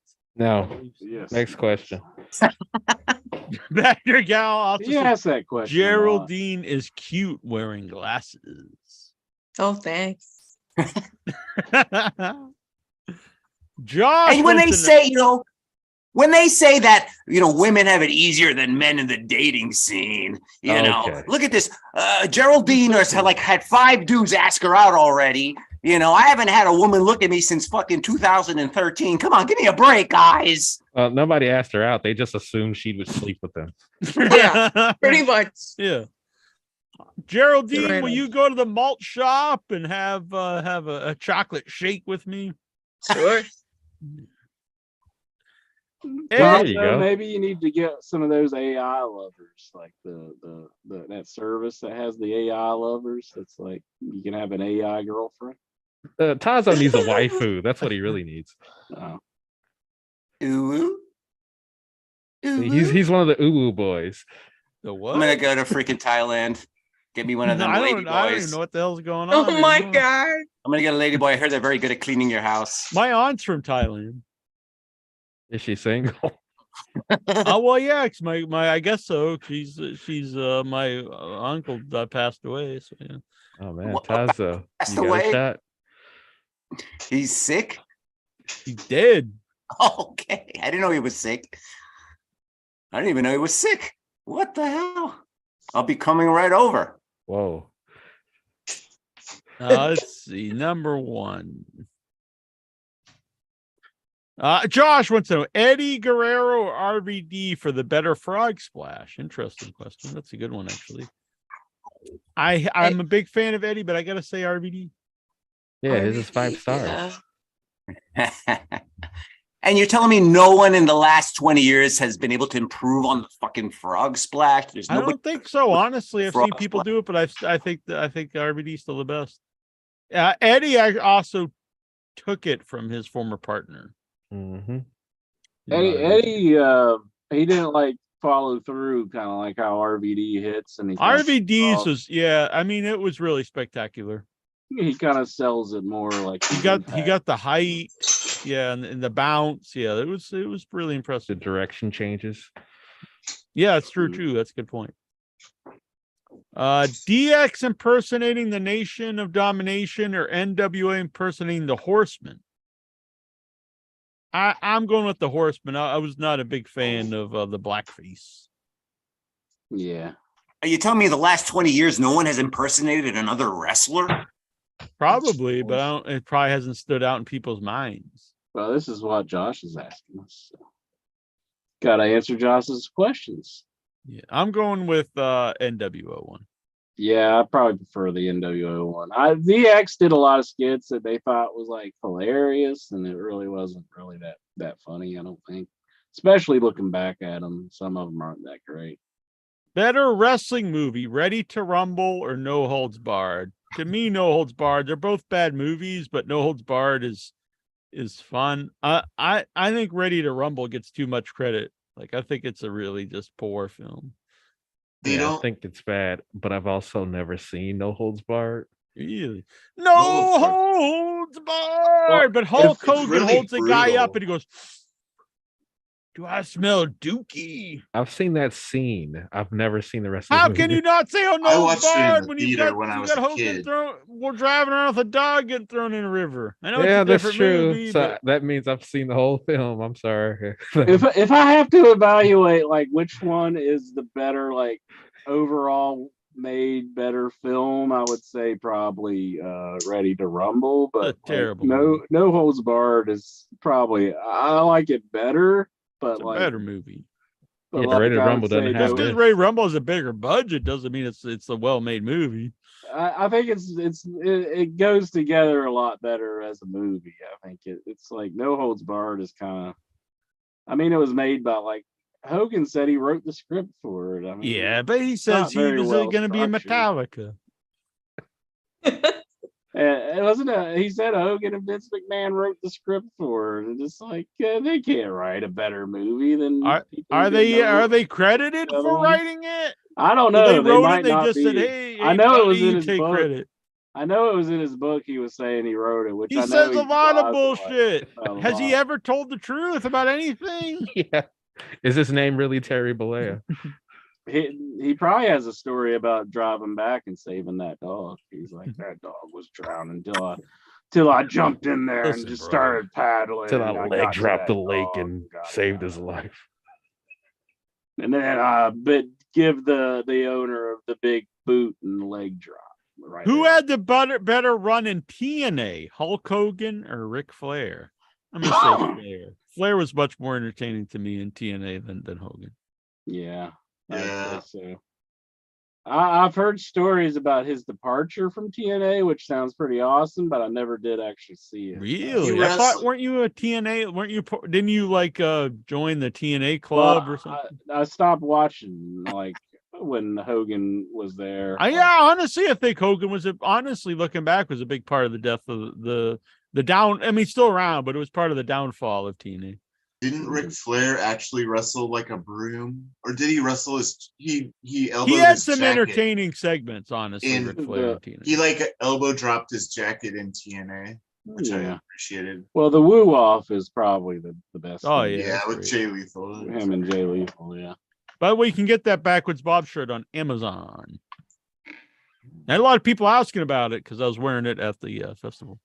You got to Actually give Kurt Angle a little credit there. He had a pretty good run in TNA, right? I mean, he did. Oh yeah, but that wasn't the question, Tazo. I didn't say that was. I'm just saying that now I start thinking about all these guys, and I'm thinking who did have a good run there. Booker T, maybe, but not really. No, I would say no to Booker T. No. And But it's really I would say I would definitely say Kurt Angle because he also tried in TNA.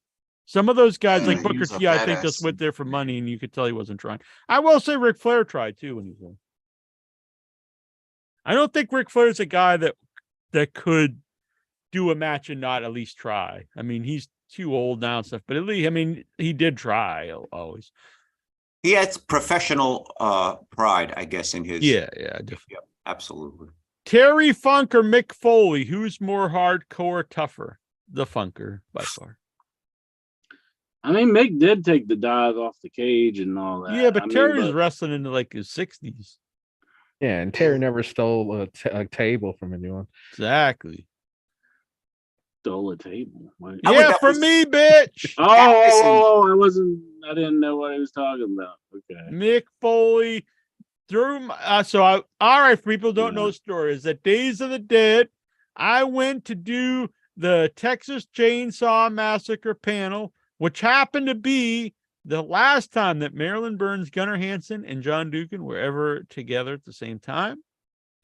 I come back, all my belongings are on the floor, just tossed on the floor, and my table was now with Ashley Massaro, and people told me that Mick just tossed my stuff on the floor and just gave my table to Ashley because he's a pervert and he's always all about all the divas. He was not a nice guy to me that whole weekend, honestly. Called me ugly. Man, he did. And then he apologized after. to Like, I talk. shouldn't have said that. But it's like he said it in front of everybody. he should have slammed his ass. He's still like 6'3" or just. I didn't trying. say I could beat him up. I just said he was an asshole. I mean, that means he's older. You can just probably blow on him and he'll fall over. Not I'd blow probably him, kick him but, in you the know. knees. Yeah. And neither of those guys are really hardcore anyway. They were just at the. I would say I Terry don't know. Funk's like a legit hardcore guy. I mean, I've seen both of them do some really hardcore stuff. I mean, I don't say they didn't. Barbed do wire. I would say But, Funk was yeah. hardcore before there was a term hardcore. I mean that where he's wrapped up with Sabu and the barbed wire. That is pretty freaking brutal. I would, if hardcore wrestling And was, that was bigger legit now, barbed wire. but I guess those guys are two of the guys that put hardcore wrestling on the map. How can you say it's not, they're not hardcore? I don't want to get. What are you gonna tell me? The MAGA, the fucking MAGA butcher is better and No, Slack? but this is like different. this is nuance here, and this is like stuff like, did they really build the chimneys? All this kind of stuff. I don't really want to talk about that kind of stuff. This is very nuanced Ian about Rotten. hardcore Ian wrestling, Rotten's right? way better. Exactly. And guys like Ian Rotten, even guys like Schlack, and Because guys they like just suck. It's not necessarily like, I just think that Funk. You can and still be a good wrestler and Cactus- be hardcore. You don't have to just be a pile of shit. Eh? does not compute for Tazo. Don't be a jerk, Jack. I'm being serious. Those guys are not. I mean, why are they better or more hardcore? I'm not saying those guys are, but I just right now I'm not prepared to have a discussion and an argument and a debate about hardcore wrestling. Although I can It wasn't who's the best hardcore wrestler of all time. It was who's more hardcore between those two guys. Yes, I know. I just don't really consider both of them as a purist. But you know what? You are right, because I am a little too contrarian sometimes. I'm a little too fringe sometimes. You're right. Both of those men deserve their place in hardcore Hall of Famer history, whatever the fuck you want. All right. If you went up and told Schlack, you like, I don't think these guys are hardcore, he'd probably like shoot you or something. I know. I'm not even I'm just his name is in my brain right now. I would need a few hours to sit and meditate and get some osmosis on the hardcore wrestling before I come here to discuss it with you in a serious manner. Nicole Bass or China, who was more manly? This is ridiculous. This is ridiculous. Oh my God. And it was Nicole Bass for sure. Holy shit. Barbie Richards or Buck Winchester, the better co-host? Oh no. I've got to go with my boy Buck Winchester. I'll go with Barbie Richards. He outlasted Buck by a long shot. And well, Buck was around after Barbie.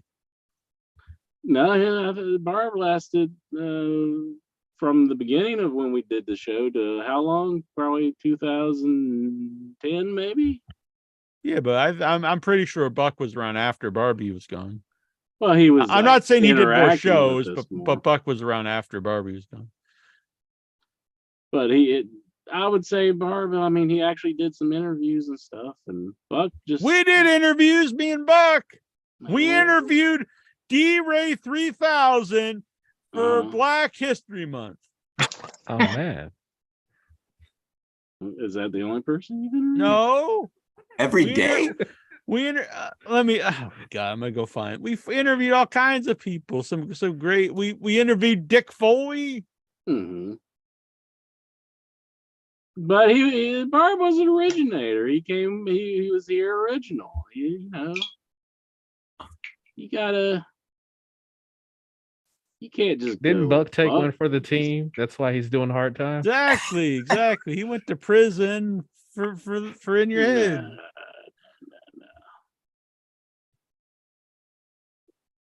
Let's see here.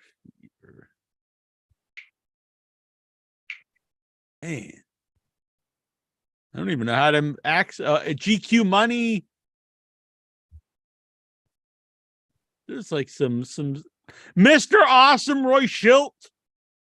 Holy shit, Roy Schilt.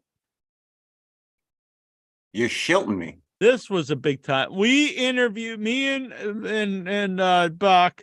We interviewed the great Seymour Snots, Major De Beers, Petunia, Dick Foley, and Count Grog live for the Gouges Vintage 21 second anniversary show. No other podcast ever done that. You just got a hard one for Buck, don't you? You just you're just so in love with Buck Winchester. Make him a whole. You wish you were in prison with him, having some prison sex right now. What the hell? You took that into some dirty times. You're like, I'm glad that we're locked in the same cell, Buck Winchester. Yeah, you're some weird times here. Now I can have my way with you. Is this more of your fantasy? No, this is your fantasy. No, I didn't dream of any of this. Are the Fever shows not archived? See, your show's not even archived. I think they're all gone. Well, they got to be somewhere, don't they? They were on. Well, I'm talking about the old server. I don't know about the new. They're all in the evidence locker. We did a show. What the hell is this? I have to get going. My battery is really low. All right. Good night, Geraldine. It was good to see you. Yeah. You're lovely as always, and we're gonna have that chocolate shake. I will join. I will try to join more often. All right, you better. Thank you, Geraldine. Back you around a little bit. Bye. Jeez. Bye, Geraldine. Night. Oh, we had Scott Keith on the show.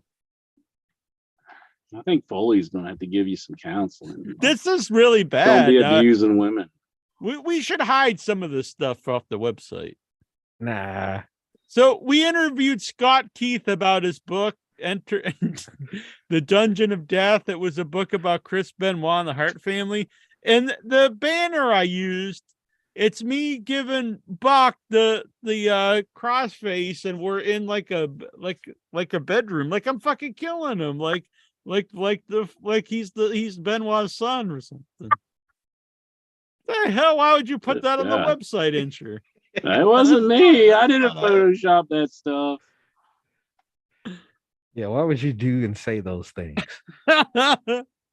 What is this? The Booker T teleconference? Was I part of this? I don't even remember this shit. One of my coworkers is a. We interviewed Charles Manson. What? Oh yeah, I think I listened to that one. Remember that show? That's a good show.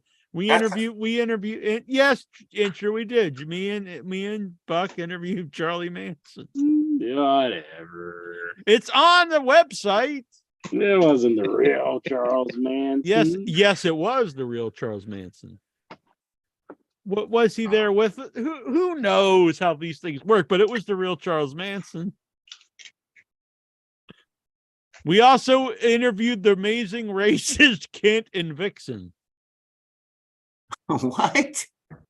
How amazing were they at being racist? We also interviewed the great Big Polly Gilmore. I think that guy might be the guy on your game there. Intro look game. Big Polly Gilmore. He looks like the guy. That might be him. Yeah, that might be him. Look, Mr. Awesome Roy Schilt. These are some high caliber guests here. This is awesome. Holy! I thought I was there for the Roy Schilt one. I think all of us were there. Amazing race, not amazing racists. Yeah, the amazing. Well, insurance bride just. No, I did not. All right. Oh yeah, look. In Your Head and Friday Night Fever joined forces as Jack, 1-inch biceps, Barbie Richards. So he was still around during these days. And Buck took control of Friday nights. We went over classic video games, thoughts on the King of Kong. We look forward to WrestleMania 24. We reviewed Monday Night Raw, including Ric Flair versus Vince McMahon. We were the first Raw report. The original four-man panel. What was that? Said the original four-man panel. Exactly. Hey, this was some look right here. April 1st, we interviewed Charles Manson. Wow. Yeah, look at how happy he is. Oh shit. Special Thursday edition of Friday Night Fever with a special guest. Charlie Manson. I gotta find that. I hope I still have that interview. We interviewed Count Grog multiple times.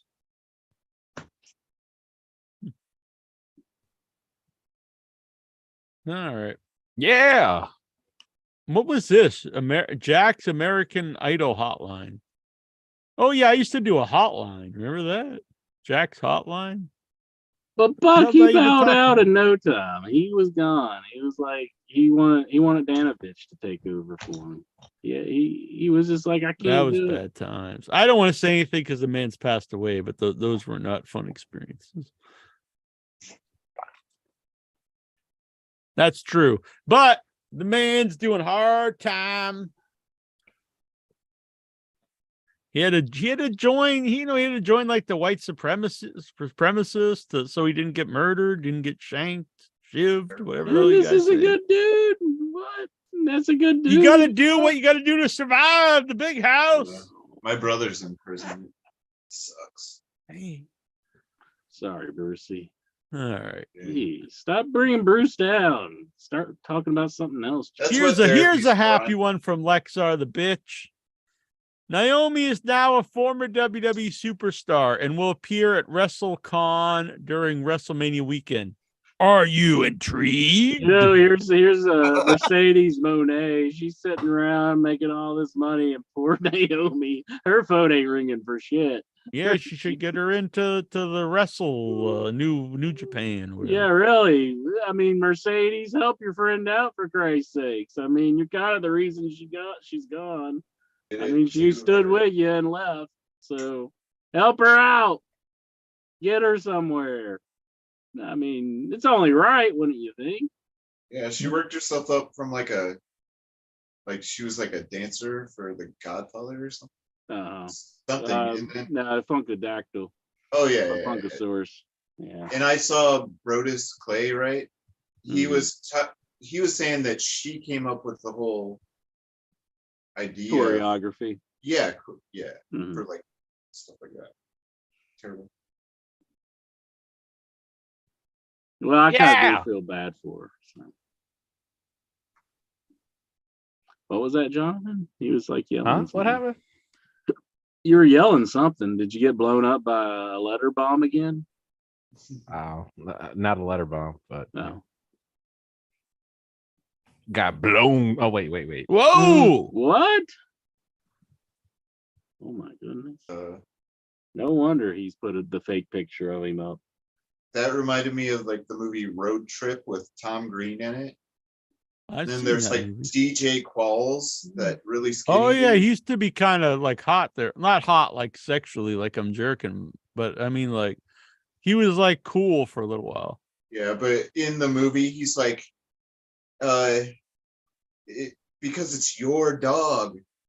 It's your dog. Because he had like dog lick his wiener. He's like, it's not weird because it's your dog. That's DJ Qualls line in that one of them. It's kind of gross. Yeah, that's weird. that movie was off. They actually deem that legal. It's not considered bestiality in Canada if you like smear peanut butter on your junk and you let your dog lick it off. Oh man! If anyone's curious to do with this, and you sure you like when you're in Buffalo, you might just go across the bridge. We last time when I was there with Mitten, we actually did go up to Buffalo. We did a can of peanut butter with you. We went up to Toronto. You and Mitten.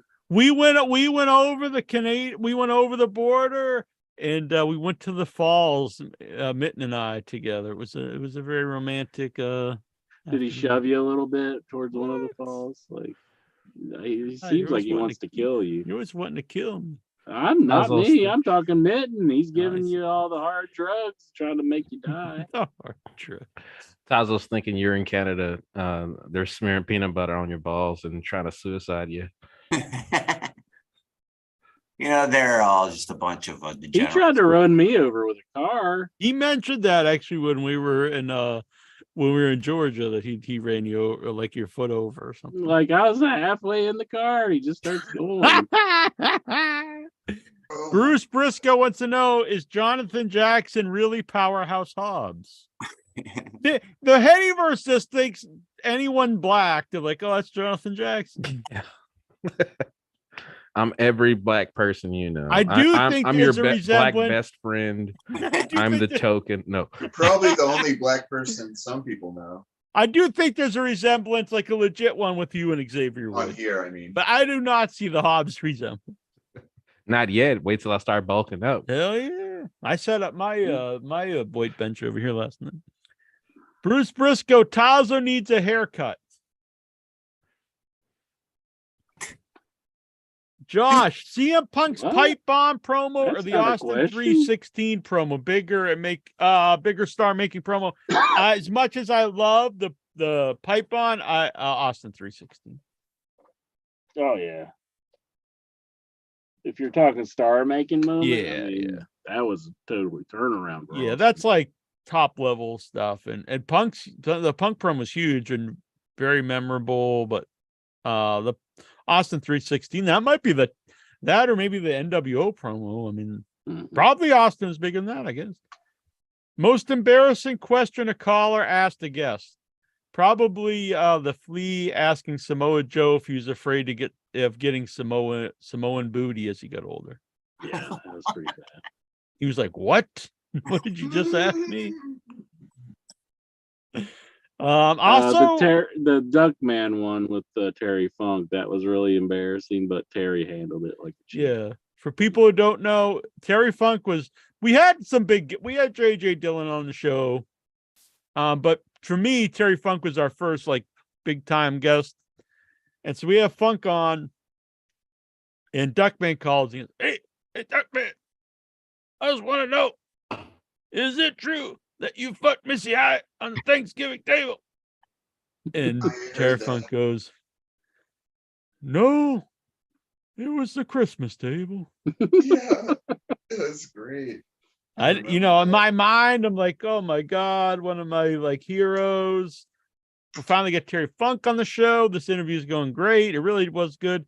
He's going to hang up. He'll never talk to us again. But boom, he didn't miss a beat. Nah, it was pretty awesome.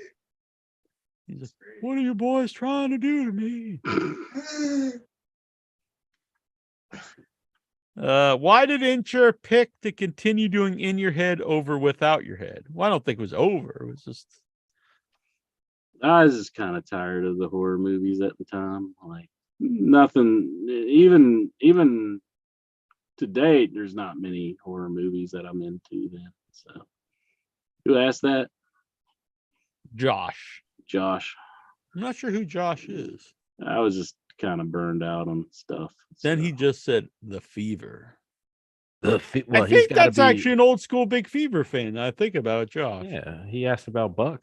Yeah, he had the Fever Flakes, and when we used to give out maybe you don't remember. We used to give out Fever Flakes. Yeah, I wasn't there for. I kind of remember now that you bring it up, but I wasn't there for most of them.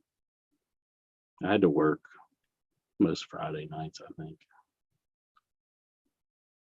I'm still working Fridays. It sucks. Damn. Which one of these places has inspired Jack? The Chris Benoit Murder Home, Abdul the Butcher Steakhouse, or Magic City? I didn't go to any of those places. I had no interest in going to the house that Benoit murdered his family.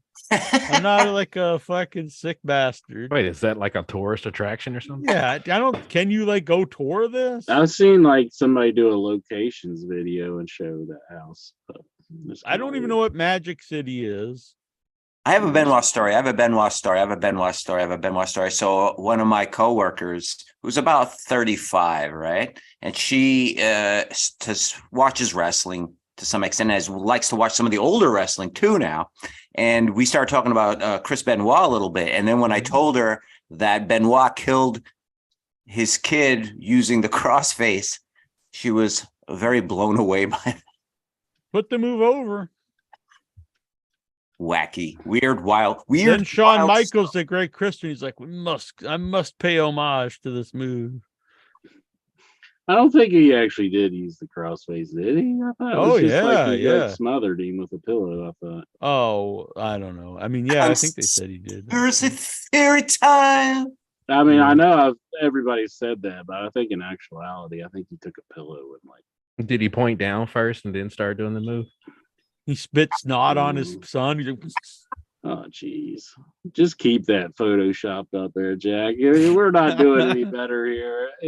That's what Benoit. Oh, I'm sorry to disgrace the great name of Chris Benoit. I'm not talking Chris Benoit. I'm just saying, like, I mean, you're making a joke like that. You're like, maybe we should take this Photoshop of me giving Buck Winchester the crossface. I'm not the one who murdered my family. Well, I know you're not. I'm just saying. Fuck the Chris Benoit. Well, yeah, I mean, I ain't got much love for the guy either. I would have went to Abdullah the Butcher's. I don't think it's a steakhouse. I'm pretty sure it's Chinese barbecue and Chinese food, but I don't know. I don't think it even exists anymore, though. No, I went out of business shortly before we went to Atlanta, I think. Yeah. Because I remember you talking about wanting to go there. So yeah, I would have went there. Did Jack get to meet Nene Leakes? Who the fuck is that? Well, that sounds familiar. Phaedra Park, Reno 911. Oh, for God's sake! And Candy Burress, also known as the Real Housewives of Atlanta. No, asshole, I'm a fucking man. She's in the I ain't Real meeting these Housewives. fuckers. I could not give a flying fuck. Felix.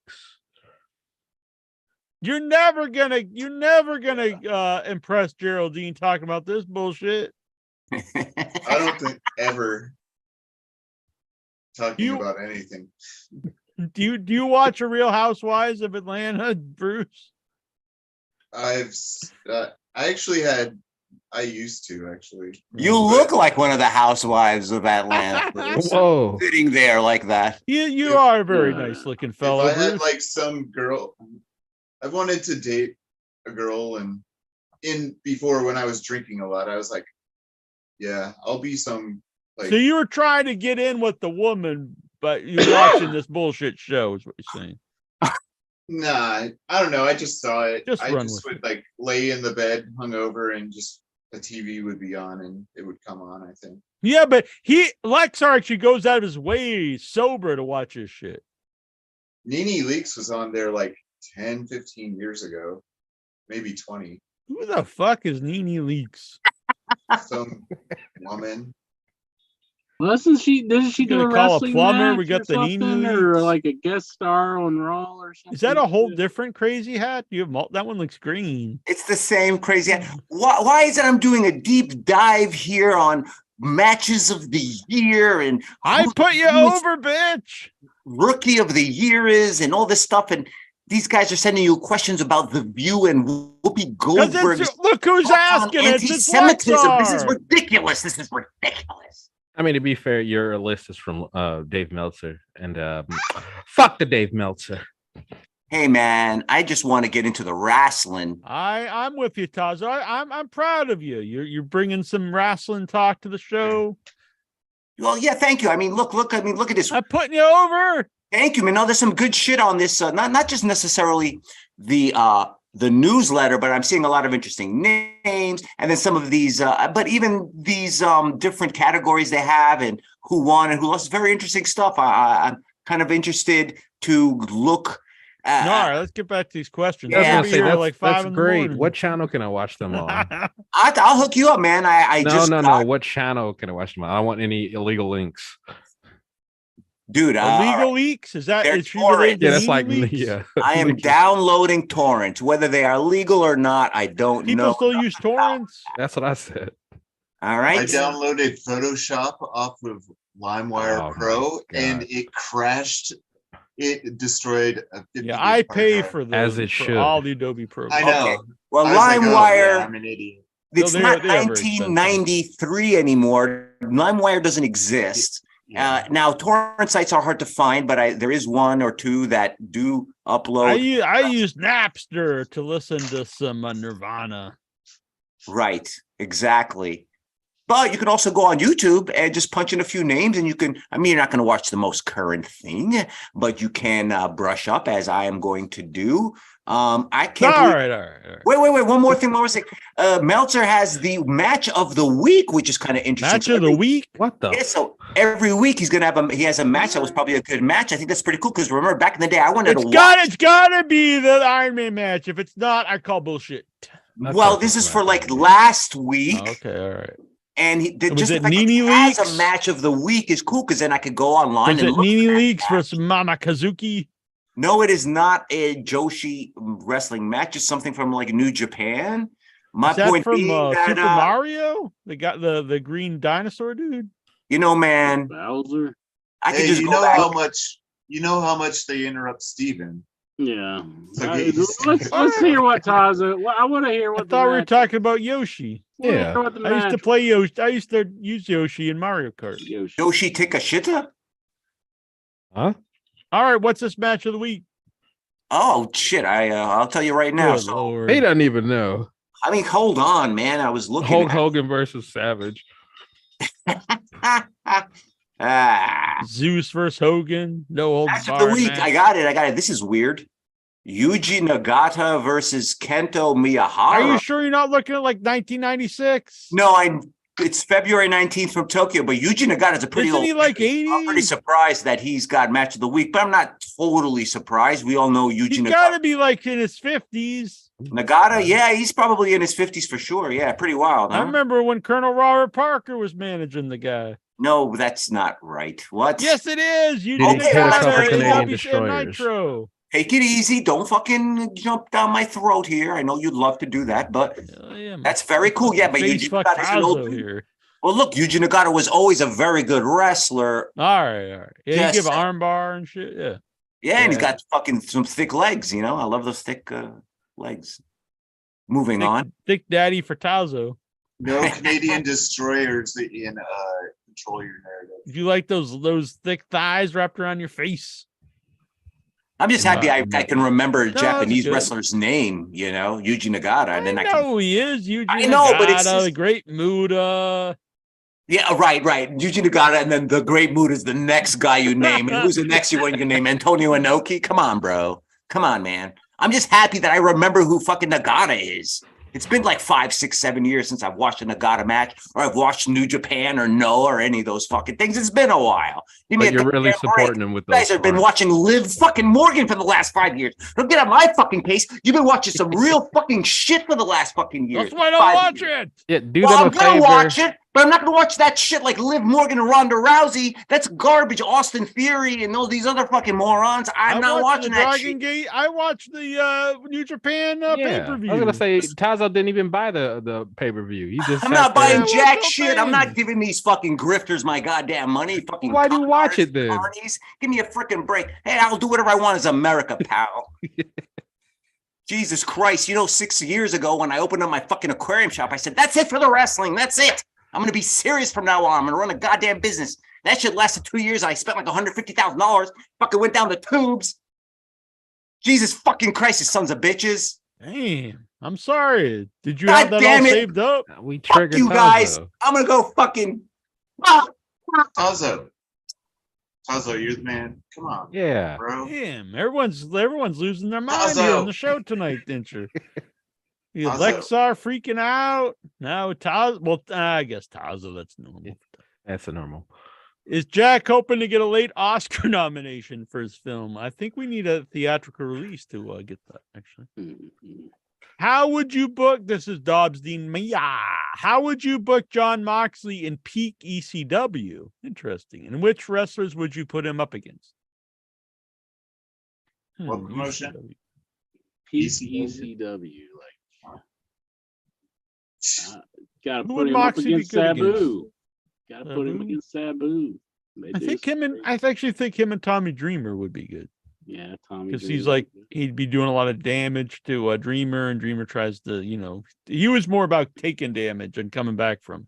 I was thinking about Tommy. Oh, him and Dreamer. Funk too, actually. Him and Funk would be good. Tommy Dreamer, he's like what Cody Rhodes should have been in AEW because he stuck with ECW until the fans accepted him. And Cody Rhodes, he just tucked tailed and ran. Big old bitch. Vince's Whenever I think of ECW, I think of Weddy for Chetty from the show. Chris Jetty.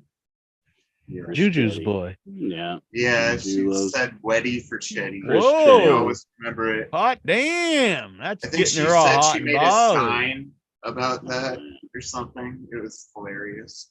Hell yeah. That's what And I'm it's stuck talking in my about. brain until today. We need to And- get Chris Chetty on to make Juju happy. Oh yeah. Yeah, that'll be the day she zooms in. Yeah. I wonder if he has any hands in training Hook. Like he helps out there. Or is he still in the game? Or is he done? I don't know. He's working at like Sonic or something. Oh man. Nah, I don't know. He's a Hell good yeah. dude, I'm sure. Make my Reese's Blast there, Chris Chetty. Make A it $7 grilled cheese sandwich. Mm. $7 grilled cheese sandwich. That better be one good grilled cheese sandwich. JR called. By the way, if you're gonna only use JR on a limited part on the pay-per-view, my advice is to use him in the main event, because the one thing Jim Ross has going for him is he can add drama and importance to a big match. So I don't think he adds really anything just using him in an opening match. What's with him? Like, does he not want to do long I shows think they anymore just or think he's something? too old. I think it's Do more their you call think than he his. thinks he's too old, or do No, you I think it's their call, not his. Yeah, they're like, he's gonna start calling us WWE again. Get him out of here. Yeah, he's got to go to bed soon. Can I just say one thing? Just Tazo. Just take care of yourself and come back. Yeah. Call back in.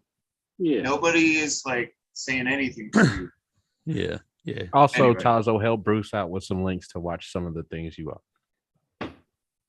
Well, I just care about it. everybody's hanging up tonight, so it's like, Must be a full moon or something. yeah. Holy shit, it's a full moon. Whoa! Jonathan. I got a full moon for Jackson, if you know what I'm saying. My ass. Boom. It's not a full moon. Oh, there he is. I Yeah. didn't mean that. I was freaking. I can't believe intro was telling me to say that. You're not JR. a werewolf, Jack. You're not. A werewolf.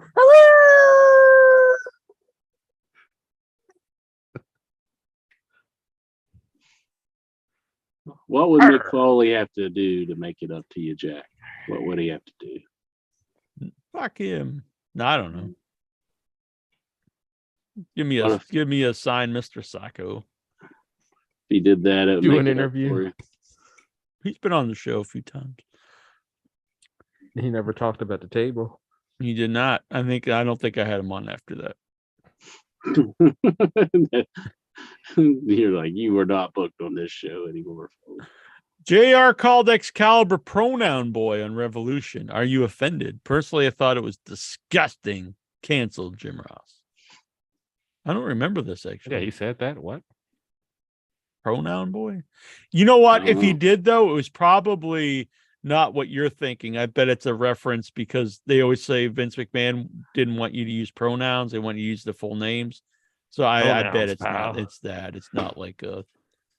Because I'll be honest, Jim Ross always seems pretty good about like Nia Rose and the people. Sonny Kiss. Yeah. What is the best wrestling match you've ever seen in your life? My favorite match has always been the I Quit match with Terry Funk. No, I mean the I Quit match. Well, that one's good too. The I Quit match, Magnum TA and Tully Blanchard in the cage. I'm pretty big on Rock Hogan at WrestleMania 19. That's a very fun match. Yeah, it was Austin's last match before Kevin Owens, and I like that one pretty well. Oh, wait, what was it again? I'm sorry, Rock. The WrestleMania 19. Oh, I like that one pretty much. It's all right. Mine is Shawn Michaels versus Stone Cold, where he like lost the belt because his back was all messed up. No, I was Or was there. it- And They're live. but Shawn Michaels was like in top peak Shawn Michaels form. Like it was so sad to me that he just looked like a badass in that match to me. Yeah, I was there live. That's Hogan Rock's awesome. good too. I recently sold a bootleg shirt I had from that show on the eBays. For $10 million. Got $500 for it. I didn't know people like. And then afterwards, somebody was like, "I would have give you $1,200." I was like, "What the fuck? You people are crazy." I didn't know bootleg shirts are so big with people. They actually prefer the bootlegs over the real ones. Yeah. Rarity. What was Jack's favorite activity to do with his pals over the weekend? Playing with a balloon or the PAFO with two guys? Now, the PAFO can't be performed on two guys because the PAFO is self-fellatio. So that doesn't make a lot of sense. But actually, the festival itself was definitely the best part. I enjoy eating at fun places. But we also played a lot of the board game. That's actually why it's not over here, which you can't see because I have the WrestleMania sign. I normally have the Thing board game down here, but it's not up here at the moment because I took it along to Georgia and we played a lot of John Carpenter's The Thing board game, which is a very fun game. Cool. And every single time I've never been the Thing yet, ever playing. I've always been human. But every time everyone thinks I'm the Thing. So all my friends just think I'm a liar. They said I'm very unconvincing trying to tell people I'm human. They even left me behind. Yeah. We got to the chopper, got to the helicopter. They left me behind to die because they thought I was an alien. And they took along Mitten, who was a fucking alien, and killed everybody. Just like Buck. Just Oh, at like least you Barb. survived. So we destroyed the whole planet. The only one who doesn't leave you behind. 1-inch biceps. It's true, and sure. 1-inch biceps. The only one dumb enough to stand by me. What? Well, that's quite a compliment. Thank you. No, you're a good man, and sure. You've quit probably many times, but you never actually quit. It comes close sometimes. Not so much really anymore, but back in the day. But back in the day, we're both younger and more. When you're young, you get more temper and stuff. I'm a pretty mild mannered man now. Yeah. You are too. You're lucky. You're just always just ready to like take a nap. You used to like be punching holes in the walls and stuff. I'm ready to take a nap. You used to hang up on me in fury. I mean, seriously though, you'd hang up on me a lot back in the day. You didn't deserve any of it. I just said both of us are more calm now. I'm not saying anyone. Do not think it was deserved. I'm not saying I'm an easy person to get along with. I've never claimed this. I'm a lot to handle. All right. I'm annoying. I know it. What? I never said that. What the hell is that thing for? It's like a little knob on the end of the. Is that to hang it up or something? Oh no. You put your nutsack in that? Oh, it's got a little hair on it. What? Little pubes? Don't eat it. In the Austin Theory, It's like a spider web thing. John Cena like dick tapped Austin Theory. He's like, you don't have it up here, you don't have it in here, and then he dick tapped him. He's like, sure don't have it down there. Whoa. Well, I mean, him and Vince being such big friends. I wonder if he wasn't in the mix there. We may have been. You never know. Papacito! Calling it a 2 a.m. late night Papacito. Rookie of the year. Yeah. Rookie of the buddy. year. Just got out of work, so Oh yeah. Yeah. I wanted to touch base with you guys, say what's up. What's up? Excellent. Oh, I'm doing a time traveler gimmick now. What? I've gone back in time and listened to the past couple of In Your Head episodes. So Hell yeah. There was a 7-hour episode a few weeks ago. yeah, I was in the hospital and everything, so I've been pretty out of it, but I've been, catching my strength and stuff. How you so feeling? better. I actually want to apologize to somebody from the Headyverse. I thought this guy was dead to me. He was garbage. I didn't want to Jackson. Yes, but he won me over because he put Cody Rhodes in the Black History Month as his icon. So, I take it all back. Delete. Hell yeah. You're the man, Jonathan Jackson. Well, I'm glad I'm alive again. Hell yeah. I love it when the Headyverse members get back in good grace. Yeah, it hurt my soul when he said he didn't like Cheers, but I was like, oh well. I didn't like it. Just ain't never watched it. I can't not like it, and if I never watched it. Yeah, well, the whole Cody thing, and then you had the replay of Tony Atlas getting punched in the face. Oh, that's amazing. I still got that. Happy New Year.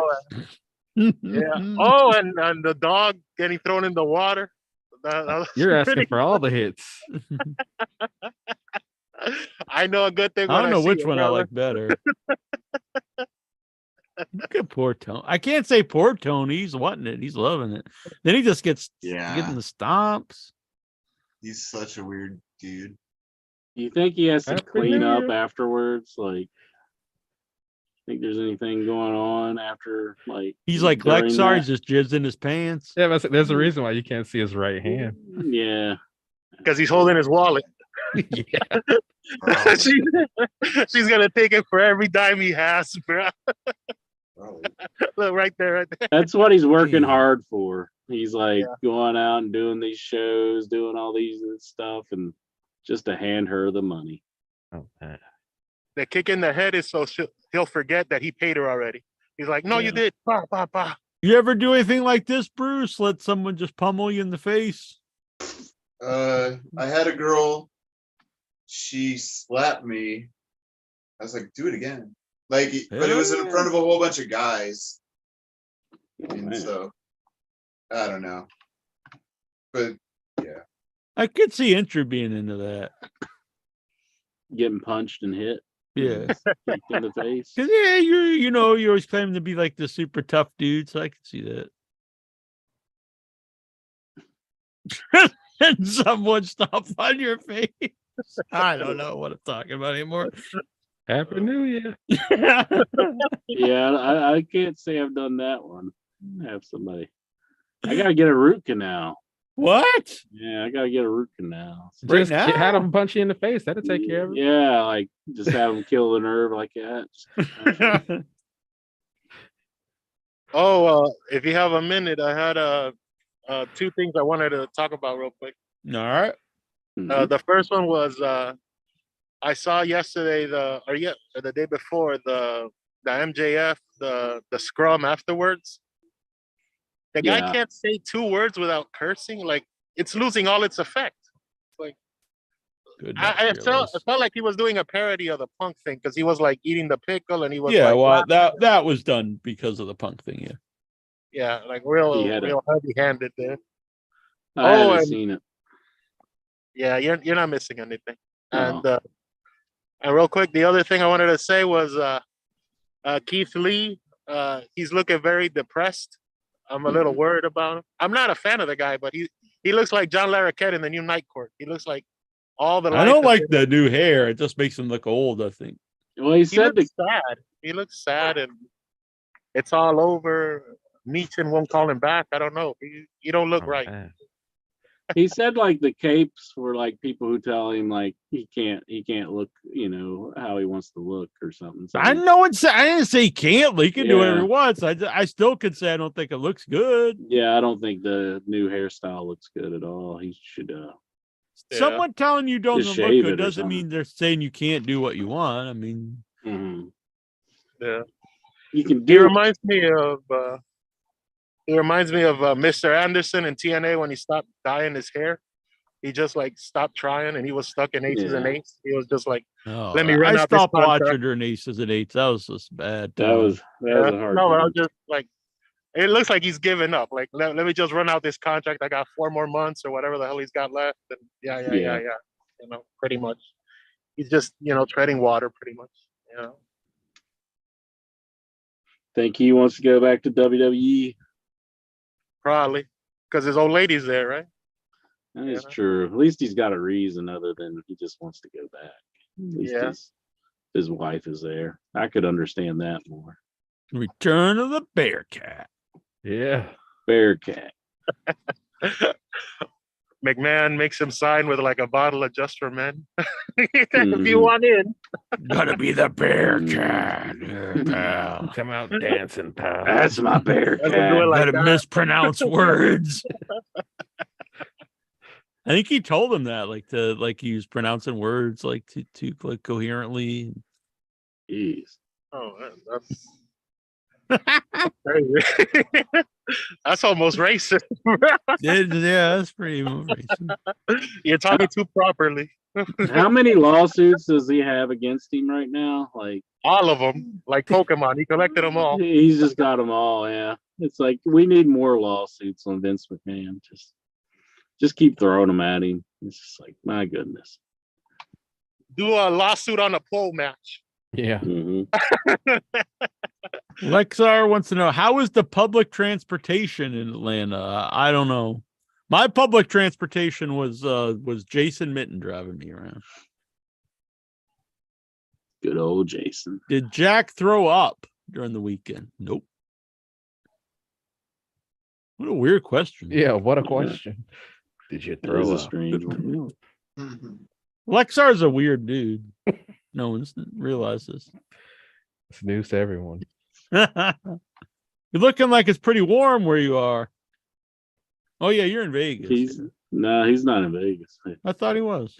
I don't know if he wants to say where he's at. I know where he's at, but it is a warm climate. I'll say that.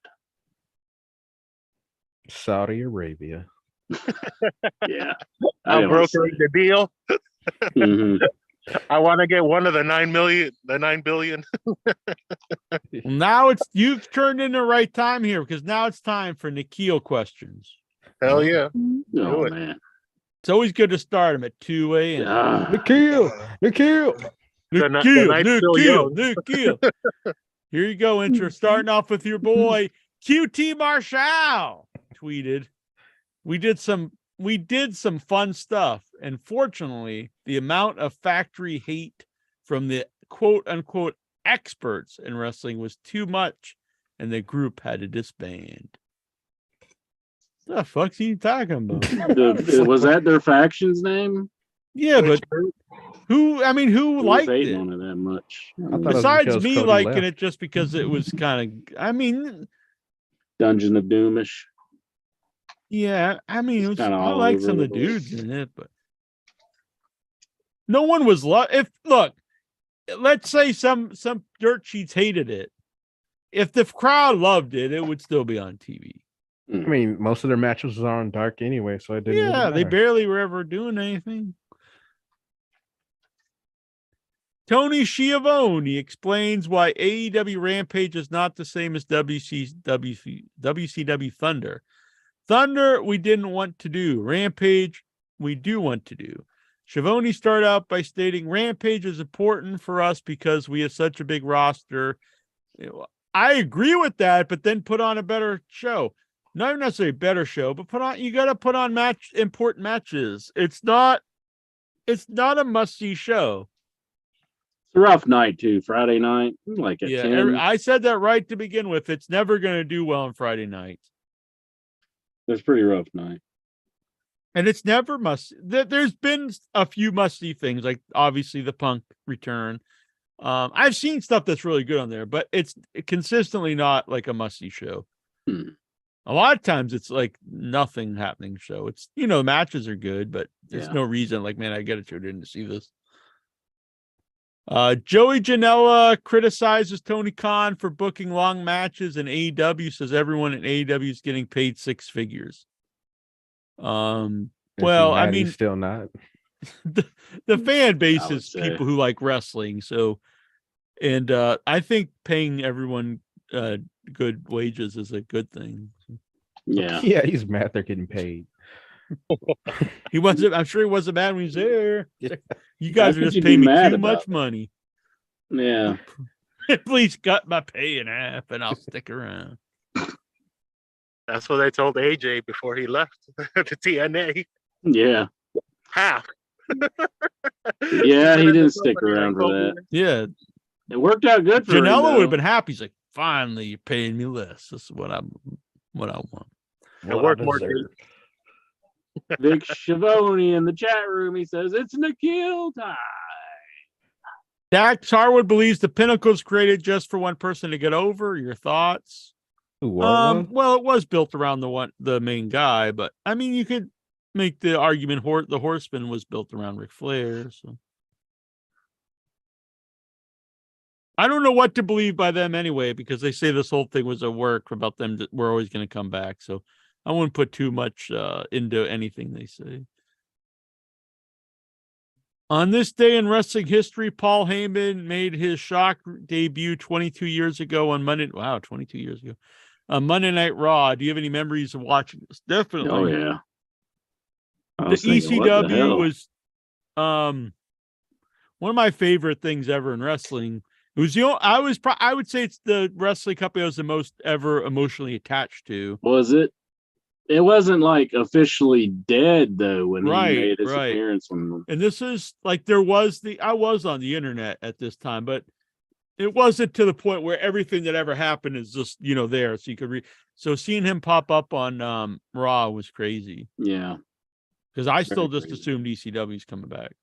Oh, I was hoping it would. Like I was kind of holding out hope, thinking, oh, I hope Even they a go lot of to the people who work for him were surprised to see him on Raw. Mhm. Don Callis tweeted a picture of him and Omega saying, "Our focus is back. Be afraid." Would you want to see Kenny Omega as a single star again? Yeah, I brought that up earlier. I'm I think fine, it yeah. would be a good guy. The only problem, because I said him and MJF would be a good feud, but you can't have Kenny Omega as a babyface with Don Callis. Don Callis is a total heel. Yeah, and he's also kind of been courting the new guy. What's his name? Takeshita. Yeah, but or- that only one time, like 2 months ago or something. Uh, They never he's- followed up with it. They have had a few segments where he's watching his matches and stuff, and he gave him his card like a week ago or so. Well, I didn't see it last week. I was in here. Yeah. Tom Sizemore passed away. May he rest in peace. What is your favorite film of Tom Sizemore? I'll say this film because probably nobody else will say it, but I liked Strange Days. I think that was a pretty good movie he was in. You remember that one? Yeah. Angela Bassett. Yeah, he was in really good movies for a long time, and then he was accused of some bad stuff, and then never really got big roles after big movies after that. True Romance. He was in that. Wasn't he in True Romance? Yeah. So him and the other guy always get confused. There's two actors that look very maybe not. These are Natural Born Killers. Is it Chris Penn? Chris Penn's in True Romance. I think he kind of looks a lot like Chris Penn. Yeah, Natural Born. No, he's Killers. also in True Romance. I have this like. Yeah, he's like the DA officer, I think, in True Romance. Yeah. I think. Let's see. I probably like Natural Born Killers the best of these. I Saving love Private Juliette Ryan. Lewis. She's hot. Yeah, Juliette Lewis. California is a good Juliette Lewis film. Brad Pitt and Juliette Lewis. King and Queen Cape of Fear. the Who? Dick Beard? Sorry, I said Cape Fear. Oh, He yeah. was Cape talking Fear's really Juliette good. Lewis. That's one that's never brought up when people talk about really good remakes. I think the remake of Cape Fear is very good. Mhm. Probably because I bet some people don't realize it's a remake. Maybe. King and Queen of the Ring has been confirmed to take place in Saudi Arabia in May. Your thoughts? I have no interest in the shows for Saudi Arabia. I like the idea of a King and the Queen of the Ring as a pay-per-view, but I don't want to support the Saudi Arabia shows. I guess it's good that they're presenting the women, having some queens. Yeah, they'll be wearing beekeeper outfits in the tournament. Pretty much, yeah. And they won't get a crown. That's weird because like they have princes and kings and they have princes in there. So. Yeah, I don't think they have queens of Saudi Arabia. I doubt because there wouldn't even be like people. Someone has probably to like a sex dog with is like someone. considered like a higher like caliber. Gotta get the peanut butter. Sure. Is that a law over there, Jack? I don't know. Yeah, you don't need the peanut butter over there. Sammy Guevara said this about house shows. On the house shows, you can keep me off those. On the other one, I'm trying to take bumps. Okay. Dude, if he's just doing this as a work, that's cool. If he's like serious, not that he doesn't want to do house shows, fuck Sammy Guevara. Yeah, dude, do what your fucking boss says. I mean, because And you're getting paid pretty well. You want to entertain the fans. What were you doing before? Dressing as a AEW was panda around? bear. Yeah, I mean, he wasn't getting paid shit. I mean, I understand what he's saying. He doesn't want to be taking big bumps on like a house That's show, part. but That's still, part I of mean, why the host shows are important, though, because I think some of these Mhm. guys would learn how to wrestle without just killing themselves all the time. That's true. That's very true. Eric point. Bischoff. Eric Bischoff says door may be closed for AEW return from Tony Khan's what? Huh? Oh, maybe his. Well, yeah. Who would bring Eric Bischoff back? All he does is trash the show. I wouldn't want him there either. Why would he want to go back? He seems to completely hate it. Money. Because they're paying. Maybe you should think about this. Don't totally trash them. And, Yeah. I mean, I guess I do like that somebody's sharing what's on their mind. Yeah, but do you think he believes all this stuff? If you just say like constant hatred of everything they do, I don't think it's like your actual thoughts. I don't even think they really even watch it like and actually see it for themselves. A lot of the stuff they just hear about it. So I mean, I think he's just there. Some people like actually watch it and they say, but anytime I see anything, it's just clear he just wants to trash the company all the time. Mm-hmm. Impact Knockouts World Tag Champions Taya Valkyrie is reportedly leaving Impact Wrestling soon. Again? Oh my god. Yes. Well, maybe she's going to AEW or. She'd be a good pickup. She's talented. Mm-hmm. I'd like to see her in either there or NXT or W. I like her. I don't know if she'll go back to WWE. It depends. Well, depends if someone comes back who was running it before. I guess. Veteran pro wrestler Eddie Edwards has signed a new contract with Impact Wrestling. He's been there 10 years. Yeah, he has been there a while. Eddie Edwards. Will this make you watch Impact? I think his wife makes Papacito watch Impact. Oh yeah. I remember Alicia Edwards. I remember when the Wolves were like really big, like a big deal in the Indies.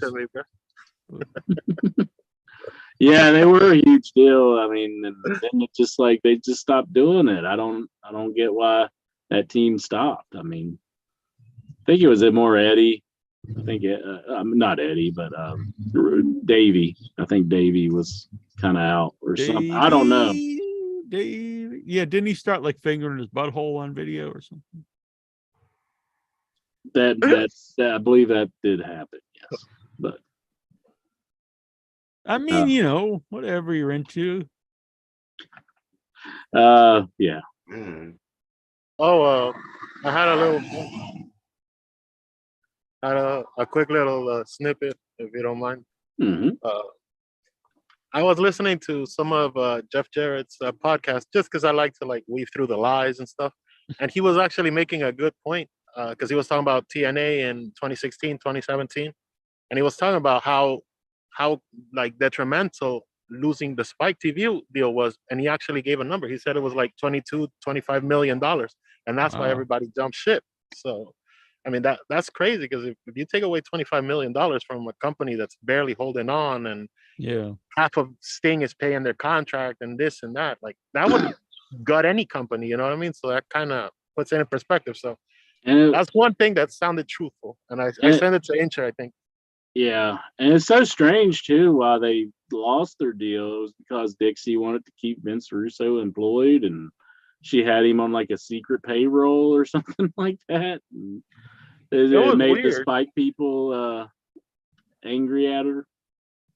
Yeah, if you listen to his podcast, Jarrett kind of like backtracks a little bit. He says that Ed Norham was like brokering the deal to buy the company while he was trying to figure out something with Spike and trying to figure out something with Global Force Wrestling.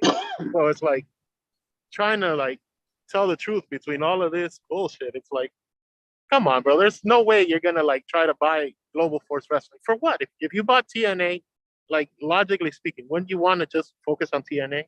You're the new head of TNA. Why would you care about Global Force? Global Force was around for like 5 years and it never got off. Yes. Look, honestly, it was around for like do one show in 5 years? No, I mean try to like, incorporate it with as an IP, and as him trying to get it on. Remember, he was trying to get it on TV for like 4.5 years, but he couldn't get a TV deal. And the TV tapings were so old, everybody was already gone by the time.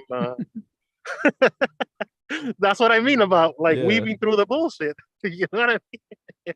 And he eventually said, "Fuck it," because nobody wants it. And like the tapings were too old by the time and then he tried to like sue TNA, even though he sold him the rights to the Global Force footage, which is like nuts in itself, you know. But what if they got a TV deal today? And so like the first show's like all these, some guys are dead and stuff.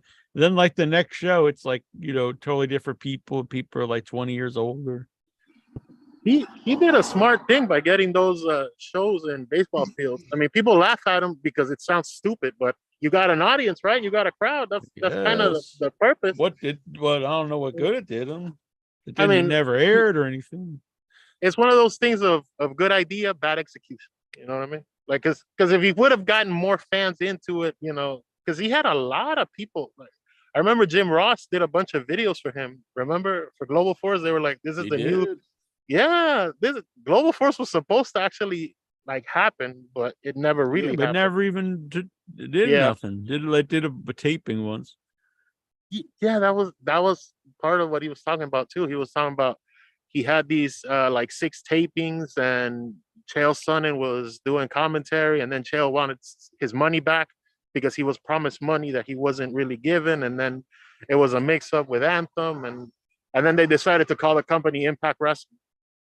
When they changed the company name like 6 times already before, because remember it was NWA TNA, and then it was TNA Entertainment, then it was TNA Wrestling, and then it was going to become TNA Impact Wrestling, and then you know The TNA TNA Impact, names was always bad. I mean, made yeah. you just think tits and ass. I mean, you could have just called the company Total Nonstop Wrestling, and it would have been a million times more successful because nobody would have laughed at Total Nonstop Wrestling. Yeah, I mean, you either heard the name and it put you off, or you thought, "Oh man, this thing," or if you were like some dirty pervert, you're like, "You're gonna see some tits and ass," and then you tune into it, and it's just a wrestling show. You're probably like, "What the fuck's this?" Yeah, you're Yeah, totally that, right. You're totally right, because I tried to order Bound for Glory once, and they thought they asked me. I used to they talk asked about me the if I'm show. over I'd be 18. like, I want You want TNA TNA? Hardcore Justice or something, and they'd be like, Yeah. and then I literally it would be my go-to joke back when I used to have to call up and order the pay-per-views. I'd have to say, "It's not on," I would joke, "Oh, it's not on the Spice Channel, it's a wrestling show," and a lot of times they'd laugh and say, "Oh, okay." They always Yeah. thought I was ordered Dirty Times and shit. They asked me if I was 18 because I ordered TNA Hardcore Justice. Yeah. Hardcore The ECW reunion one. Yeah. That was actually a pretty good show. You remember the picture you did of Jeff Jarrett, Jerry Jarrett, and Vince Russo standing on the fishing boat? Yeah. I found that on one of my old hard drives. Oh, really? Yeah, I was looking at some old stuff and I seen that picture and a few of the FanFest pictures. So if you're cool. looking for any, you should send them to me. I was actually trying to find these Fever photos, but I had them on a Photo Bucket account, which I obviously didn't renew because who the hell renews Photo Bucket? But I can't access any of the stuff on there. WWE reportedly has big plans for Solo Sakai, including one massive match. Officials have been high in Sequoia. How do you say him? It's a Sequoia. Sikoa. Since his debut in WWE NXT, they've continued to book him as strong top talent in the main roster. The word is that WWE is saving him for a match against undisputed WWE champion Roman Reigns. Your thoughts? I've seen limited times, and I don't really see much in the guy, to be honest. But I've only seen him a couple times. I mean, I like him as a member. I think he adds to it because he is like a real family member. But I mean, his matches are all right, you know. Yeah, I have him as like the worst member, to be honest. No, he's not KO like match. very. He's a better They're wrestler than similar Heyman. wrestlers. Than who? Heyman. Oh, what? That not a better promo or personality. Yeah, well, that's true. Yeah. Brock Lesnar nixed the Bray Wyatt match, and WWE changed Lesnar plans so he would face Omos. I mentioned this earlier. I really seriously, what would go through your mind if you're Bray Wyatt? You're legit. I don't personally like him as a wrestler, but he's legit one of the most over people on the show. And the guy's like, "No, I don't want to wrestle you. I want to wrestle Omos instead." It's a pretty big blow. Well, didn't they wrestle once before and Brock thought he was kind of like unsafe or something? Or I don't know. I thought like he was. I he think did he's have just a issues. bad wrestler. Yeah. He's Captain a hard Howdy. guy to have like like a regular match Or- with. It's always got to be some kind of whacked out match with maggots and stuff. Uncle Howdy, he attacked Bob Lashley. So he does like doesn't Uncle Howdy sound like an old dude, but like he's like out there running and doing like It's like some old There's like Howdy pedophile or Doody. something. Howdy doody. Howdy Doody. I got a Howdy Doody doll in my closet, but it's buried way back in there. Nice. It's Howdy like you. Doody time. Huh? In Boy Scouts, like you get points for selling stuff, Inches in the and closet. so I always got the intro. Oh, that's what you're saying. You get points in Boy Scouts for selling stuff, and What? Yeah, like There's a lot of candy weird and talk stuff. here about uncles and then like toys and Boy And Scouts. I don't closets. know where we're God, going. We're here. just going. We've done this show too long tonight. We probably just need to end it. I say we're woke gonna up at go till 6 8 a.m. a.m. Oh no, you don't, you fucking asshole. This Uncle Howdy stuff's Sorry. just going too long without like some type of like payoff who he is. Do you care Yeah. anymore? Let's find out who he is already. Papacito, what's going on? No, I was just gonna. I didn't want to interrupt, but I wanted to say, Uncle Howdy's like the rumor is he's been recasted because it's not Bo Dallas anymore. It's gonna be Eric Young. Eric really? Young. So all of a Eric sudden, Young. like he's he's like a foot Like Sin shorter. Mascara. Look Like small. he was casted like 20 times, kind of like that. Yeah, it's a new guy playing. So Uncle he's Howdy just now. gonna always be Captain Howdy. They're not gonna unmask him and be like, "Oh shit, it's Eric Young." Yeah, who knows? I mean, No one That's what would I've been care. hearing. I mean, I like Eric That's why he Young, left but the TNA. crowd would. That would be a huge dud if they unmasked him and it was Eric Young. I like Eric Young, so I'm not trashing the guy, but there's no way after months and months and they unmasked him, it's Eric Young, and the crowd would be excited. Yeah. It's gonna be like how they were doing with the Or Bo Suicide Dallas for team that there. matter. But yeah. well, Bo Dallas got fired, or I don't know. They send him back to developmental, but he's not playing. Developmental, supposedly. he's been wrestling for like 15 years. Isn't he married to Liv Morgan? Like in real life? Oh. Don't they own a farm or something? That's I what I have no heard. I thought they were together. I don't know if they still are. I don't know. Thought they had a farm together. Or something. Maybe. I don't know. Oh, since we're talking about Eric Young, I did want to share one of my favorite moments of Eric Young was when he was in TNA with Orlando Jordan, and he started wearing a shirt that says "I love tag teaming." I think it was the stupidest thing in the world, but it was just so funny because Me and Orlando Inch was wanted gonna to get him. shirts like that when we go back to Fan Fest. Yeah. Orlando wanted to get him, but Eric kept acting like stupid. Like I love tag teaming. I love tag team. Yeah, that's his highlight for me. I don't think he can do anything because he's been like a comedy guy for 15 years, and then in year 17 he decides to be serious. Like, come on. I everybody- mean, I like the guy. It's just, I don't know. He was on the show a long time ago.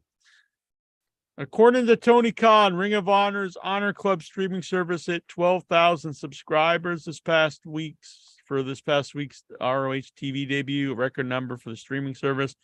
He also noted that RH television show is closer to the shows he wrote growing up in terms of having lots of matches. My thoughts on this is I saw the lineup, and I actually before I saw the lineup, I thought about getting it, but that lineup, it was like dark stuff, like it was not good. It was just like some of the RH guys versus job dudes.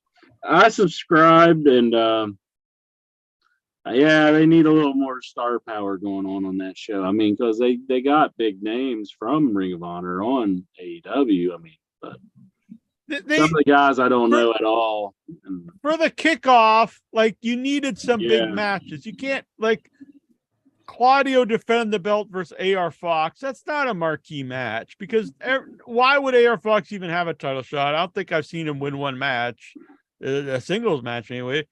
And I like AR Fox. I think he's talented, and I think the match would be good, but no one thinks AR Fox might win. And then you got like Mark Briscoe versus like Slim Shady or something, and It's like all these Slim jobber J. dudes.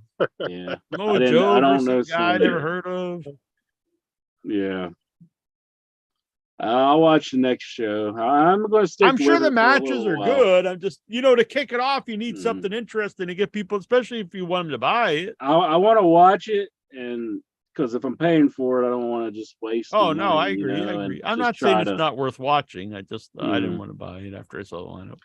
I tried to go back and look for the show that I was at Ring of Honor on the Honor Club, like their old TVs, but I couldn't really find it. But I found some old shows that Adam Cole was on.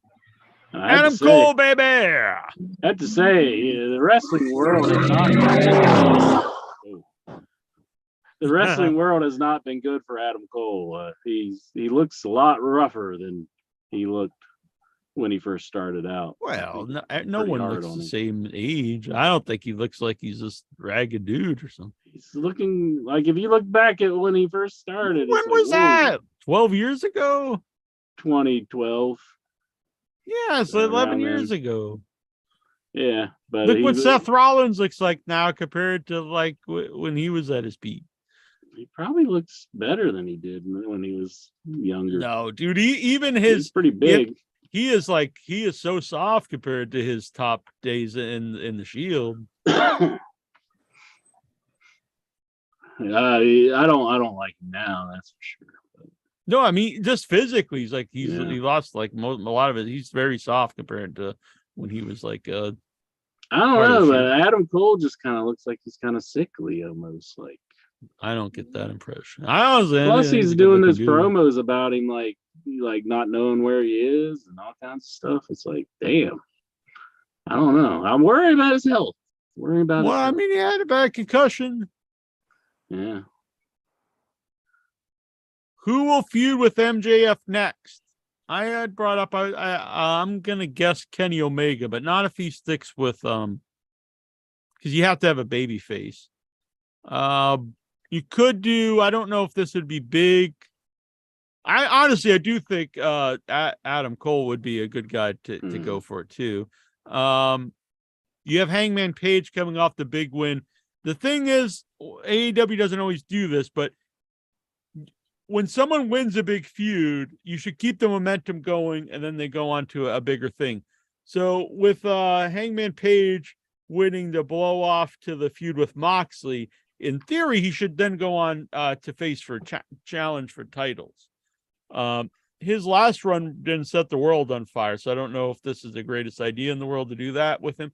But when he beats Moxley, and the next thing should be he then wants to go for the world title. There's a lot. I mean, I said Kenny Omega, but you'd have to have him as babyface. Yeah. Starks you could do again because I don't. Their feud was really hot. Both young guys, really good promos back and forth. I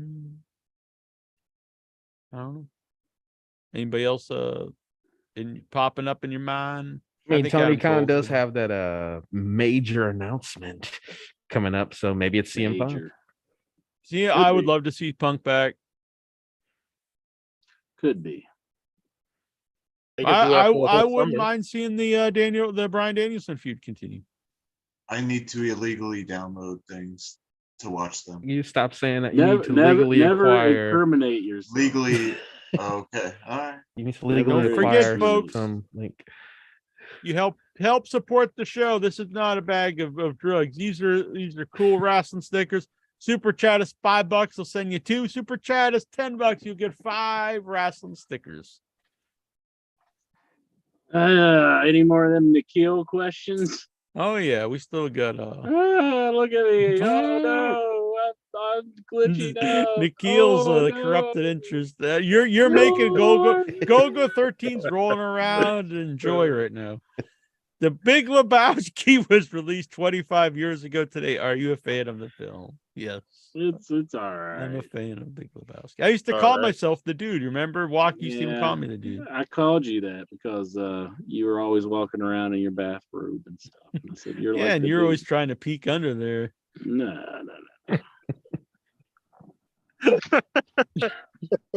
No. 4 inches. I know. Thank you. You Pop. got a white The Russian dude under there, big arrives. boy. You just happy to see me. What's next? Next question. Cody Come on. Rhodes says he wasn't interested in bringing up Dusty Rhodes. Oh, do you? No, I He's don't a believe that fucking shit. liar. You He kidding was me? all for it. That's his bread and butter. Yeah, Yeah. I don't believe a thing that guy says. I think he's a bigger liar than Hulk Hogan. He's just gonna come back and say, "Hey, I'm just here to win it for myself." Oh, yeah. I'm here to win it for Brandy. Brandy. Hey, now. Brandy. Wardlow says he wants to bring back the TNT Championship Open Challenge. Whatever. I don't really care about that. You do it, Wardlow. Do it. Don't Well, sing it. Bring it. Will you watch AEW All Access on the 29th of March? No. Nope. What is All Access? Is That's it just the- a band show? yeah. Yeah, probably not. Who will Adam Cole's first match be against? His first match? And I don't know. Christian Cage. QT Marshall. I don't know. He'll be cutting a promo and someone will just come out. Mm-hmm. Then boom, match time. AR Fox. Christian Cage and Ethan Page. Good Lord, Ethan Page. What Debuted about 2 years ago in AEW. Any memories? Do you like to run? I do not give a flying fuck about Ethan Page. I hated everything Christian did until he turned heel versus Jungle Boy. Then that was good. I like that finishing move that Ethan Page does. And I forgot that Damian Is he ever on Priest, TV anymore? Damian Priest actually does it too, but I totally forgot. So I seen him do it the other day. So. But Christian Cage, yeah, I liked some of his heel promos he started doing. That was good stuff. Yeah, before that, I thought he was a huge waste of money. But now that goes to the Big Show and Mark Henry. I will say Big Show is the biggest waste of money. At least Mark Henry has given me a little bit of like, at least I smile when I see him. You know, I don't even see Big Show. So. He's revving up Which for makes that me comeback. smile. I'd rather not see Big Show. I hope Jack had a nice trip. I did. Thank you. And hello to the OIB. Hey, Nikhil. How are you, buddy? God bless you. I love you so much. Man. Love you, buddy. Bruce, the ghost of the Bruce wants to know, pro wrestling is in a boom period right now. What is your favorite, most popular boom time in wrestling? Interesting. Mine, too. I was really a big fan of the Crockett era of the 80s and ECW of the 90s. Those are probably my two favorite. I also like Nitro when the NWO took over. I like Nitro and I like the Hulkamania when I was a kid. That was really good stuff. Probably not the best stuff, but they had some. No, I mean, most people, I always hated Hogan, but I used to like to watch it because I actually, before it was cool to root for the bad guys, I was always trying to root for people to beat Hogan. I like the territory days, like Smoky Mountain Wrestling and the Von Erich territory, World Class. Yeah, all that. Yeah, in Portland and all that stuff, like that really interests me now because it doesn't exist anymore and it makes me sad, kind of. Do you have any favorite memories of Cody Chun and Guillermo Rosas? That's from Tony Oberstar. I don't know who that is. No idea. Bombs. Tony Oberstar would say, "What's your favorite type of cheese?" Probably just American. I like Colby pretty well too. American's not even real cheese. Is it not? America. That's probably what I eat the most. But like I like Colby as well. Carino? Kraft macaroni and cheese, Jack. Like I your was favorite Kraft cheese is Velveeta. macaroni Come and on. cheese. No wonder we laugh at Mix you and that say you eat like a powder child. in there, and it's so. I had Southern good. lasagna That's home cooking. in Atlanta or in Marietta. Can't say it was that great, but the barbecue was good. When I make mac and cheese, I throw a piece of American cheese in it right at the end and stir it up. It makes it extra. So you just start like oil and It just makes it cheesy. I think Jack likes Mitten's dick cheese. whoa. Now, see, finally you're catching on to comedy. Did all the stupid shit. I'm Now learning. you I'm understand the learning. comedy. If you had to behead one member of the Headyverse, who would it be and why? If I had to behead one member of the Headyverse, who would it be and why? Well, Al Wolf's not around anymore. Maybe But that's why. Did you behead That's him? not why. man. I have not beheaded Al Wolf. He just kind of went away. Just Yeah, magically over the went away. lamest thing ever.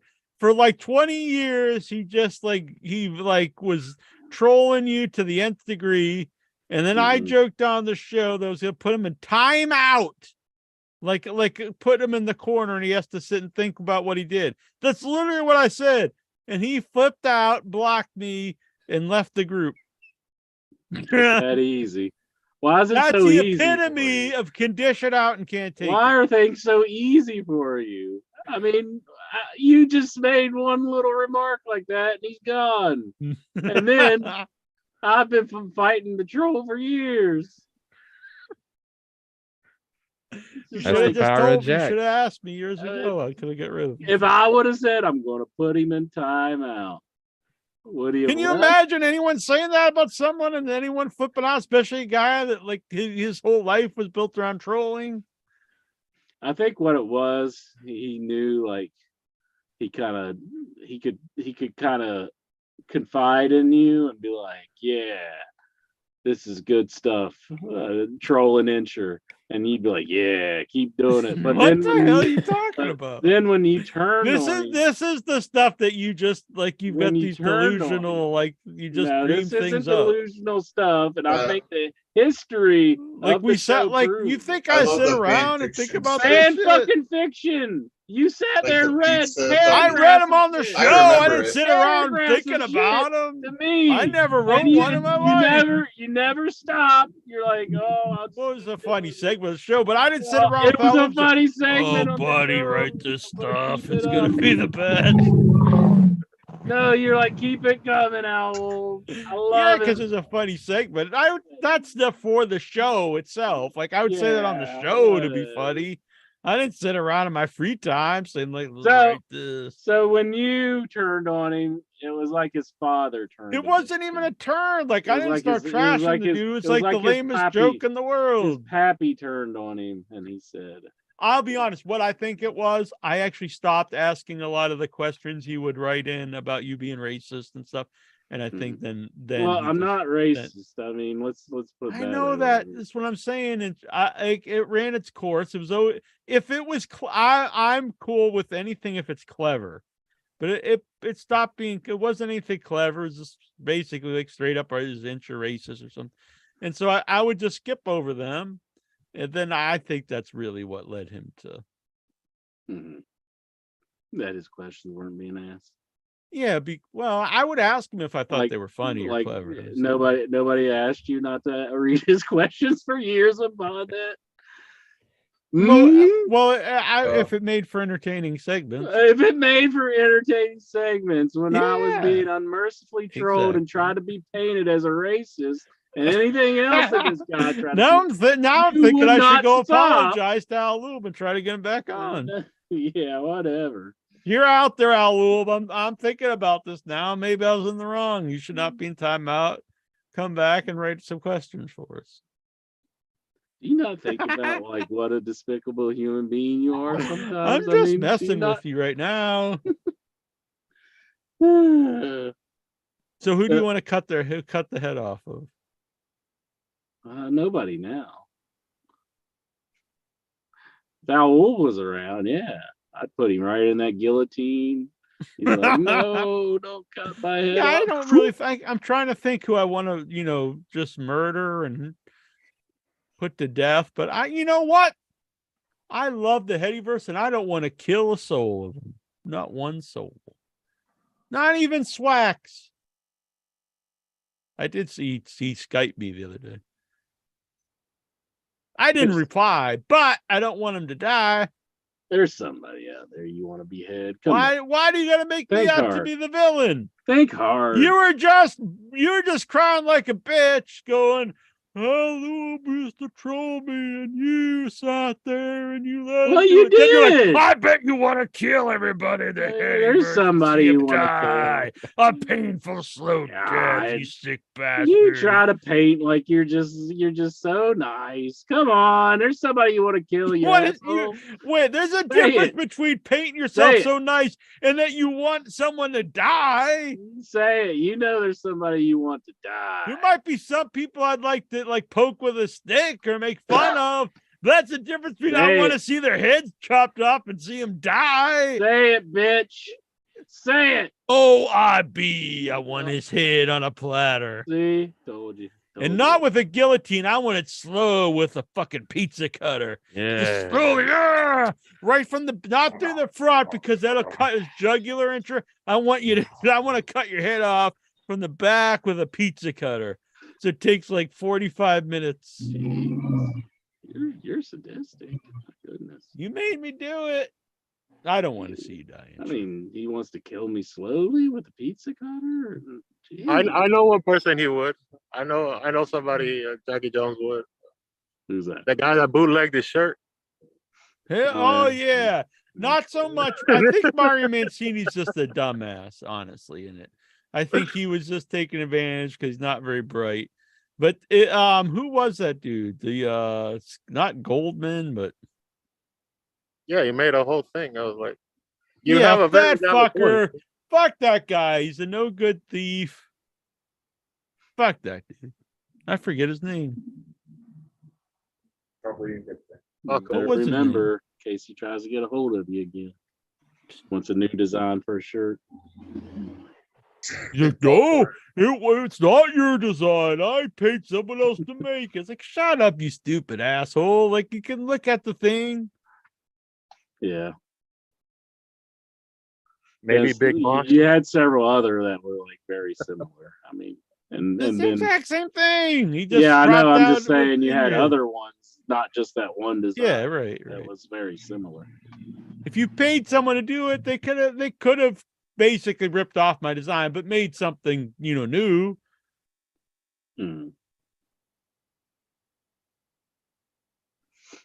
Would you rather get arrested for filming strippers with Lexar or do heroin with Tazo? What the hell? I think I'd rather be arrested with Lexar. That's one of those cat shit or dog shit. Yeah, I'm not doing heroin. I'm not doing the heroin with Tazo.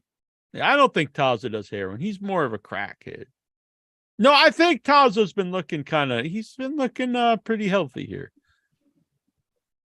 I mean, he's he's mentally insane and crazy, but I think he's been looking like, clean. Favorite sandwich of all time? Tyler Steven wants to know. Favorite sandwich of all time. I like on this show, they said there's a sandwich called a Borf, BORF. It's a bacon, onion, radish, and French mustard. Borf. It's just funny. I would try it, but it sounds odd. I just like the name. When we do steak and gravy, you can take the steak and put it in between two pieces of bread. Oh, it's the best.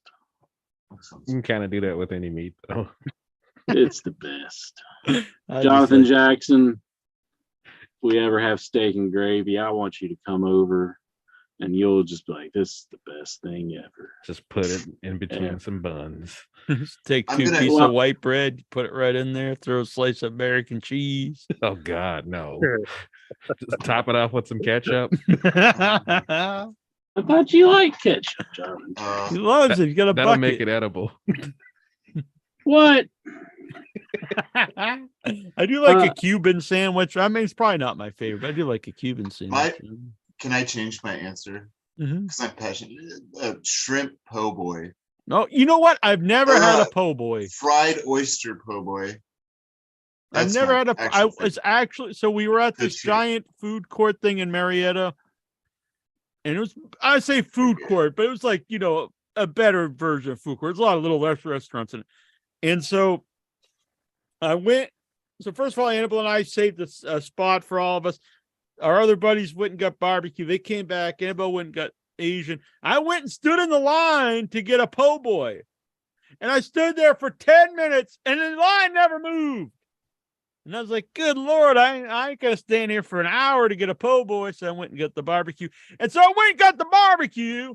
And I saved the seat for all of us. For me, it was Annabelle and I saved the seat for Seth Heist, Jason Minton, Ben Roberts, and whoever else was with us. Go in there. I want to get myself a 2-meat combo, ribs and pulled chicken. Sir, we just sold the last ribs. And I look over, and Ben Roberts is eating the last ribs they had. I was like, that fucker. Then they go back. It'll be an hour for the chicken to be done. I was like, come on. You don't have ribs or chicken? Nope. How about the brisket? We're sold out of brisket. That's barbecue. What the hell can I get? There's 2 meats left. You can even get. Why do they even bother asking me what I want? All that's left is pulled pork and sausage. Well, obviously that's what I'm getting because there's nothing else left.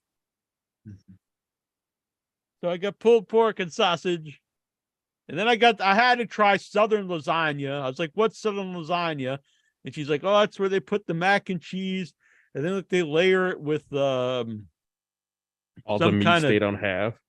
Like something, I don't know what the hell it was. I was like, she just started explaining. I was like, yeah, I'll take that. I gotta try that thing. That sounds like insane. It wasn't that great, but the pulled pork and the sausage was good. You just remind me, Jack. That McRib is awful tasty. You probably honestly do think McRib's better than like slow cooked, baby back rib. I just do it to get a reaction out of you. I don't hate the McRib. I actually like a McRib once in a while because I don't eat them all the time, but they don't have them all the time. But honestly, anything like that, you have it every once in a while. It's like, oh, it's kind of a nice little treat. See, Vic Schiavone here, he says killing Swax would be like killing Santa Claus. I would say something else, but I don't want to be mean. You'd be like, tell me about the rabbits again, George. No, Jackie Jones. Jeez. He's a good guy. See, look, that painting yourself in a good light's not doing so well right now. What? Yeah, the real You're just like putting him out of his misery. The real you showing. I didn't put it that hard, George. I didn't put it. Favorite wrestling dance. Favorite wrestling dance? The Fargo Strut. Is that what he's saying? Does the Spinaroonie count? I don't know. Sure. Alex Wright's like. Oh, that's a good Alex one. Wright's a good one. His dance. Hell yeah. Got that big dong flopping around. Hell yeah. You remember when Two Stone Scorpio when we were at the fan fest, and so those 2 old women were hitting off. They weren't old, but they were older women, not like ancient, but probably in their 40s, and they were like all about him, and he just stood right in front of him and he started flopping his tongue out. Oh my god, so funny. He's like, this is in honor of Alex Wright. We were in the front row, and he literally went over to him, and he's just like doing like his thing there. And I was just like, oh my god, it's just dongs flopping like right in front. And they were losing their minds. So he's giving them their money's worth. Yeah, I'm sure he got something else from later on. They were all about it though. So it's like Yeah. they were both winning. So Horny old ladies. Jonathan Jackson, what's your favorite dinner sandwich? Is that different from like a lunch sandwich, I guess? Yeah. I'm guessing for entrance that steak sandwich you was talking about. That is say steak sandwich. It's like baked steak kind of sandwich. It's like cube What? steak. Cube steak with gravy. Steak with gravy. Oh, cube steak. The Yeah. fried one. Oh yeah, it's good. Yeah. Jones That's doesn't like- even know what's I good. know what Look at cube that steak country is. I used to have it fried as a steak. kid. You It's fry like it. it's a cheap ass cut of steak that they cube Yeah. up because it's so tough. It's good. Country fried That steak. shit. Pepper Look gravy. at he doesn't even know. I You know what the fuck cube steak is. you fry it and you put it in gravy and then you bake it some and then it comes out great, man. You don't know. I know what it is. I used to have it as a kid. You ain't had it here.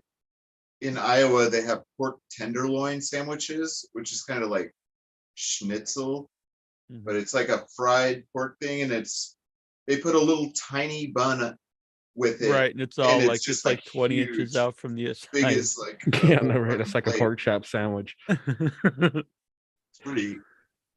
Yeah, it's huge. My mom Everyone- likes cube steak, I'll be honest. But I am not a fan of cube steak. Well, it's not cube steak, it's steak and gravy. You got some gravy on it as well. It's a good combination. Oh God, just shut the fuck up. I'm sick of you shaking your little head like you know something. You're like, I'm very familiar I with don't- what cube steak I is. don't And trust I know you what to cheat on gravy is off cube anything. steak. You salt and cover it in flour and you fry it. Then you take the grease off it and you throw some fucking more flour in there and milk and make some bullshit gravy. I'll be on I mean, that's stuff like my grandparents used to eat and stuff, but it's not stuff that I like. Jonathan Jackson would Incher walk the railroad tracks if Cody Rhodes challenged him, putting his wife and career on the line in a run a train on a pole match. Run a train On Brandy? I guess so. We walked over a train track to the food place we were talking about, and I told Mint, I was like, we missed a perfect opportunity to get a photo op of me on the train tracks to send Incher. What Mitten do? He laughed. I like Every the time wedding- Bob appeared in the movie, I heard, because he was sitting behind me during the movie, I just heard this big loud belly laugh from Mitten. Every time Backwoods, and also, by the way, not to spoil the movie, every time Backwoods Bob's appears, you hear the banjo. It's he has like his own theme song every time he makes an appearance. Oh man, It's pretty sweet.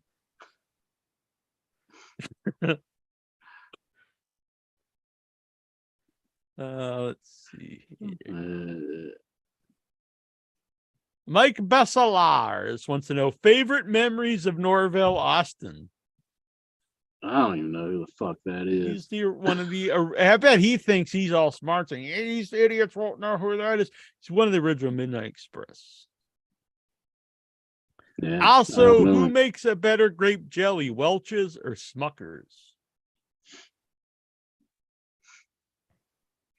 Grape jelly. What does this guy know? He's sitting around. He just eats grape jelly on everything. The hell with him. I think Smucker's has a glass container and the Welch. You is gotta like eat plastic, ketchup on everything. You ever do that ketchup and ketchup and grape peanut jelly butter. sandwich? Oh, Yeah, ketchup goes with everything. it's true. Well, ketchup technically, I guess, would be a fruit. You know what? No one else liked fruit. Annabelle and I, we went and bought a bunch of fruit to eat. And apparently Seth and Jason don't like fruit. The hell They kind of just people looked don't at you like like you were fruit? crazy. Like, what the fuck is this? We got like bananas, we got pink strawberries. But anyway, we also got mangoes, and then we got 2 peaches. Since we're in fucking Georgia, and all the fruit was good except for the peaches sucked. But then I looked on the sticker and they're from Chile. Like, what the hell are they selling Chilean peaches in Georgia for? Yeah. Out of season. Yeah. They were not good. Tasted like pesticide. Yeah. But the rest of the fruit's good. All right, Incher, that is it. Vic says it's all. time for me to head home, guys. If you're still on when I get home, I'll zoom in. Hell yeah, now we got to stay on. He said he'll be home at 4 a.m.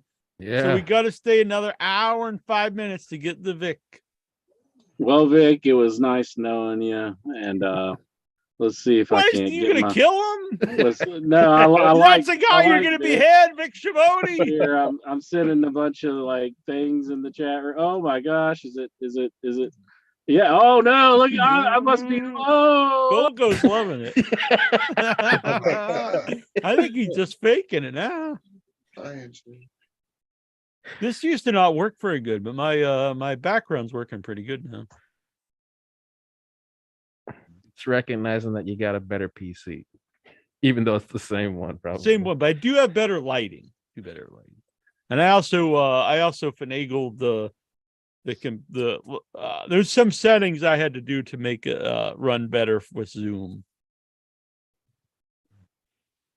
All right, everybody, I had a good time. Thank everyone for zooming in.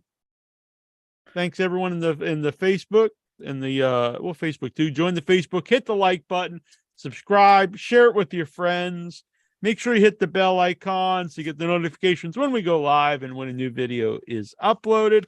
If you are interested in helping out the website to pay for the expenses, you can either super chat during the show or you can send in a donation off the website through PayPal or message me. And if you donate $5, you'll get a couple of these. And if you donate $10, you get 5 of them. They're all different. They're all random. Pick them random on the show. It'll be fun. All right. Until next week, this is Jackie Jones. That was OIB. We got the Bruce, Jonathan Jackson, Papacito, and all the fine folks who zoomed in during the night. Please don't invite Wacko Bob from Michelle Carlisle.